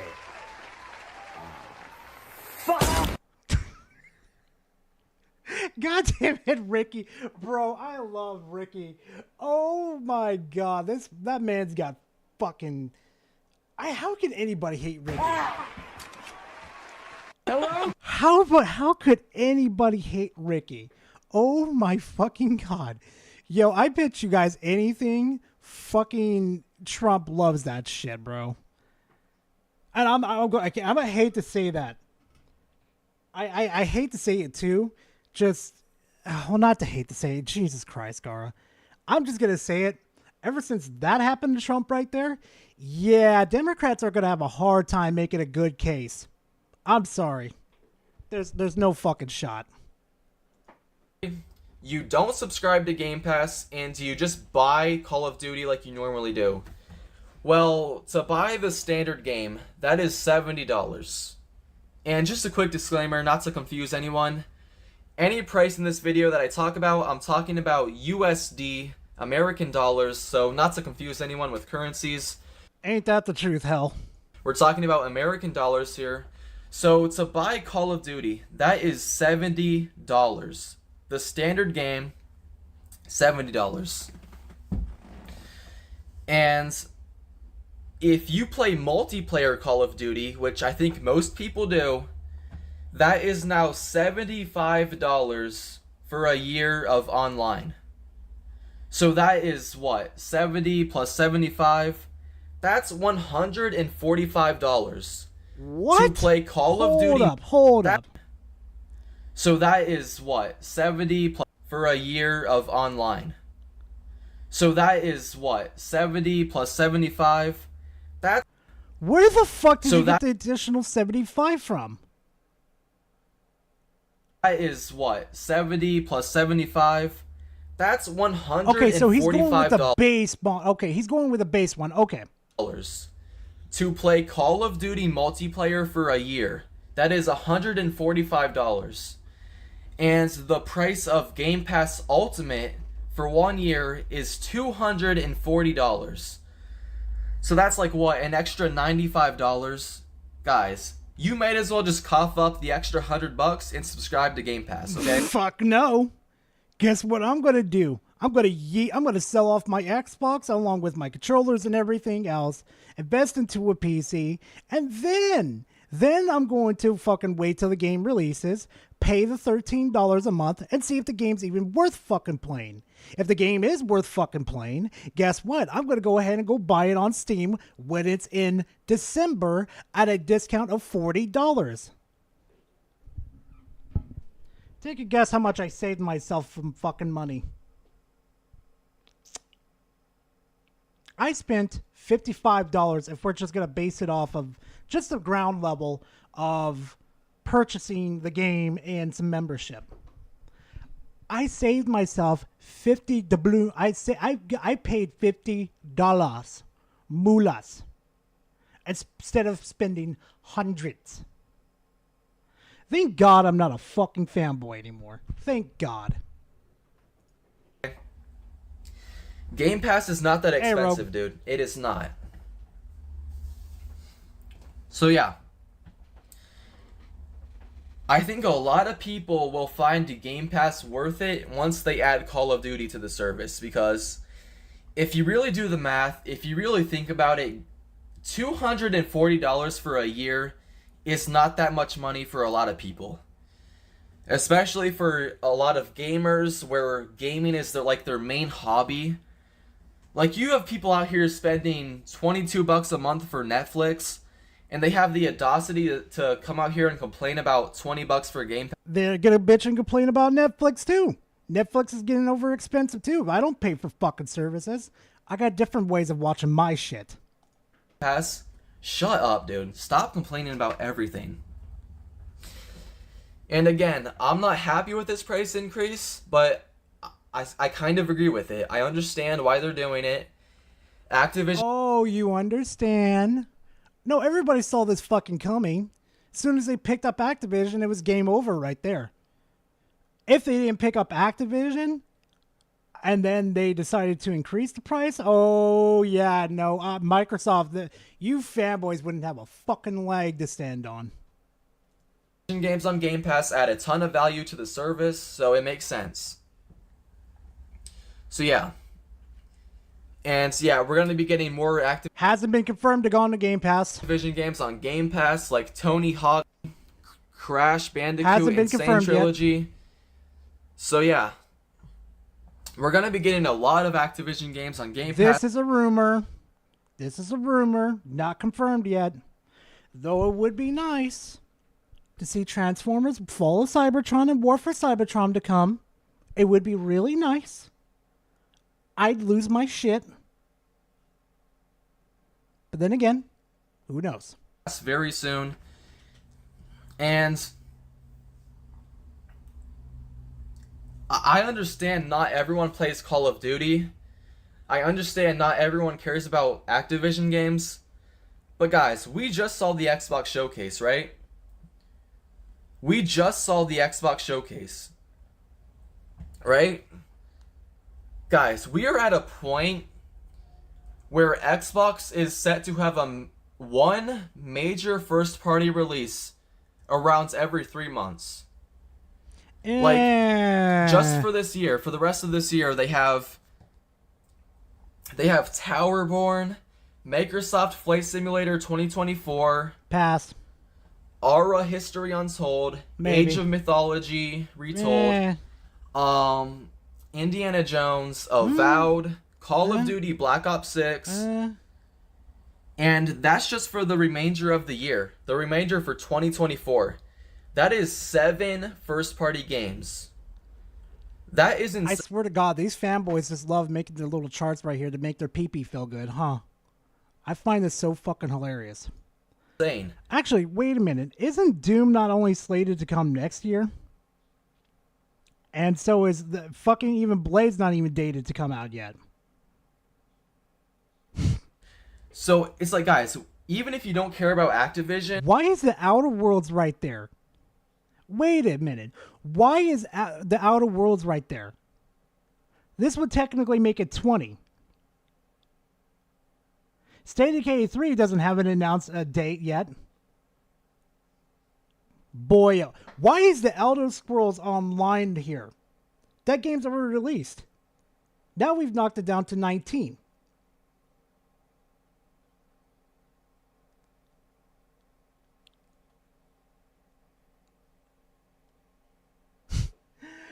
Gotta love it.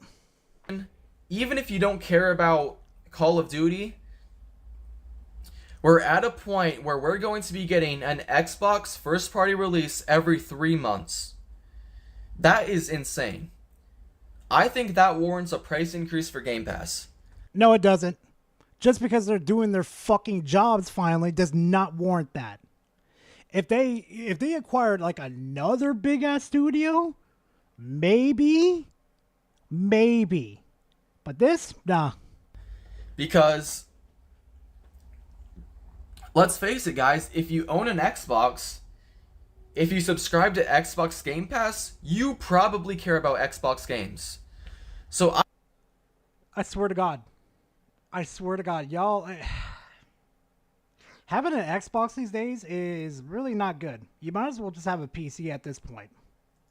I think this price increase is perfectly justified.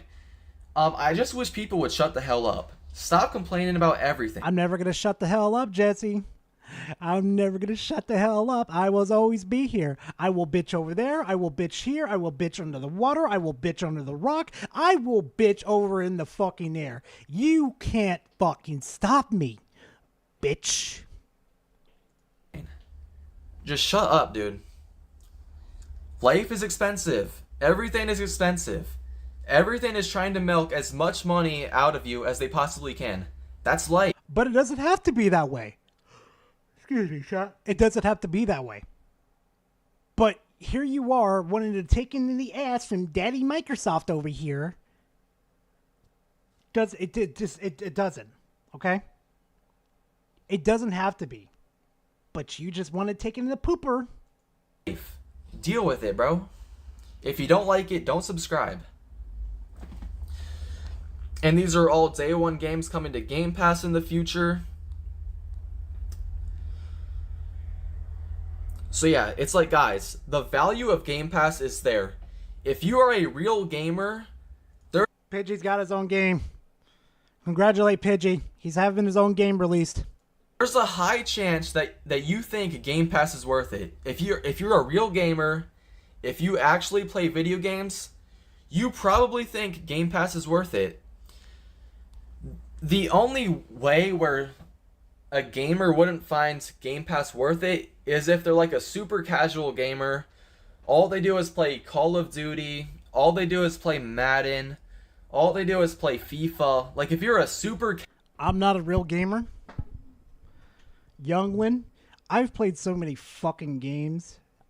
You probably won't even have enough time in your little short lifespan, or your lifespan, I should say, to even play the games that I played. I've beat so many fucking games. Oh, it would make my fucking chat lose their mind. Chat has no ideas what type of games I play.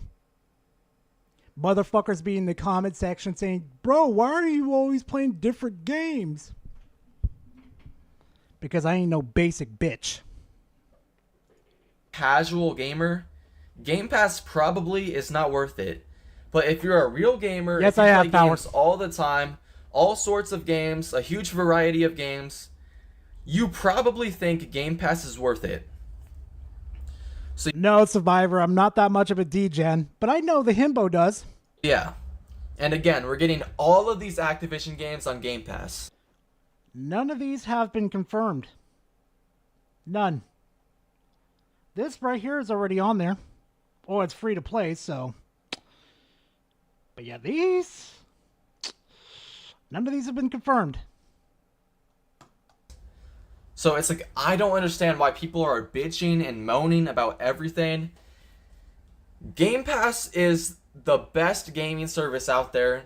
And I truly think that these gaming subscription services... I truly think these gaming subscriptions... Get to your fucking point. ...are the future of gaming. Because you just look at movies... like. Well, technically, because see, it says Overwatch right here, but it's technically Overwatch 2, and it's technically not on Game Pass because technically it's a free-to-play game. These subscription services took over. You have Netflix, Disney Plus, HBO Max, Paramount Plus, Prime Video, all of these movie subscription services.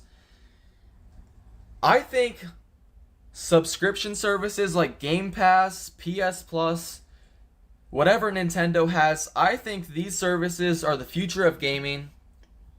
And I think Xbox is going to come out on top. If Microsoft plays its cards right, yes, it could.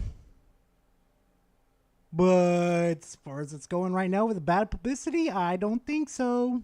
Because if you look at this service, the value is simply unmatched. And $240 for a whole entire year, that is not that bad, guys. That is not that bad for a lot of people. Because let's be honest, a year is a long time. Yeah, Joss, that's exactly why I cover this dude. He is just like Harman. He is absolutely fucking delusional. A year is a super long time.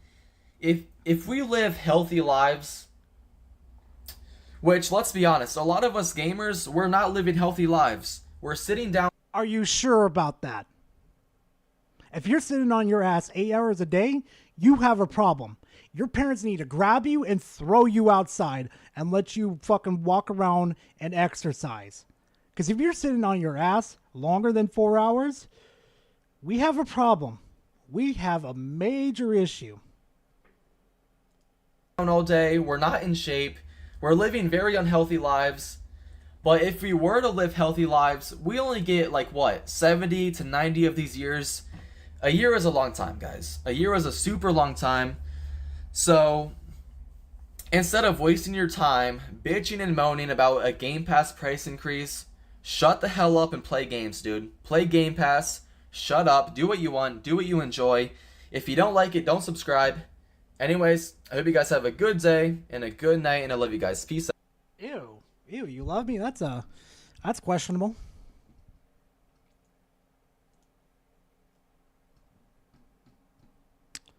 Let's see.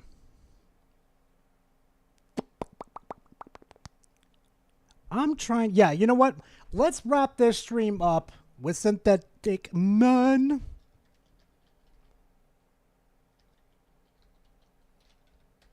That's what we're gonna finish it up with, chat. Craps, including one piece and that from Griffith. The vow will be honored, and my lord brother's soul will return. So Oh yeah, that power. he may Oh yeah. be my consort. Even in the cutscene, they're like, yes, I'm hella gay for my big bro. Elden Ring Shadow of the Not like they weren't brainwashed. Erd Tree. This has to be the review I was dreading the most this year. Not because I hated Elden Ring, I still gave it Game of the Year despite not thinking it was a masterpiece and that From Software had gone too far this time, and I'm honestly just starting to think these games really aren't all that fun anymore. But at the end of the day, I thought it was a pretty well-made game. Certainly had some flaws, namely the repeat bosses. That was a huge one. I also... They're tree sentinels. They're everywhere. They're big and bulky. Fuck me, bro. I swear to God. I think the Dark Souls core mechanics are just getting stale, and that game desperately needed either the parry system from Sekiro or the quick step and rally system of Bloodborne. Instead, we just got Dark Souls. Then go play the Souls-like games. Don't play the mainline. 3 mechanics again, but you can ride a horse, and the weapon arts are way over the top, some completely broken, and of course arguably the most controversial mechanic, the Spirit Ashes, or really just Mimic Tier, which was by far the most powerful one. But yeah, at the end of the day, I think I definitely enjoyed Elden Ring. I'm sure I'll say it multiple more times this review, but I did give... I just thought of it too for a second. Technically, some of those systems are in with Elden Ring too, because if you kill X amount of enemies, you get a refresh on your flask.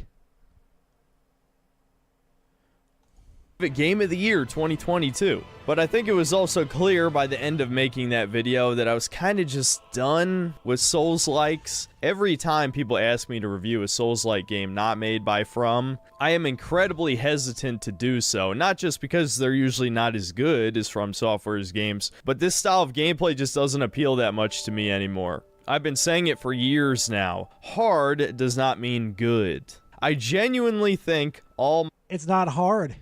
You just got to learn the patterns. You got to study the game. Modern Souls fans are masochists. Hi, The Galena. type of people who can't have fun with a video game if it isn't challenging. And since the Shadow of the Erd Tree DLC at the time of recording this has mixed reviews on Steam because people have a lot of legitimate complaints, not even just about the difficulty, but also just the balance of the game overall around this new blessing system and the fact that the open world is way too big for the very shallow... Oh, boo fucking who? I have to go around and pick up items because I thought I was going to steamroll the game. Also, you're in a reversed world where fucking things are dead. They're just dead. You expect to have little pretty little ponies and pretty little butterflies everywhere? No. Amount of content, especially compared to the base game. No, all of that is being ignored, and people are still saying the same tired meme line, skill issue. I think there's a famous Reggie Fils-Aimé quote that sort of just sums up my feeling toward Souls games at this point. If it's not fun, why bother? And look, I'm not trying... Okay, so fun is in the beholder, okay? Meaning if you don't find it fun, that does not mean it's not a good game, Synthetic Man. I find it fun. I think it's a good game. It's in the beholder, not the, I'm the critical asshole over here. Trying to argue that you aren't having fun with the DLC, though I think some of you legitimately aren't and are trying to convince yourself that you are. There's definitely a group of people that want to play ball-bustingly hard games. But there also seems to be this narrative that anybody who doesn't agree with that is a tourist to this series. Well, let me... You are. You want to act like a fucking tourist? Okay, you know what you got involved with. You're only going to be here for a little bit while you leave. That's why that term was fucking made. You're a fucking tourist. Tell you, there's a very good chance I've been enjoying these games longer than you have. I played Dark Souls 1 the week of release back in 2011, and I... Cool. Let me flex on you real quickly then. I've been playing since the first week of Demon's Souls. Now, when did that game release? 2009. Okay. February 5th, 2009. When did Dark Souls release?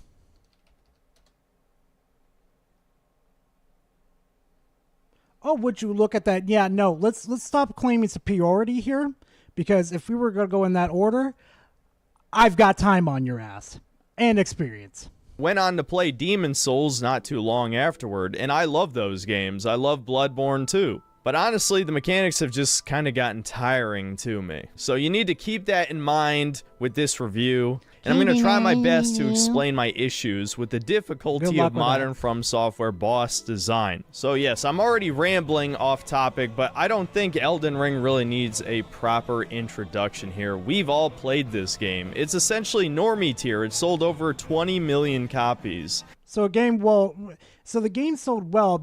Oh my god. So the game sold well, and it just makes it a normie tier. I know a couple of franchises that you really fucking love very well that sold at normie tier. We gonna criticize those, Synthetic Men? Probably not. And honestly, it's not really an accomplishment to beat the game either. Elden Ring is arguably the hardest Souls game yet, but only if you play it fair. The thing is, that's the whole fucking point of the Souls games. You can play fair, but the game's not going to play fair with you. It'll be cheap. And you know what? It depends on what you want to do with that game personally. Do you want to be cheap back to it, or do you want to do it legitly? That's the amazing part. There's no reason to play it fairly. There's so many ways to break the game. The easiest one obviously being Mimic Tier. But there's also quite a few powerful spells. There's Bleed and Frostbite. Scarlet Rot lasts practically forever. Comet Azor could melt boss health bars in a matter of seconds. Yeah, it's called Scarlet Rot. If you don't get rid of it, it's going to stick with you longer because it's trying to eat your flesh. There were so many ways to trivialize the game, and I feel like it was intentional on some level, but Souls fans being elitists, of course, have to say you're bad at the game if you use any of the tools in the game to win. No, you have to press circle at the right time, and the right direction for that matter, and then poke with your straight sword R1. There's other ways you could tackle it too. You could use Flash Step, you could use your shield to block it. There's other ways. But then again, I'm the one who's the adventurous one. I'm not going to take it in my ass like you're apparently doing here with the bosses. Every 10 seconds and repeat for a 5-minute or longer boss fight. But who the hell wants to do that? It's one thing to memorize the boss's movesets that have become increasingly more complex with shorter windows to counterattack in between their massive combos. Mesmer, I beat him in 5 tries. All I'm hearing is a little whiny bitch that refused to get good. That's it. But it's another to restrict me to having to use the most basic tools when the game clearly intended. No. Destiny made a good point. How about you fucking jump? You have multiple tools that you can use to beat these bosses, but you only prefer to use one. For you to use the overpowered Ashes of War spells. Maybe not Mimic Tier, though given that even after being nerfed multiple times, Mimic Tier is still completely busted, I have to wonder if that's intentional as well. I'll admit, when I was a teenager, I did have a sort of elitism over beating Dark Souls without spamming sorceries or pyromancy or summoning your friends. These days I don't really care, maybe just because I'm getting older and I just want to have fun playing games. But no shit! That's what video games are for! Having fun! You can have fun when having a challenge, That's the whole fucking point of the Souls games. I also just think that the boss fights are not really designed to be fair anyway. I will use every goddamn cheese tactic. If you think even for a fucking second that I have an ounce of shame about it, wrong. Fucking wrong. I do not care. If there was a double mimic tier, I'd use it. If there was a triple mimic tier, I'd use it. If there was a fucking quadruple one, I would fucking be the first one line to use it. Yeah. I would defend him on that. I'd say let him do it. He bought the fucking game. He wants to have fun that way. Let him do it. I figure I might as well start talking specifics about Shadow of the Erd Tree. As any of you have noticed if you've played the DLC, enemies do an insane amount of damage now, and the excuse for this is the new mechanic, the Shadow Tree Blessings. You pick up these fragments scattered around the world, and you use them to buff your attack and defense in the DLC. Blah, blah, and on blah. paper, this was actually a really good idea, because From Software figured you're probably not going to want to play the game again, considering it's so long, before the DLC release. So even if you're on New Game Plus, New Game Plus 3, New Game Plus 5, it doesn't matter because the DLC is scaled differently from everything else. It just flattens your level. Everything is based on these blessings that you find.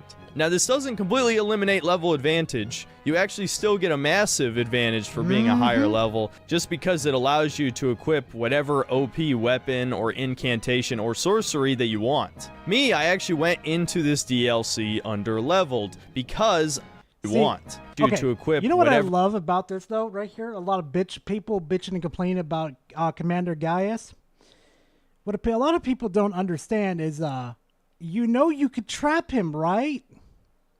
You know you could technically put him in an area of effect where it'll start to do this type of damage. That's how I beat him on my first try.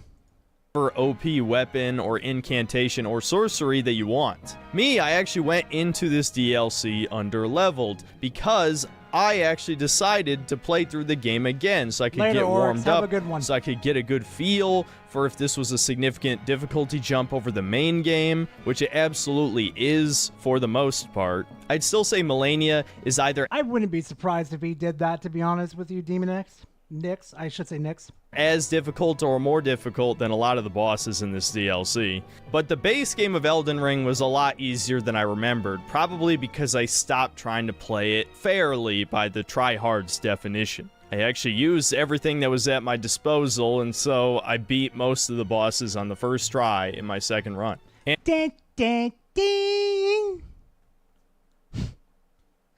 These people, I swear to God. And instead of finishing the game again, because I procrastinated, I didn't quite have enough time, so I wasn't done by the game's release. Instead, I just did Vare's questline to get to Moog, and used the item you find in the sewers to stun him. So I entered the DLC at level 107, about. And so some of my initial difficulties with this DLC were my own fault because I wasn't completely prepared. But after streaming it for the first time, I did grab basically everything else I needed, all the flask upgrades, etc., etc. And so I could more objectively analyze some of the issues with the challenge in this DLC. Let's start off by going back to the Shadow Tree Blessings. So my main problem with these, again, is not the concept, but the execution. For some reason, From Software balanced the difficulty of the enemies in this DLC around you finding as many of these as possible. And of course, the day after I record this segment, From Software releases an emergency patch that buffs... Spoiler alert, they don't give a fuck. They're going to buff and nerf as much as they fucking feel like. Because if they gave into the pressure, a lot more weapons would have been buffed. But they don't give a fuck. From Software does whatever the fuck they feel like. The Shadow Tree Blessing, so I imagine the DLC is now at least a little bit easier. They basically made it so the first few... No, that's your own thing, Kalina. Don't think that way. It's something that you want. It's perfectly fine. blessings you get have a much higher impact on your attack and defense, and then that effect tapers off as you get more and more. That said, I'd say this is more of a band-aid fix than anything, as I'll go into later. Although the insane amount of damage you could take certainly affected the difficulty of these bosses, making it much harder to learn their movesets, since there's a much smaller margin for error. So it's really hard to actually learn their patterns if you're dying so quickly. I still think that the boss's movesets themselves and just the general lack of any unique, interesting gimmicks is a bigger problem, as I'll go into later. But yeah, to not go into too much further unnecessary detail, the point is you want to pick up as many of these blessings as possible to make the game easier on yourself, right? So how do you get these blessings? Well, there's not a whole lot of rhyme or reason to where you find them. Two of the locations do make a lot of sense. You find leftover pieces of Mikola, and you can also find them in churches, much like you would the sacred tears from the main. It's Elden Ring. This world doesn't make too sense unless you got the fucking lore.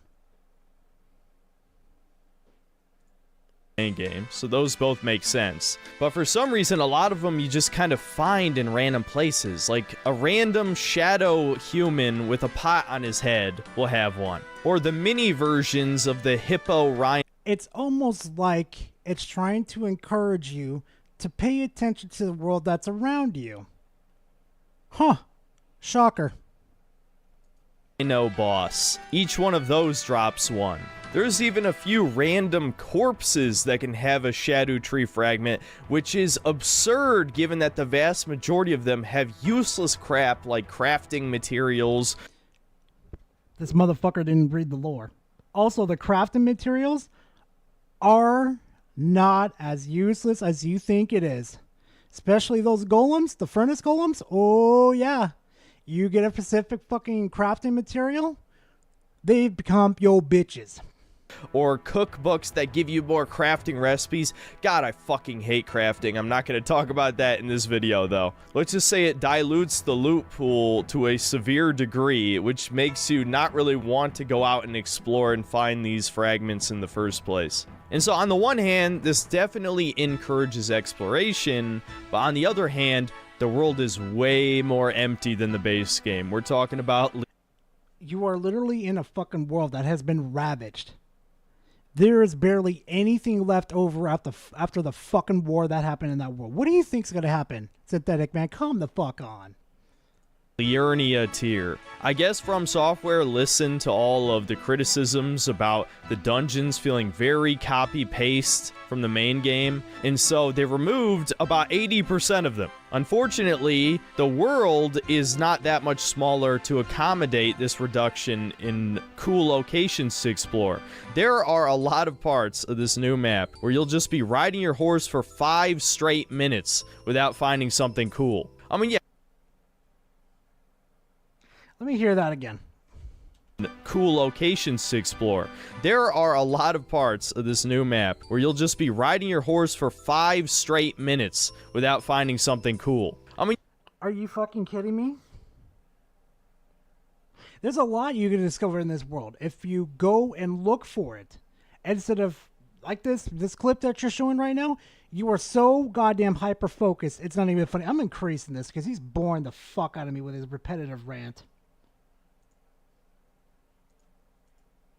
yeah, you'll still find, like, the random 20th Drake mini-boss. Yeah, they still didn't fix the reused enemy problem from the main game. There's still... It's an undead dragon.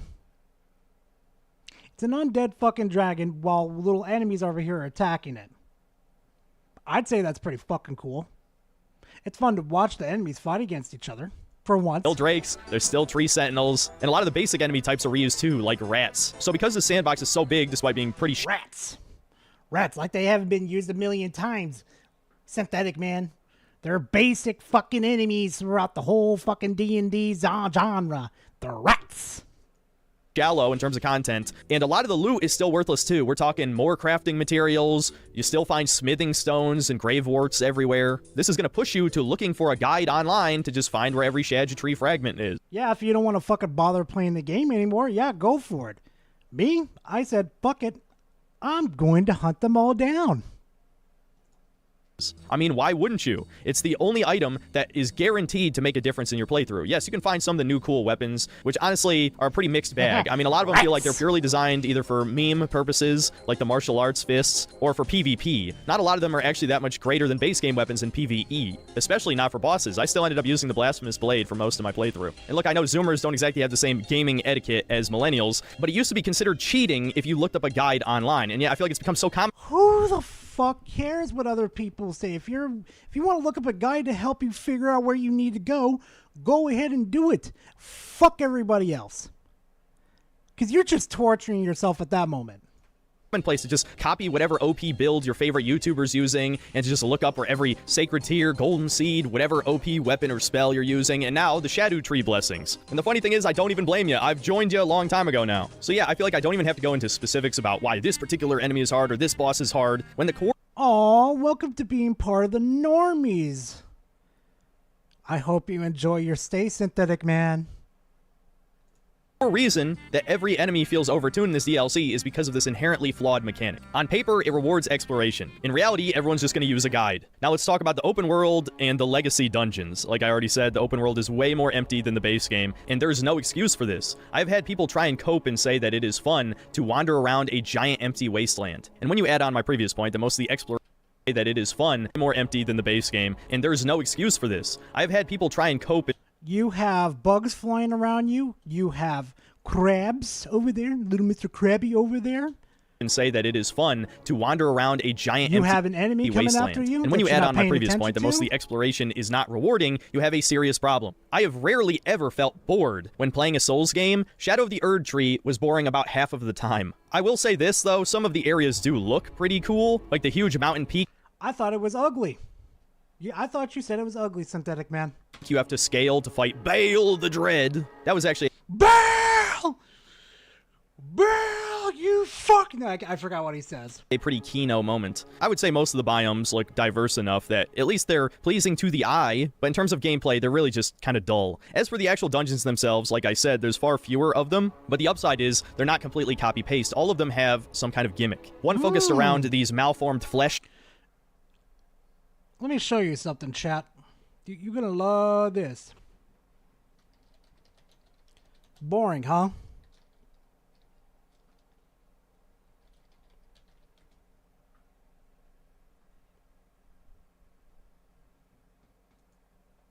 Curse you, Baal!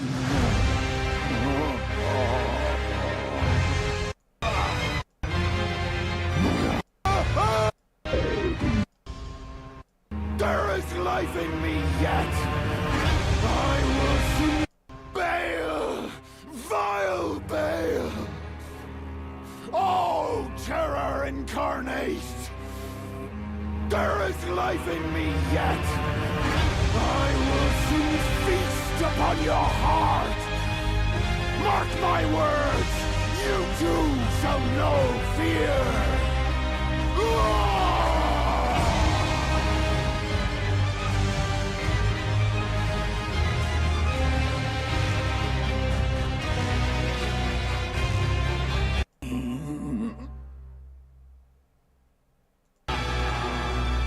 Egon. Piteous Egon. Do you not remember? You, Baal! I hereby vow you will rue this day. Behold, a true great warrior, and I, Egon, your fears made flesh. You know what the voice actor said, guys? The voice actor who did the, the Baal type of shit, he said he never believed in fucking doing voice line work for fucking video games. But after Miyazaki dug his claws into him and showed him, he's totally for it. And I thought to myself, God damn, Miyazaki he's something. Masses that are inside of the living jar enemies you fight all throughout the main game. There's one focus on... Oh, yeah, exactly, Nix. If he didn't summon fucking not Baal, but Igon to that fight, yeah, no. We got problems. On these giant ceiling traps, including one that you could jump inside and run across the ceiling, which I thought was pretty cool. And another even featured a giant version of the new gargoyle cannon enemy type, which fired at you as you ran across this floor. But I don't think the increase in quality really justifies the lack of dungeons. They had 2 years to make this DLC and made a massive map, and there's only a handful of the generic dungeons? It's weird because I feel like my criticism of the base game was the complete opposite. There's way too many copy-paste dungeons that reminded me of Chalice dungeons from Bloodborne, but now there's too few. Copy and pasted? Each of them are different to themselves. I barely remember there was one fucking dungeon from the base game that had a ceiling slamming into the ground. I don't remember the gargoyles in the fucking game having cannons. I don't want to spoil the rest of the dungeons for you guys, but base is different from the dungeon. Now for the legacy dungeons, these are supposed to be the DLC. star of the show, the most memorable part of these games outside of the boss fights, and From Software dropped the ball here too. Every single one of them is just going to remind you of a dungeon from one of the other games, and they're only done worse here. The first one is just a shittier version of the Lanedell Royal Capital. The second one is just a generic fort area I honestly have basically completely forgotten. The third one will no doubt remind you a lot of the Dark Souls 3 library area. They probably reused a lot of assets. It's most like, okay, it's most, what was it? What was I going to do? It's almost like they use the same shit from previous games. Kind of like that one dragon game that you like a lot, Synthetic Man. They use the same assets. For it. Even draining the water to go into the courtyard is a reused idea from Dark Souls 1, New Londo to be specific. As someone who really enjoys the dungeon crawling aspect of these games, I feel like From Software is just going through the motions when designing these. There aren't even that many Miyazaki traps anymore. There sure as hell is no equivalent of Sen's Fortress. The swamp. The fucking swamp. There's my reply. The swamp. Look, I know a lot of people didn't like Sen's Fortress, mainly for the jankness. I think the idea of having a dungeon with a lot of cool, unique traps makes for an awesome legacy dungeon. Even something like Blighttown, which is kind of universally reviled, to me is like 10 times more memorable than anything from this DLC. And there are some areas that are just flat out bad. I know some of you probably want me to mention the Abyssal Woods, where they added a fucking stealth segment to a Souls game. Yes, you have to go stealth to dodge these madness eyeball guys, which is— Oh! I thought he was just doing the repetitive stuff over again, Synthetic Man. Oh, look, enemies that you can't kill, but you got to be very quiet or they're going to fuck your day up. slows the game down to a crawl because you can't use your horse here. And the worst part is this area is no smaller than the rest of the areas, so you're running around on foot and hiding in grass whenever you see these fucking stupid eyeball dudes. It just sucks absolute dick. What the hell were they thinking? So to sum it up, I really think From Software dropped the ball with the sandbox in this DLC. The size should be cut in half, since 2 years apparently wasn't enough to give it enough worthwhile content. But okay, I've rambled enough about the open world. Let's talk about the thing that I'm sure everyone wanted me to talk about, especially so they could spam "skill with you" in the comments. The boss fights. Yeah, they fucking suck. I'm just gonna say it. Infamously, a lot of people got tricked. tricked. Once I get a soundboard, I'm clipping that from this video. Skill with you. When I said I prefer Demon Souls bosses to modern From Software boss design, because every Demon Souls boss is unique and memorable. Were they easy? For the most part, yes, outside of Flame Lurker and False King Alent. But by modern Souls standards, they're complete pushovers. But my other argument is that I don't really care if the bosses are hard, the game should be fun. And yes, I'm sure you find banging your head against a wall repeatedly fun, but I don't, at least not anymore. My problem with the bosses and banging argument is that I don't really care if the bosses are hard, the game should be fun. And yes, I'm sure you find banging your head against a wall repeatedly fun, but You like banging your head against the wall. I don't. I like to finish off my bosses as fast as possible. Okay? I have things to do, but I want to play as much Elden Ring as much as I can. Okay? You probably have enough time to slam your head against the fucking wall, but I don't. Sorry. Don't, at least not anymore. My problem with the bosses in this DLC are not that they're harder than what's come before, it's why they're harder than what's come before. Let's start off with the very first boss you're likely to fight, the Divine Beast Dancing Lion, essentially a Chinese parade float that shoots elemental blasts all over the arena. The reason why this guy is hard is because, one, he has giant fucking hitboxes that can hit you from halfway across the arena, so your positioning basically doesn't even matter.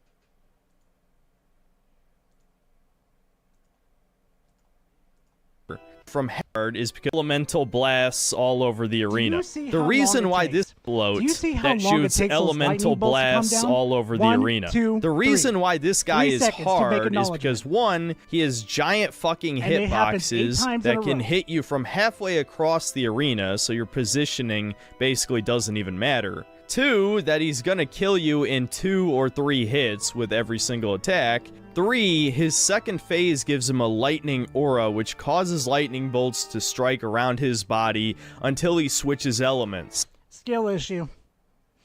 I could smell it. Somebody has a fresh scent of skill issue right now. And it's this potent. means that every time you try to punish him after his combos, you're gonna get hit with a random lightning bolt and likely die in the follow-up hits. And 4, arguably the worst thing, the camera is fucked in this fight. Yeah, that's what you get for locking onto an enemy that goes swiggly swoog everywhere.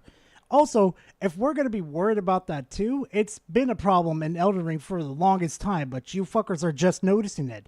When you're fighting against that boss that's called the Black Death, I forgot his full name, but he's like Black Death or something like that. Or Destined Death, that's where you get the weapon from.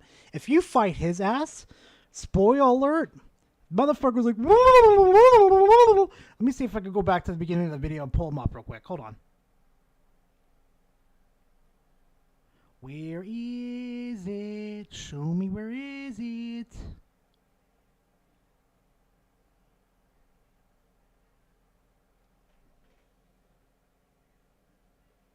Michalith. Yeah. Michalith. Yeah. Him. Yeah. That's where you get the Destined Blade from? Yeah.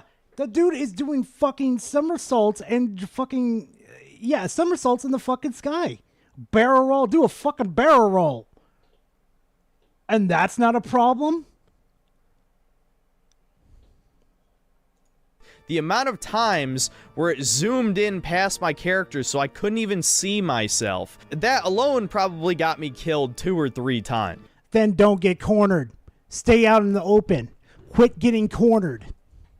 I don't know how the hell From Software still can't figure out how to do a camera in a third-person action game. But goddamn is it infuriating even if it kills you just once. This boss just has an inherent cheapness to him. It's not that he's harder than Melania, he's definitely not. When I switched to Blasphemous Blade, I beat him in like the 3rd try. It's that some of his attacks are just flat out ridiculous. Like the hitbox is his entire... So you finally stopped slamming your wall, and then you finally decided to cheese it. Wow. It's more like you're playing a Souls game. Your body, or when he does his spinning breath attack, that is one of the very few attacks in the game that can hit you when you're knocked on the ground. Normally you're invincible to almost anything. That attack can actually kill you when you're laying on the ground. And the lightning aura around him in his second form is just one of those mechanics that makes you not want to play the game fairly. I don't really care if you consider Mimic tiered game journalist mode. Play the game that you see fit for yourself. Thank you. Spirit Ashes actually got soft nerfed in this. Oh, it was Nyx? Oh, Synthetic Man, you're a fucking idiot. DLC. A lot of the bosses seem to change their aggro as soon as you hit them. So even though the Spirit Ashes can buy you a little time to heal, or maybe get a cheeky spell cast in, the boss can literally change who they're attacking in the middle of the combo and completely catch you off guard. That definitely got me killed several. It's more like if you hit the fucking boss, you're going to pull their aggro. What do you think's going to happen, Synthetic Man? It's basic knowledge of fucking Souls games. Calm the fuck on. God damn it. Times in this DLC. If I didn't use Mimic Tier, I would just use a Great Shield and poke him. That seems to be what the streamers are doing. If you watch my very last stream, you'll know that there's something even more powerful than Mimic Tier in here, which I promise you we'll get to in a second. But my point is, I feel no shame using all of these exploits when the bosses are just not fun to fight. Let's talk about another cheap boss, Rolana, the magical double sword. I beat Rolana on my second try. I made her my bitch, okay? She was easy. I clapped them cheeks. I clapped the moons. You take the moons and you clap them. Sword Knight, who might as well be the new Melania. She attacks with super fast combos over and over again. She uses a bunch of magic attacks. She's got sword swings that can hit almost the entire fucking arena. And look, it's not like she's undodgeable by any stretch. I've seen people use the Backblades weapon art to just dash behind her like it's Bloodborne. No, honestly, my biggest problem with the fight is right at the end. She has a desperation attack where she summons 2 giant moons, which, unlike the Renala fight from the main game, R'Lana sends the moons into the ground, which creates a giant shockwave that you must jump over to jump. Fucking jump. Run away, and as soon as you see that sound wave come, jump. And then when you see the second one come, jump. Dodge, because she does 3 of them. And if you get hit by the first wave, you die instantly. This is the type of attack that only exists for trial and error gameplay purposes. It just kills you because it's Dark Souls and you're supposed to die, right? You need to get good, son. If you can't figure out what the jump button is, I'm sorry. You've got skill issues written on that forehead. Just... Prepare to die, says Bandai Namco circa 2012. The next time I fought her, I jumped the first 2 waves, got hit by the third, but still, I had time to heal. It's just a surprise attack to bullshit you, to make you rage, to create a streamer moment for people's enjoyment. And man, I don't want to even get started on the boss's giant multi-hit combos with tiny little moments of vulnerability in between. I mean, you know how it is by now. This is even worse, obviously. Mesmer was a great example where he has these super ultimate flashy attacks that are actually not attacks telegraphing what I'm gonna do with them. Oh no, here come a big old snake coming down and slam it into there with this big gigantic AoE. Whatever should I do? I'll fucking dodge and jump. Not as hard to dodge as they seem, but they are delayed just enough to roll punish you, which is certainly a thing that almost every enemy does in this DLC. If you then count how long it takes. Spam roll, you're gonna get hit, which honestly is definitely not bad game design. It makes complete sense why From Software would do it, but like... Wait, what?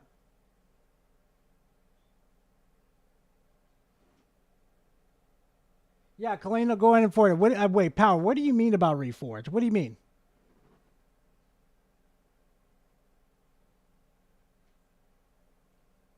I think that was a streamer moment, to be honest, where I was just talking out of my ass.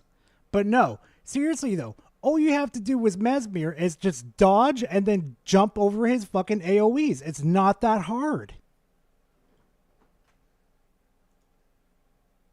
Like I said, it's just not fun to watch the boss do this super cool cutscene combo where you're effectively engaging in a QuickTime event to press circle at the right time. And then you get to poke him one time with R1. Woo! Wow, how fun. And I'm supposed to jizz myself when I finally...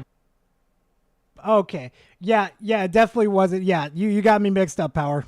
I said, it's just not fun to watch the boss do this super cool cutscene combo where you're effectively engaging in a QuickTime event to press circle at the right time. And then you get to poke him one time with R1. Woo! Wow, how fun. And I'm supposed to jizz myself when I finally beat him after 40 tries. Or you could go... I mean, you do you. If that makes you happy, you freaking just decorate your walls with it. Go right the fuck ahead. Journo mode and just equip a great shield and block everything, then it doesn't even matter what the fucking attacks are. You block it all the same. I will take Demon Souls style gimmick bosses any fucking day. That's not bad, over Kalina. roll That's not spam, bad. super cutscene epic moves that all the bosses get to do while I'm stuck with bullshit that is either incredibly boring or cinematic stuff that only works on normal enemies because the bosses just super armor through it. How the fuck is it that Stellar Blade, a Korean Coomer game, at least gave you cool moves that worked against bosses that you could actually stagger them with? So you...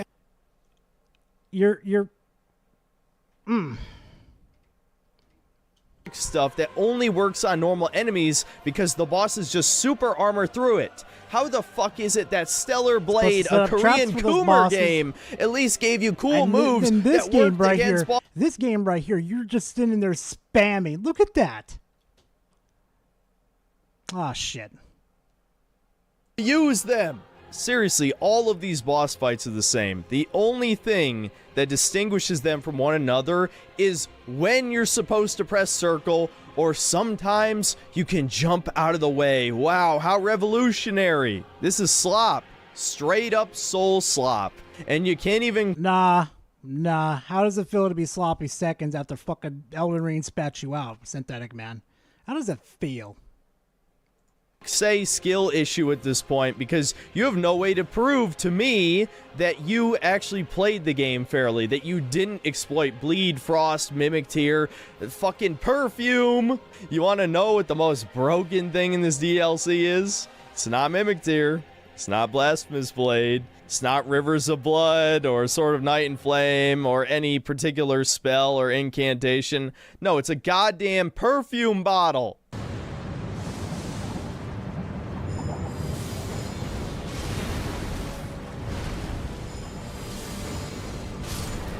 Wowie zowie, that was hard. Damn, guys, I almost died. Wow. Elden Ring sure is hard. If you're someone like me who maybe just isn't good enough to beat this stuff the right way, or you refuse to use a great shield for whatever reason, don't worry, I have a solution for you. Just find the lightning perfume. People find their own fun to be on Destiny. It's just people like Synthetic Man is the people I have problem with. I just want to fucking just be absolutely belligerent when you fucking take the easy way out. Oh, it's not too hard. It's too hard. It's too hard. It's like, bruh, there are other multiple ways that you can play this game. But here you are bitching and complaining. Bro, I could have made this game, I could have beaten this game easy like within the week with the perfume bottoms. But you know what? I told myself, no. I want to challenge myself.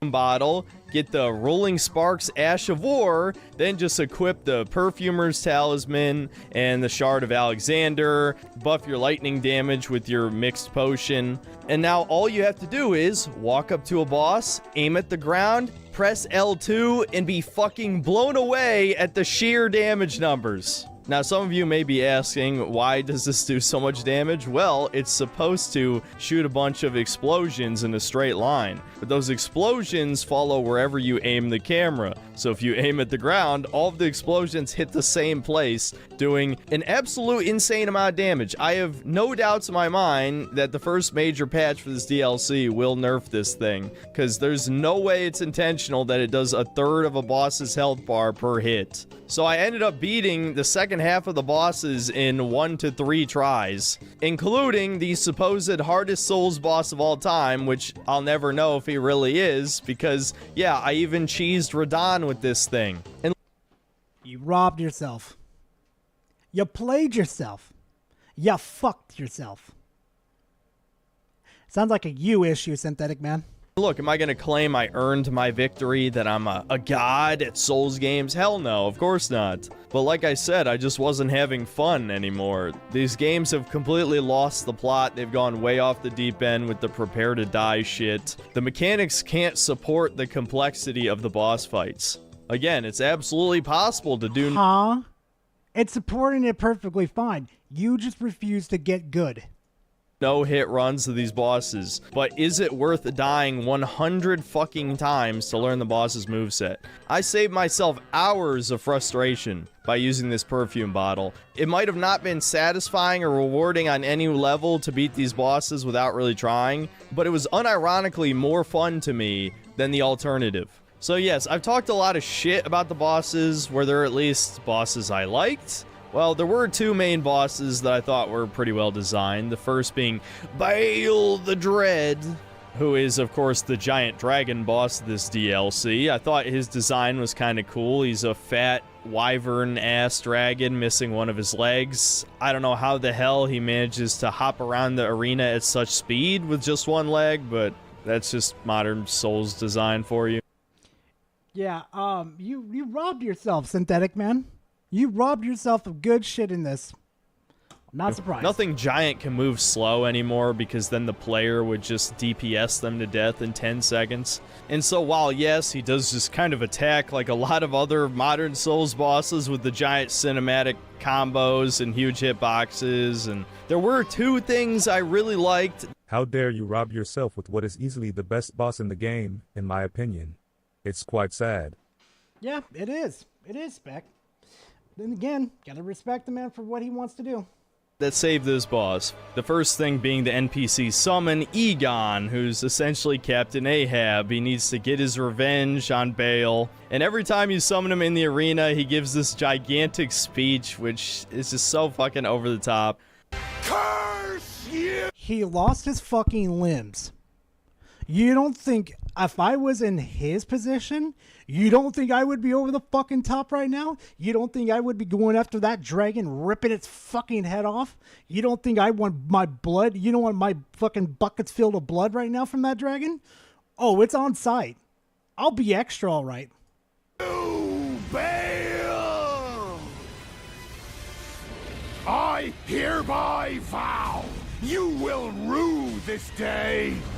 Behold, a true Drake warrior, and I, Egon, your fears made flesh. Solid of scale you might be, foul dragon, but I will riddle with holes your rotten hide. With a hail of harpoons, with every last drop of my being. And the second thing being the fucking fantastic. The dragon priest chick who you can find who gives you a buff to reduce damage from all sources, which is obviously meant to be used against Bale. So there was a specific gimmick for this boss. And his huge cinematic desperation attack was pretty cool and not too hard to dodge, even if I did fuck it up a couple times. So yeah, I ended up enjoying the boss.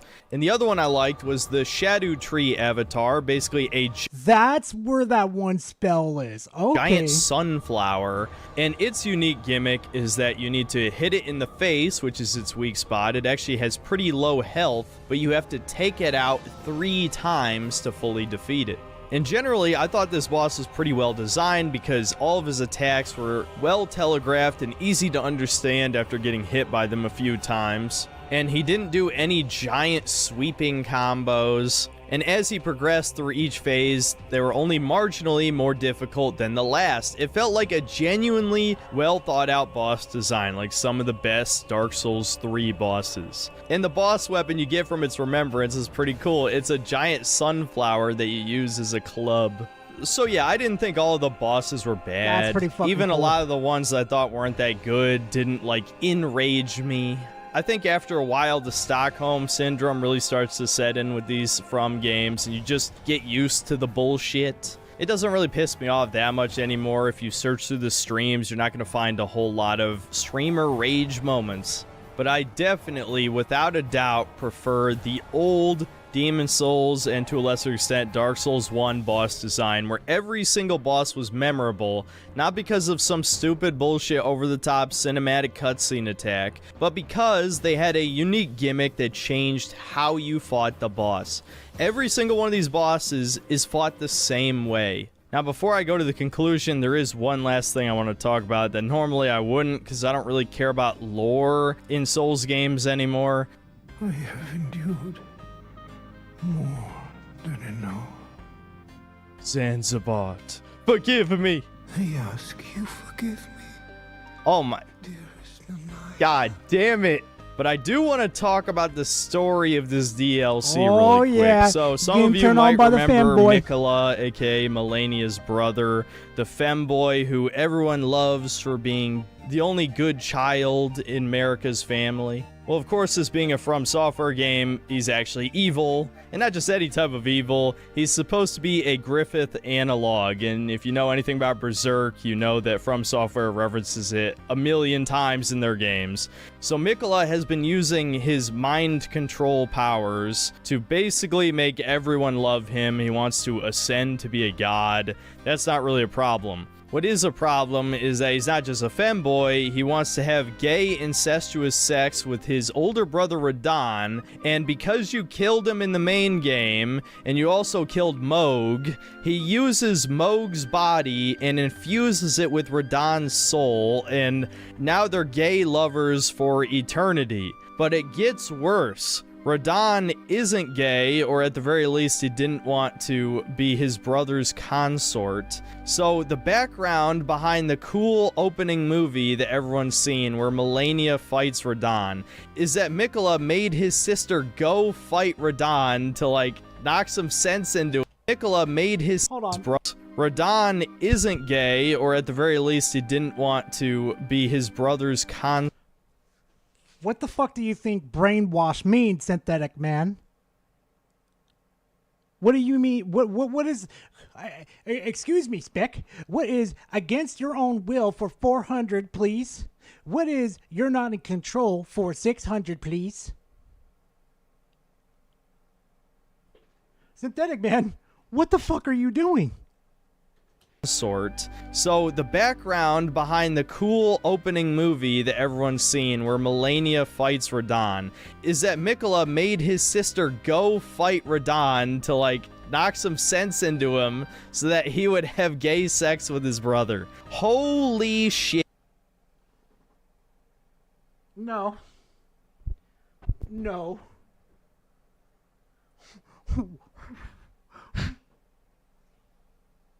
What the fuck? No. What the fuck is this lore, dude? I am so glad that I don't care about lore in video games anymore. I've seen some people try and blame this on George R.R. Martin, but has everyone just forgotten about Gwendolyn from Dark Souls? So I wouldn't be surprised if this is essentially Miyazaki's slash fiction between Guts and Griffith. And look, I obviously hesitate to call this DLC woke, but I am noticing from Software, including... I fucking dare you call it woke. You absolute Jar Jar Binks. You are fucking stupid. Putting more and more left-wing content into their games, whether it's the sheer number of girl bosses. Yeah, there's a lot more strong female knight characters. Oh no, there's females in my game. Oh no, I'm gonna get fucking milked. Oh no. Fuck off, synthetic man. This DLC. There's also the Two Fingers priest dude Ymir, who once you kill the Mother of Fingers in his basement, he becomes the mother, a man becomes a mother, and they don't try to explain it, and it sounds like pure gross autogynephiliac fetish content. Do you understand that these gods can gender bend? So why is that out of the possibility? God, he is a fucking idiot. And I killed him in 2 hits, just to completely ignore that bullshit. I don't know, man. Am I completely schizo for pointing out that this DLC released in Pride Month and has all of this gay content, or at least gay-aligned content in it? And I feel like the icing on top of this DLC is that the final cutscene is a flashback to Miquella talking about his brother like it's some kind of romantic thing and we should feel sorry for him. The Elden Ring lore is a clown show at this point. Wish I could put a wig right here, a nice colorful wig, a nice bright nose, put some clown shoes over there. He'd fit perfectly. Oh, and how could I forget the most ridiculous part about Miquella is that he can actually turn your character gay. Thankfully, it didn't happen to me because of the extreme... It's an enchantment. It's a fucking enchantment. It's not he just went over to you and said, "Hello, little boy. You're gonna like me right now." It's a fucking enchantment. I don't want to hear this motherfucker ever talk about, like, fiction ever again. If he can't get it fucking right that it was an enchantment, then... levels of cheese I was employing. But if Radahn grabs your character twice, he auto-kills you and gives you a unique death message.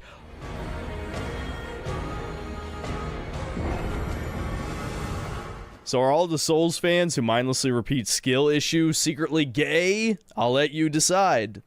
So I mean, we're just trying to make you get good so you can stop getting fucked in the ass. Like you like to, Synthetic Man. I'm pretty sure you like pulling your pants down and letting the bosses ram you into next week. Oh, in conclusion, should you buy Shadow of the Erd Tree? I would say wait for a sale. And the main reason for that is not because of the super hard bosses, though I do suspect that this emergency patch to buff the blessings is only the first of a larger patch that will likely I mean, let's be honest here for Synthetic Man. What type of weapon are you using? You're using a perfume bottle. Are you trying to make yourself smell good for the bosses so when they decide to, you know, bend you over and show you a good time with no dinner, you at least smell good? Who's the gay one now? balance some of these less fair bosses. I'm sure there will be a lot of tryhards who complain about it, but mixed reviews on Steam is pretty rare for an objectively well-made game, even if it is a DLC for an existing game. But honestly, that's only my second biggest problem with the DLC. My biggest one is that the open world just kind of fucking sucks. I mean, there's almost nothing in it, man, and half of the loot you find sucks dick, which I know isn't too far off from the Elden Ring base game. And I've seen it spun as a good thing, that you find so many smithing stones and grave warts, but if you're supposed to go into this DLC with a beaten game save file, then you can already just buy all of the stone fragments you'd ever need except for the ancient ones. And the ancient ones you get by killing the same dragon boss you killed 20 fucking times in the main game. Why the hell are there still repeat bosses? They had 2 years. And what did they do with it? They made a giant empty sandbox and made a bunch of bullshit bosses. I don't know, man. I know Zoomers are going to spin this as like the greatest DLC of all time, but I honestly think Artorias the Abyss and the Ring City and Old Hunters are all better than this. Is it terrible? No. Honestly, I still think I got my money's worth to some degree. Even though I don't really like Souls-likes that much anymore, just the fact that I was willing to basically cheat the game kind of made the game more fun for me. I know some of you guys are going to say, well, you didn't really earn your victory, you didn't really master footage of Synthetic Man talking to a girl. The boss, but personally, I never cared about that. There seems to be this revisionist history that all old Souls fans only liked the games because they were hard. Again, I want to remind you, I've been playing this series since Dark. Not only are they supposedly difficult, but the lore is amazing. There's a reason why we keep coming back to these Souls games. But I guess that's lost on you. Dark Souls 1 came out in 2011. Although I enjoyed the challenge of Dark Souls, what I enjoyed far more was having to learn a new type of game. Dark Souls being hard was not the only reason it was considered one of the greatest games ever made. It was considered so because of its amazing world design, the memorable lore and characters, that feeling of learning an entire new game subgenre, even if Demon's Souls released 2 years prior. Dark Souls is truly a flawed masterpiece. The last third of the game is obviously not as good as the first 2/3, but from beginning all the way up until you beating Ornstein and Smo is one of the greatest experiences I have ever had playing video games. Elden Ring is So I guess Synthetic Man's into fat bitches too. Nowhere close to that. Again, it feels like the series has been flanderized. They took one aspect of it, the difficulty, and cranked that up to the max, and then everything else is worse than the older games. Learning the specific boss's movesets has never been one of the major appeals of Souls games to me. No. If anything, it's the opposite. It's drained my enjoyment of these games. I don't think I would even... That's the whole point of playing a fucking Souls game, is to figure out the fucking how to beat the boss. That's part of the fucking lore. Not lore, but the attraction to the game is to figure out how am I going to beat this boss. Duh. consider myself a fan of Souls-likes anymore. And look, I know this doesn't sound like a very synthetic man thing to say, but I really have no problem if you like this DLC. I do have a problem if you say retarded shit like skill issue, or that From Software is gatekeeping anybody by making the Yeah, I'm glad they're gatekeeping fucktards like you. Game hard. I want to remind you the Elden Ring base game sold over 20 million copies. It is a normie tier game. It's too late to gatekeep. They are already fans now, and I guarantee you... You know what the amazing thing is, though? We don't have to gatekeep. The bosses in the game already do it. Live 4K for everybody to fucking see. And it's absolutely beautiful. They outnumber you. I remember when we all teamed up in jolly cooperation. People were happy to be summons to help other people beat bosses. Now, if you can't beat the boss with a fucking straight sword and no enchantments and no spells, rolling through every attack perfectly, you have a fucking skill issue. It's a video game. Nobody cares, you brain-dead Zoomer NPC. You know, you've repeated about it multiple times. It seems like you really care. I mean, you're up in your fees about it, so yeah, that's a you problem, synthetic man. But you know what, fam? We all know what time it is. Am I right, fam? Right, fam? Yeah. So I wanted to personally thank you guys for coming out and hanging out with me. It is just, 4 hours. We've been going for 4 hours? God damn. Well, I mean, once you got me going with some good content, then you're never going to really shut me up. But, you know what, guys? I appreciate y'all coming out, and I really do. And you know what? This week, I'm going to have some more content for you guys, just as usual. So, thank you guys very much for stopping by, and I'll see you guys next video, next stream. Who knows? Honestly, this life is fucking insane. And you know what? So are we. So, see you guys in the next one. Later, fam.